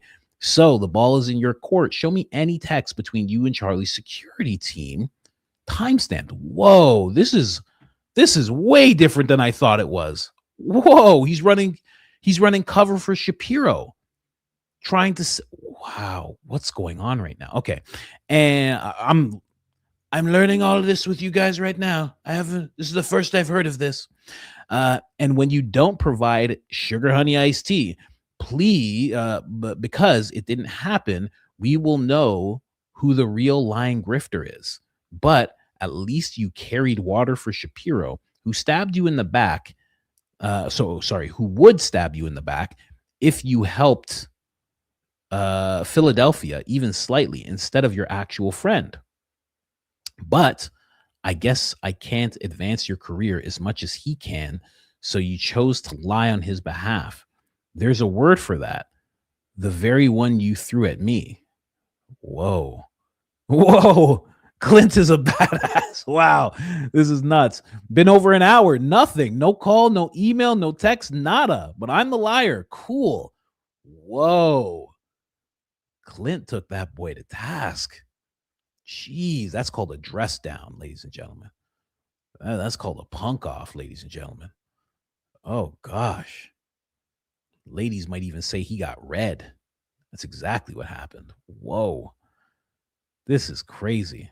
And this is Tim Pool just talking about it more. So he just didn't answer Clint and then just talks about it on his podcast. Crazy. Statement. This is insane. How is it that I know for a fact? Statement of fact. Brian Harpole did security for Candace Owens. That's weird. If that was not true, she could sue me. He's suing her. Hey, Candace, sue me for saying that right now. Do it. because you know it's true, and all of these conspiracy people are lying. And the reason why Brian is suing her is because he did security for Candace, and she's accusing him to get clicks. And This is insane. Wow. Wow. He seems like a liar. This seems like it's not true. Every time Tim has one of his little Candace Owens temper tantrum, it is so effing feminine looking. The dude must have an effing P word. Sorry. Let's go up here. That is wild. So what's actually happening is that he's running cover for Ben Shapiro. Why on earth would he be running cover for Ben Shapiro? I guess the only thing I could conclude is that he's trying to make Ben Shapiro seem like he's trying to make Ben Shapiro's situation look normal. He's trying to make it look like, hey, everybody got notifications. Hey, what do you mean? Charlie's security was just on the phone with all of us. That's insane if that's true. That's insane if that's true. If what Tim's saying is true, all of them are supposed to be scrambling, getting Erica, figuring out where the kids are, making sure she's okay, his parents, this, that, so many other calls they're supposed to be making. And the calls that they're making are to Ben Shapiro and according to him, Tim Pool and his team. That doesn't make any sense. And why are they doing it? In case it's like a multi-person attack? But the multi-person they're worried about is Ben Shapiro, Tim Pool, and not Erica Kirk, her two children, Charlie's dad, Charlie's mom, Charlie's sister, Andrew Kolvet, Blake Neff. What? Mikey McCoy, Tyler Boyer. They're not worried about those people, but they're worried about Ben Shapiro and Tim Pool. That doesn't make any sense. He's just trying to make what happened with Ben seem normal, and it's not normal at all.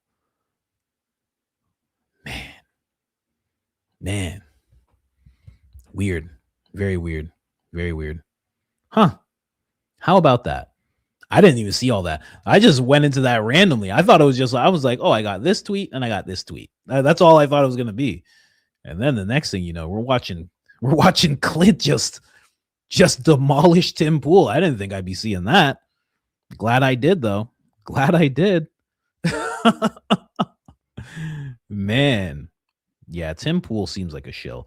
And you know, that whole thing of like calling somebody a grifter, it's getting so old because it's constantly used by the people who are grifters. Constantly. Yeah. Oh, why am I in? Someone said, why am I in the dark? My light died. I had a beautiful soft box light that I've had for years, and it just, you know, turned into an old pager. You know what I mean? It just gave me the old Rode microphone skidoo. That's what it did. I was like, is this thing going to blow up? I was like, oh my gosh. I'm like, I just tell jokes. Guys, come on. Anyway. Crazy. Yeah, it's very sad. Yeah, RIP the light, man. Yeah. Candles in the chat, please, for the light. Candles in the chat. Hopefully I can get another one. I don't even know if I'm going to be able to. I'm hoping. Well, we'll see. Anyway. Oh man, we're at the 4-hour mark. I want to do a 5-hour I want to do a 5-hour today, but I can't. I have to do a 4-hour one because I have a meeting and I didn't change it. To 3 o'clock or 2 o'clock, whatever. CST, EST. Anyway, we got Brandon Tatum. That's what we'll have to end it on. Brandon Tatum, ladies and gentlemen. I mean, this guy. Okay, just listen close, all right? This is Brandon Tatum, guys. This is Brandon Tatum, and he's defending Charlie Kirk as he should. He chooses a very unconventional way of defending Charlie Kirk. Very unconventional. I didn't see this coming, but he did what he had to do. Like I say, Brandon Tatum is a company man, and he did exactly what he had to do, okay? Let me just hit play right now. We're better off during slavery. Do you said black men like you were better off during slavery? Do you agree with him? Now, listen, 100%. You believe 100%. Hold on. Okay. This is Brandon Tatum now. Okay. He's going to explain. All right. Let him explain. Okay. No, I see someone with the WTF. No. Let him explain. Hold on. This is Brandon. This is Brandon Tatum. He's going to explain. Okay. You got to give him a second. 100%. You got to just said black men like you were better off during slavery. Do you agree with him? Now, listen, 100%. Just let him explain. Let him finish. Okay. Let him finish. Let him finish. This is a 19-second clip. I was like, nah, I'm not going to just hear a 19-second clip. I got to go find a bigger clip. I'm like, hold on a second. I'm like, because this is our guy here, friend of the show. This is a friend of the show, Officer Tatum. I was like, I got to find a longer clip because it ain't no way it just ended like that. I was like, there's no way. There's no way it ended like that.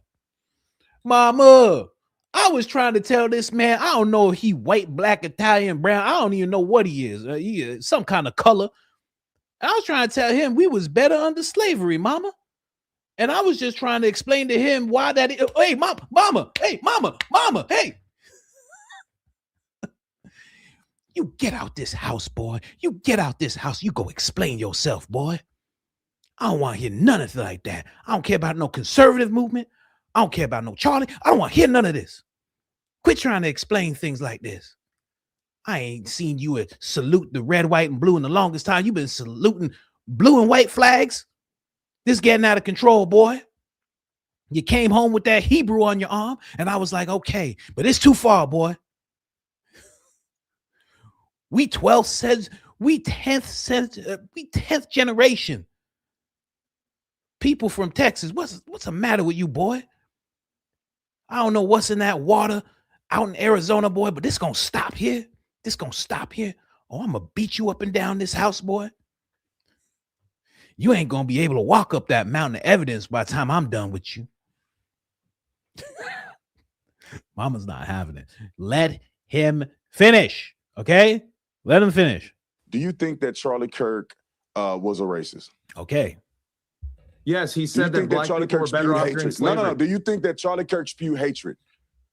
Yeah, I'll say it to you. He thought you, as a black man, were the better off during slavery. Foolery that you're saying right now is what got him killed. The leftist nut jobs pushing the same stupidity that you're saying right now is the reason why Tyler Robinson killed Charlie. This is exactly the same thing. So you should be you're saying condemned you can't criticize for saying somebody? something silly. So you're saying you can't lie. You cannot lie about any them. criticism, if you level any criticism of somebody, then you are responsible for their death? You can't lie about them. The lies is what caused a person like Tyler Robinson to kill Charlie. Lies. He was not racist. He was not hateful. He did not spew hate. He was a man of courage. He had integrity, and he was fair. If you disagree with him, he let you go to the front of the line, and you can have your disagreement. Brandon, Charlie Kirk said black men like you were better off during slavery. Do you agree with him? Now, listen, 100%. You believe 100%? Now what? Look at their faces. They haven't watched. Look at these guys' faces. They haven't watched Officer Tatum like we have. Jack Pasopic's just sitting there. Jack Pasopic's like, all right, let that go. All right, just let him cook. Piers Morgan's like, oh gosh, I think this is a bit much. I don't think I'm supposed to let this happen. I didn't realize this was gonna happen. These guys are look at this guy right here. His mind is blown. His mind is blown. He hasn't heard Officer Tatum before like we have. You know, you gotta let that set in. Okay. 100%. You believe 100%? Wait, you were after better off slavery. Let me explain, because maybe you don't know Black history. No. You don't understand Black history, and you don't understand what Charlie was saying. Listen, after slavery, there was an explosion of success in the Black community. We had Black Wall Street. We were married to the women we had children with. Black people had a tremendous amount of success. Our success was growing faster than white people during that period of time. Now look at us. Now go look at any inner city in this country, and you see people getting murdered every weekend. The leading cause of murders in this country is by Black people.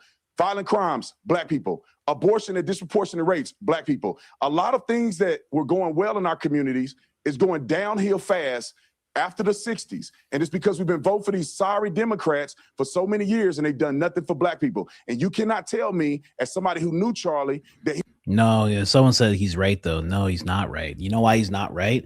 Because he just went from, someone said during slavery, and he said, I agree 100%. What now? Then he went into Black Wall Street. During slavery is not Black Wall Street. So that means you're not right. You're dumb. Don't have your timelines correct. Candace loves the timeline. Baron loves the timeline. I love a timeline myself. I've been known to like a timeline or two. It's not the proper timeline. And then he jumps over to the 60s and he talks about Democrats and voting for Democrats. And look where we are now. That's not a proper timeline. He didn't do it properly. I know what he's saying, but he started it off wrong. Okay. If you try to build the pyramids and you get the first part this wrong, by the time you get to the top, it's this wrong. It's this out of direction. And that's what he just did. Absolutely insane. God, you got to come prepared, man. You didn't have nothing. All those scripts BB writes you. See, BB will write you a script when it comes to defending Philadelphia. When it comes to defending his own people, they're like, you don't need a script. Go ahead, big guy. Go ahead. Go on. Get out there, big guy. Go ahead. Go on and out. Go get it done, big guy. Don't worry. You'll be fine. This is crazy. Black Wall Street, for those that don't know, was burned down. So Black Wall Street was something that was increasingly, it was great. It was great. It was fantastic. A lot of ownership, Black community. And it got burned down. It was crazy. Exactly. See, you guys are understanding.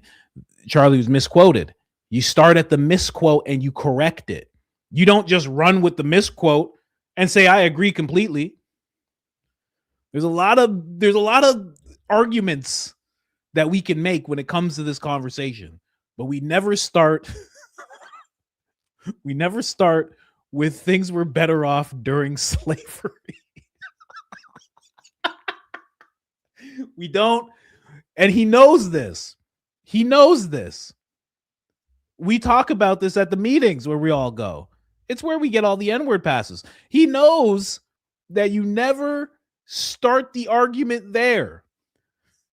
You move out of that part of the argument and you say no, and then you go on to Black Wall Street and what happened, and then you go to the 60s, and then you go to LBJ, and you do that.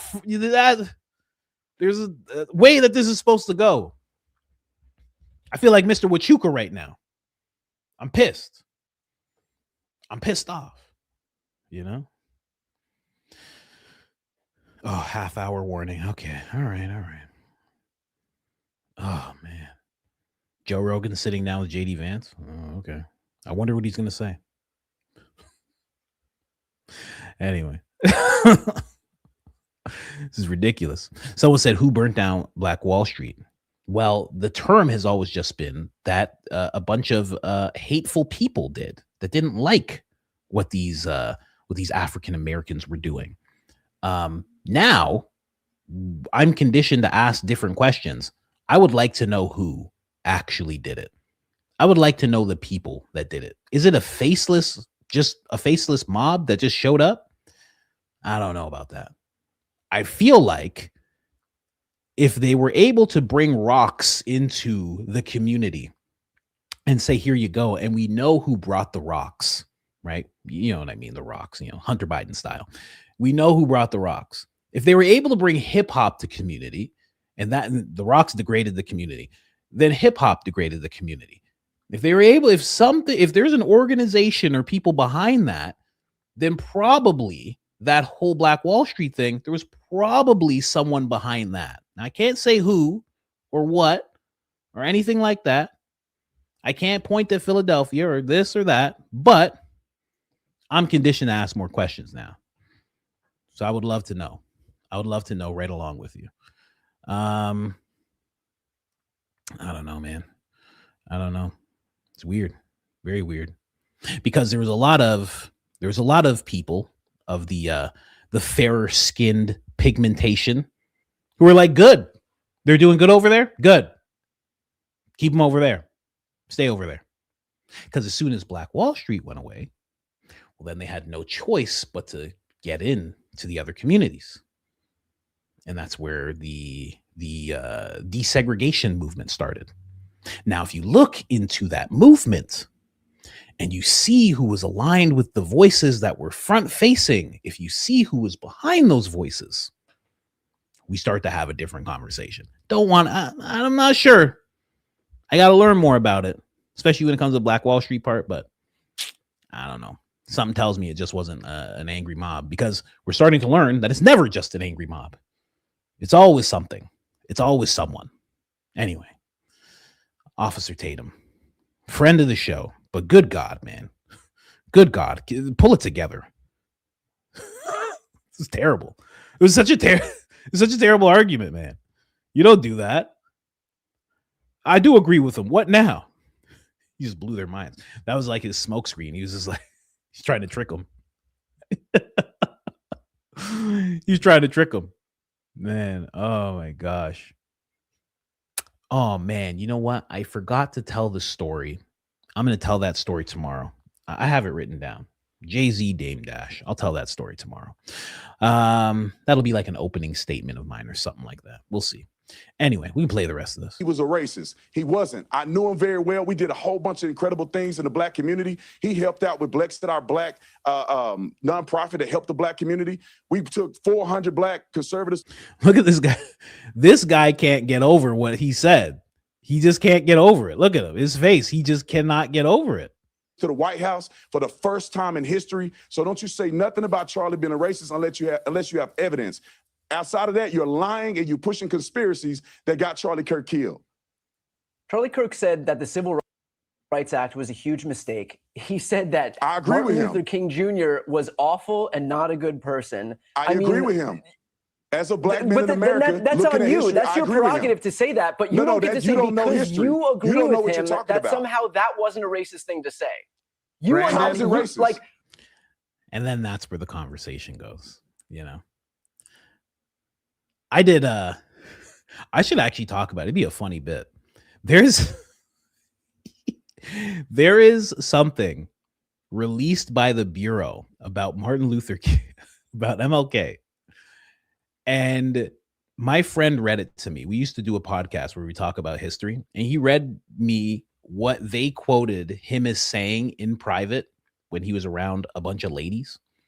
And it was the craziest thing. I can't even repeat it. It was something like, I'm president of the pea eating community or something like that. It was so wild.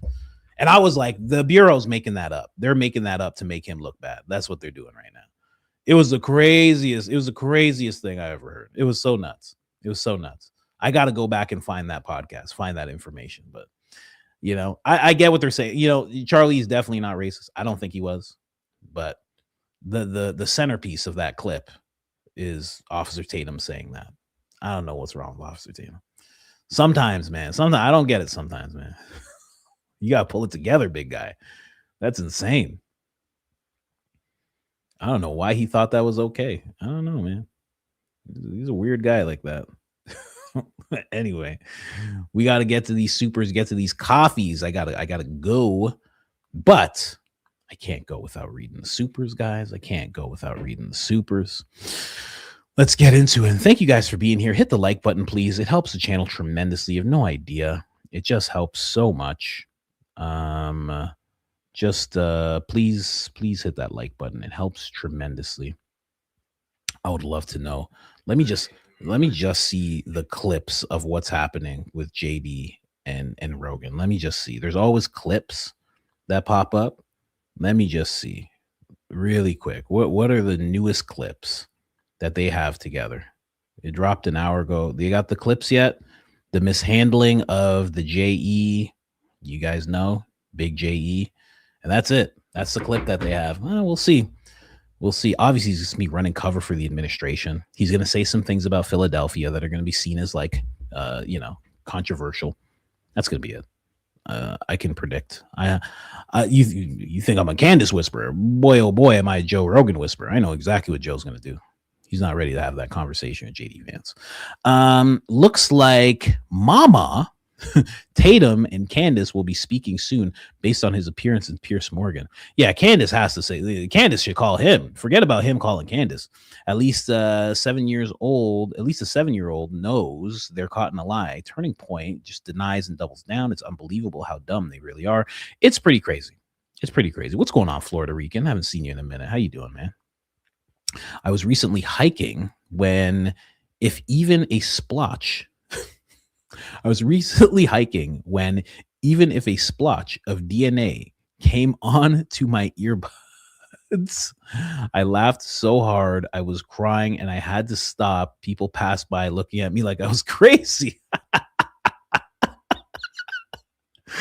Oh my God. You have this playing in a hike? That's crazy. That's nuts. Is this hike material? I don't know if this is hike material, man. I mean, I guess it is. I guess it is. However you feel, you know. The funniest part is that Gary never knew or met Charlie ever. He's clearly reading Andrew's hateful script. Oh yeah, Gary's never met him. At least Graham can be like, yeah, we've met before, we've talked before, we're on the same side. You know, I've heard Graham say that. Graham can say that. Like, Gary has never interacted with Charlie. Corby, the reason EK canceled in Athens, GA, on April 14th is because Candace popped up her Marks of the Beast live thumbnail. It wasn't because of security threat or low sales. No one stands up. No one stands up the VP for low ticket sales. Yeah, it definitely wasn't low ticket sales. The tickets, one thing that people were saying I saw online is that the tickets weren't even for sale. So it was just like low attendance. And it was low attendance, but exactly, you don't do that for the VP. Like, you sit, like, if the VP's not leaving, obviously you're not leaving. Like, come on. He stands you up, not the other way around. Instead of I'm your Huckleberry, it's I'm your Huckleberry. What? Instead of I'm your Huckleberry, it's I'm your Huckleberry. It's I'm your Daisy. Daisy, friend of the show. Charles' Freedom shirt was 100% cotton. Really? How do you know that? How do you know it was 100% cotton? I wonder. Lance is the Plan B patsy. Seems like it. If he doesn't play his role right, I would think so. Coach, please wish my husband, Victor. Oh my God, you're married to Victor Marks? Victor, a happy birthday. The Harpole High. Babe, Coach is I Know Black Poppy and talks tinfoil, loves this channel. Join us. Well, happy birthday, Victor. If you're Victor Marks, congratulations, Governor. If you're just a regular Victor, well, that's great too. Happy birthday to you. I know it seems a little sensual here right now. This is not how it is all the time. It's usually brighter. So yeah, I'm not coming on to you or anything like that. I'm just saying, happy birthday to you. This lighting looks like I should be like stripping or something, Crisis King, thank you so much. Appreciate that. Happy birthday, Harpole High. Happy birthday, Victor. Listen, could you do me a favor? Could you just testify for me that I'm a really good security guard? It's been really bad recently and I'm losing a lot of contracts. I just need your help. I'll give you as many mints as you want. Brian Harpole just pulling out all the stops for anybody. Like we all didn't burn something growing up. That's true. It's very true. Lavalier skin tape. Ooh, lav mic skin tape can be polyester material. But no, there was no lav. It was a magnet. So there's no tape needed. There's already a magnet for it. BN is clearly a girl, canine, parentheses B. How could Charlie not see this? BN. Who's BN? Guys, tell me who BN is immediately. Immediately tell me who BN is. I have no idea. Who's BN, guys? I have no idea. I'll take your word for it until I learn the name. Oh, Blake Neff. I don't know why I never pick up on those. Blake Neff, girl. Could you imagine? Jeez, that would be one Terrible lady. Snake Neff, friendly douche of the show. Thank you so much. We want him to feel appreciated. I was at the bakery. All right.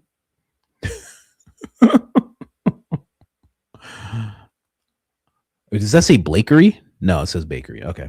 Candace Face reacting to Sneff says, this nigga right here.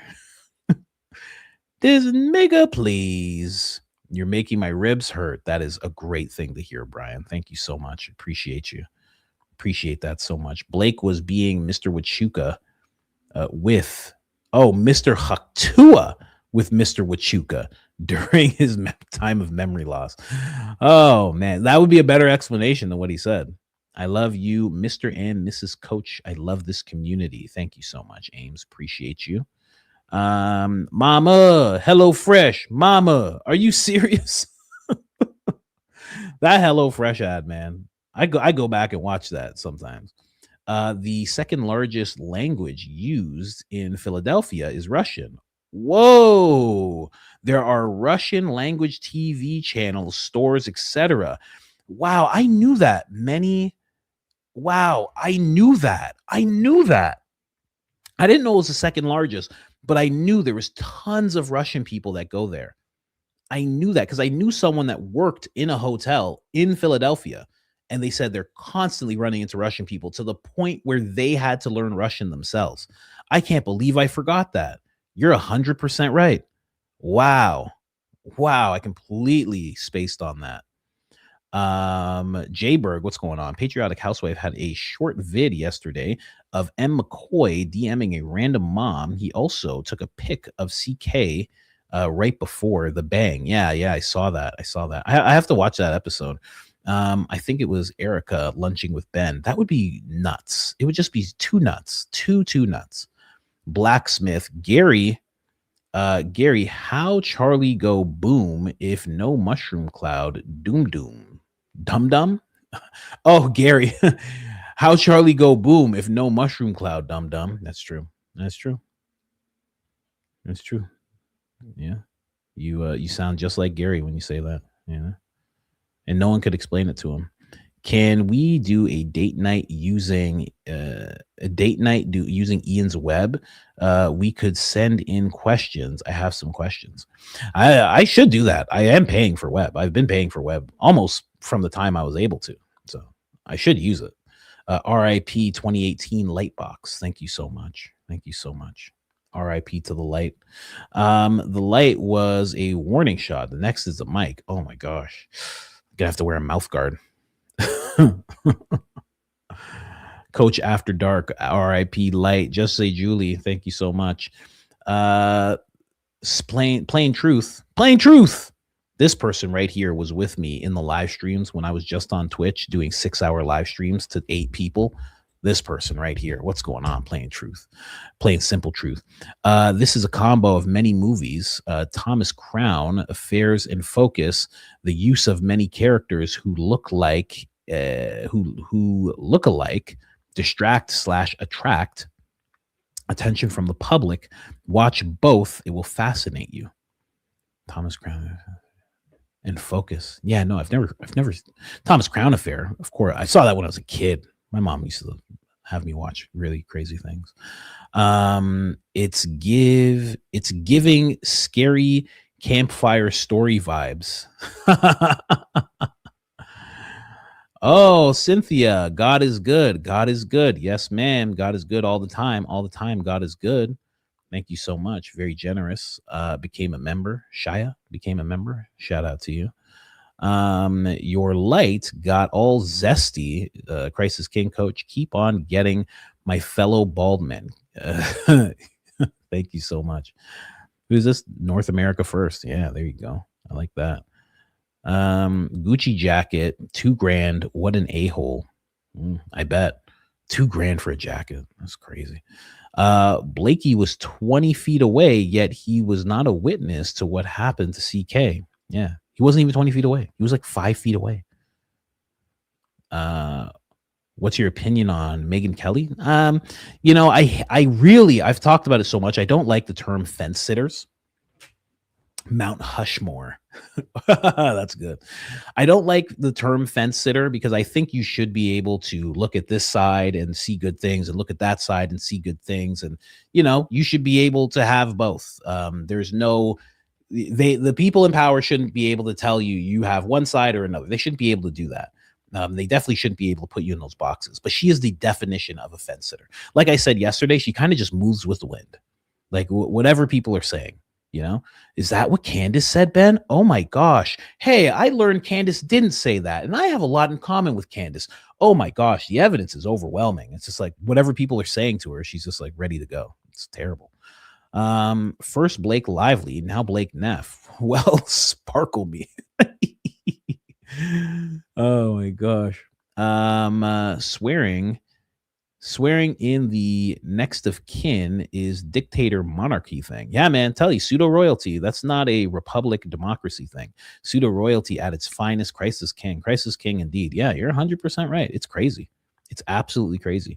And I still can't understand why that's allowed. Like I have to look deeper into it. I'm that dumbfounded by that I have to look deeper into it. Like I feel like I'm just wrong. I'm wrong. I have to be wrong somewhere. Like somewhere I'm not seeing something. I don't know. I have to check. And nobody's talking about it.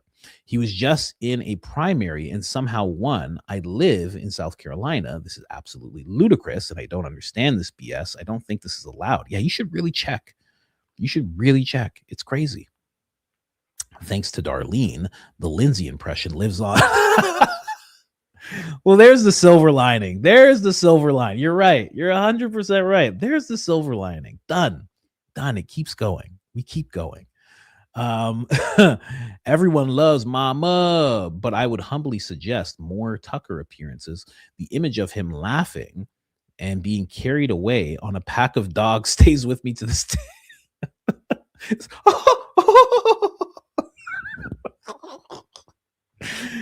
Oh my gosh, it's so funny. Candace was already on the whatever podcast, and so was Charlie. I know Charlie was. I never saw Candace. Brian praised Candace. I bet he did. But a new check has been cut, so we can forget about that. Logan says nothing. Thank you very much. Tatum, Uncle Tatum, no relation. Yeah, kind of, I guess. Yeah. Let me see here. Okay. The night Baron first showed that piece, I told my husband it was a piece of burnt shirt. If any of it was made of polyester, it made me chuckle when Candace Owens said she couldn't find a poly shirt. My closet is filled with poly. Yeah, exactly. I feel like this is all polyester. This feels like plastic. I think it is. Tagged you in my ex Tatum Mama AI meme. Oh, thank you. I'll open the show with it tomorrow. 100%. Black Wall Street. That's my domain, coach. If we speak, I can give you all the info I've gathered with receipts, 20 years work. Message me on Instagram. Let's do that. I would love to know. Who actually did it. Love your show. Because they always try to do that, right? It's like, well, what happened with the community when the rocks came out? And they're just like, oh, well, those people just did it to themselves. They sold it to themselves and they just did it to themselves. Oh, hip hop, they just did it to themselves. Oh, what happened to Black Wall Street? Oh, well, you know how those type of people are. They're very hateful. It's always you against your fellow countrymen. It's never anybody else. It's ridiculous. Love your show. I burst out laughing multiple times every show. That's amazing. Good. I'm glad. Very glad. She's got Kenneth Copeland eyes, saying to Betty Davis eyes. Man, Kenneth Copeland, he has demon eyes.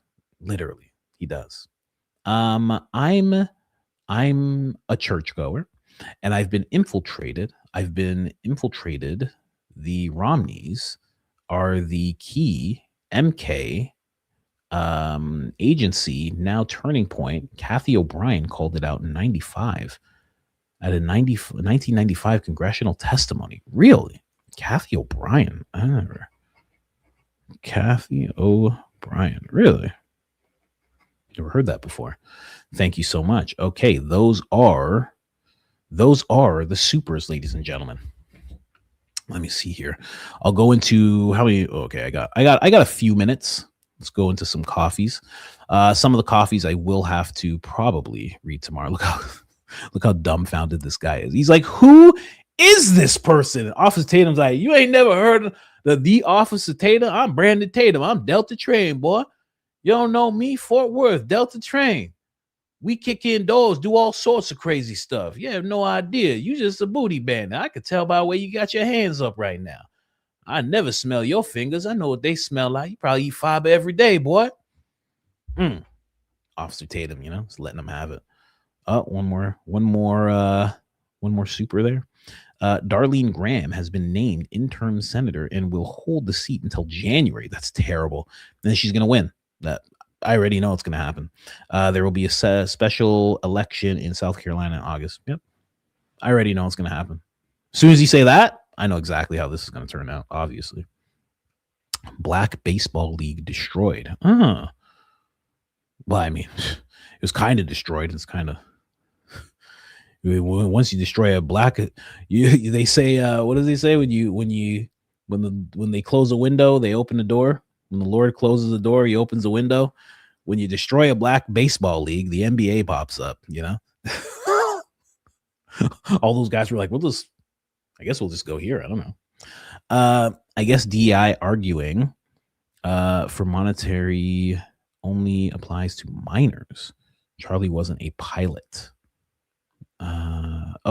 Good thing Charlie wasn't a pilot. Oh yeah. Okay. That whole thing with Charlie. Let me move to the coffees. Really quick because we only have a few minutes before I have to go because we have this meeting, and I've been trying to be on time for things recently. I don't know if you noticed. I've been trying to be on time. Let's go. Blacksmith, I can't stand by and let this community I love misunderstand. I already explained it perfectly. What he's saying is that during slavery, a black man could be spat on by another man in his community. What? Now, black man has to travel all the way to the...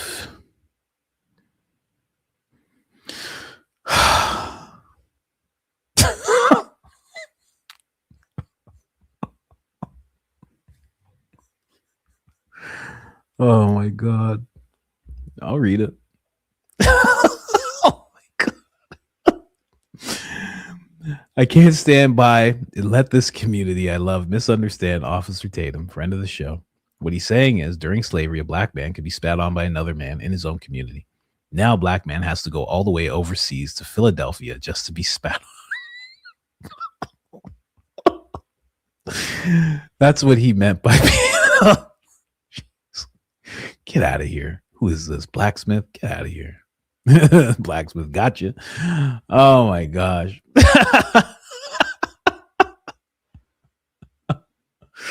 And then you think of Officer Tatum. 100%. 100%. What now? Oh my gosh.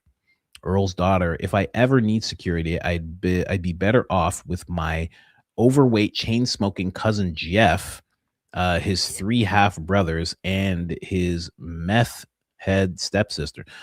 Buddy, meth head will go to war for you. Crisis king indeed. Meth head will fight big people for you, no problem, no fear. Meth head has a spirit animal of a honey badger. South Carolina here. His sister Darlene Graham is the safest choice to take his seat. Yeah, sure. They would never let anyone in there that would jeopardize his long-standing relationship with our greatest ally. Oh, yeah, true. Yeah. I see what you mean. Once upon a time, he was a good man. He adopted Darlene after. Yeah, I heard about that. After he got in. Oh, I just saw them arrive. Yeah, because 2 minutes. I kind of hate when people show up early for things, but it's fine. I kind of hate it. Kind of don't like when people show up early for things. Just show up directly on time. But it's fine. You just ruined everything. It's cool. It's completely cool.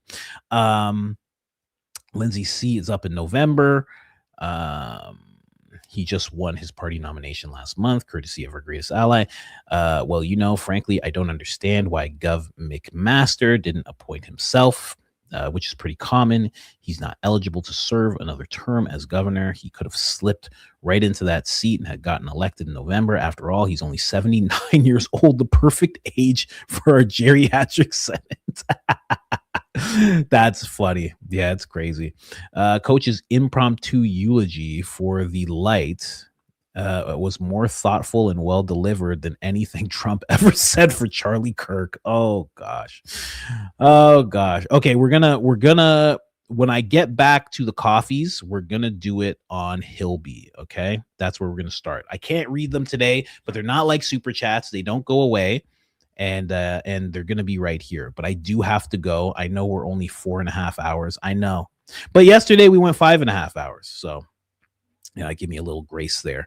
But I do have to go. I will be back. Someone said, am I meeting Barron? No, I'm just trying to be on time for things. Yeah. I know Barron likes things on time, but everybody does, kind of, except for me. I like someone to be like 2 minutes late. I like that. Yeah, it's good for me.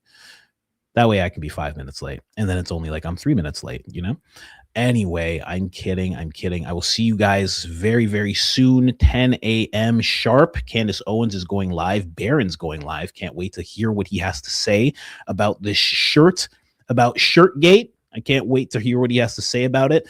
And thank you guys for being here. We held over 5,000 people the whole time. That is nuts. That is crazy. I think we had like almost 7,000 at one point. So I do appreciate you guys. Thank you. And yeah, don't worry. I'm going to make sure to read all the coffees tomorrow. 100%. Hilby. We start on Hilby. This is where we start.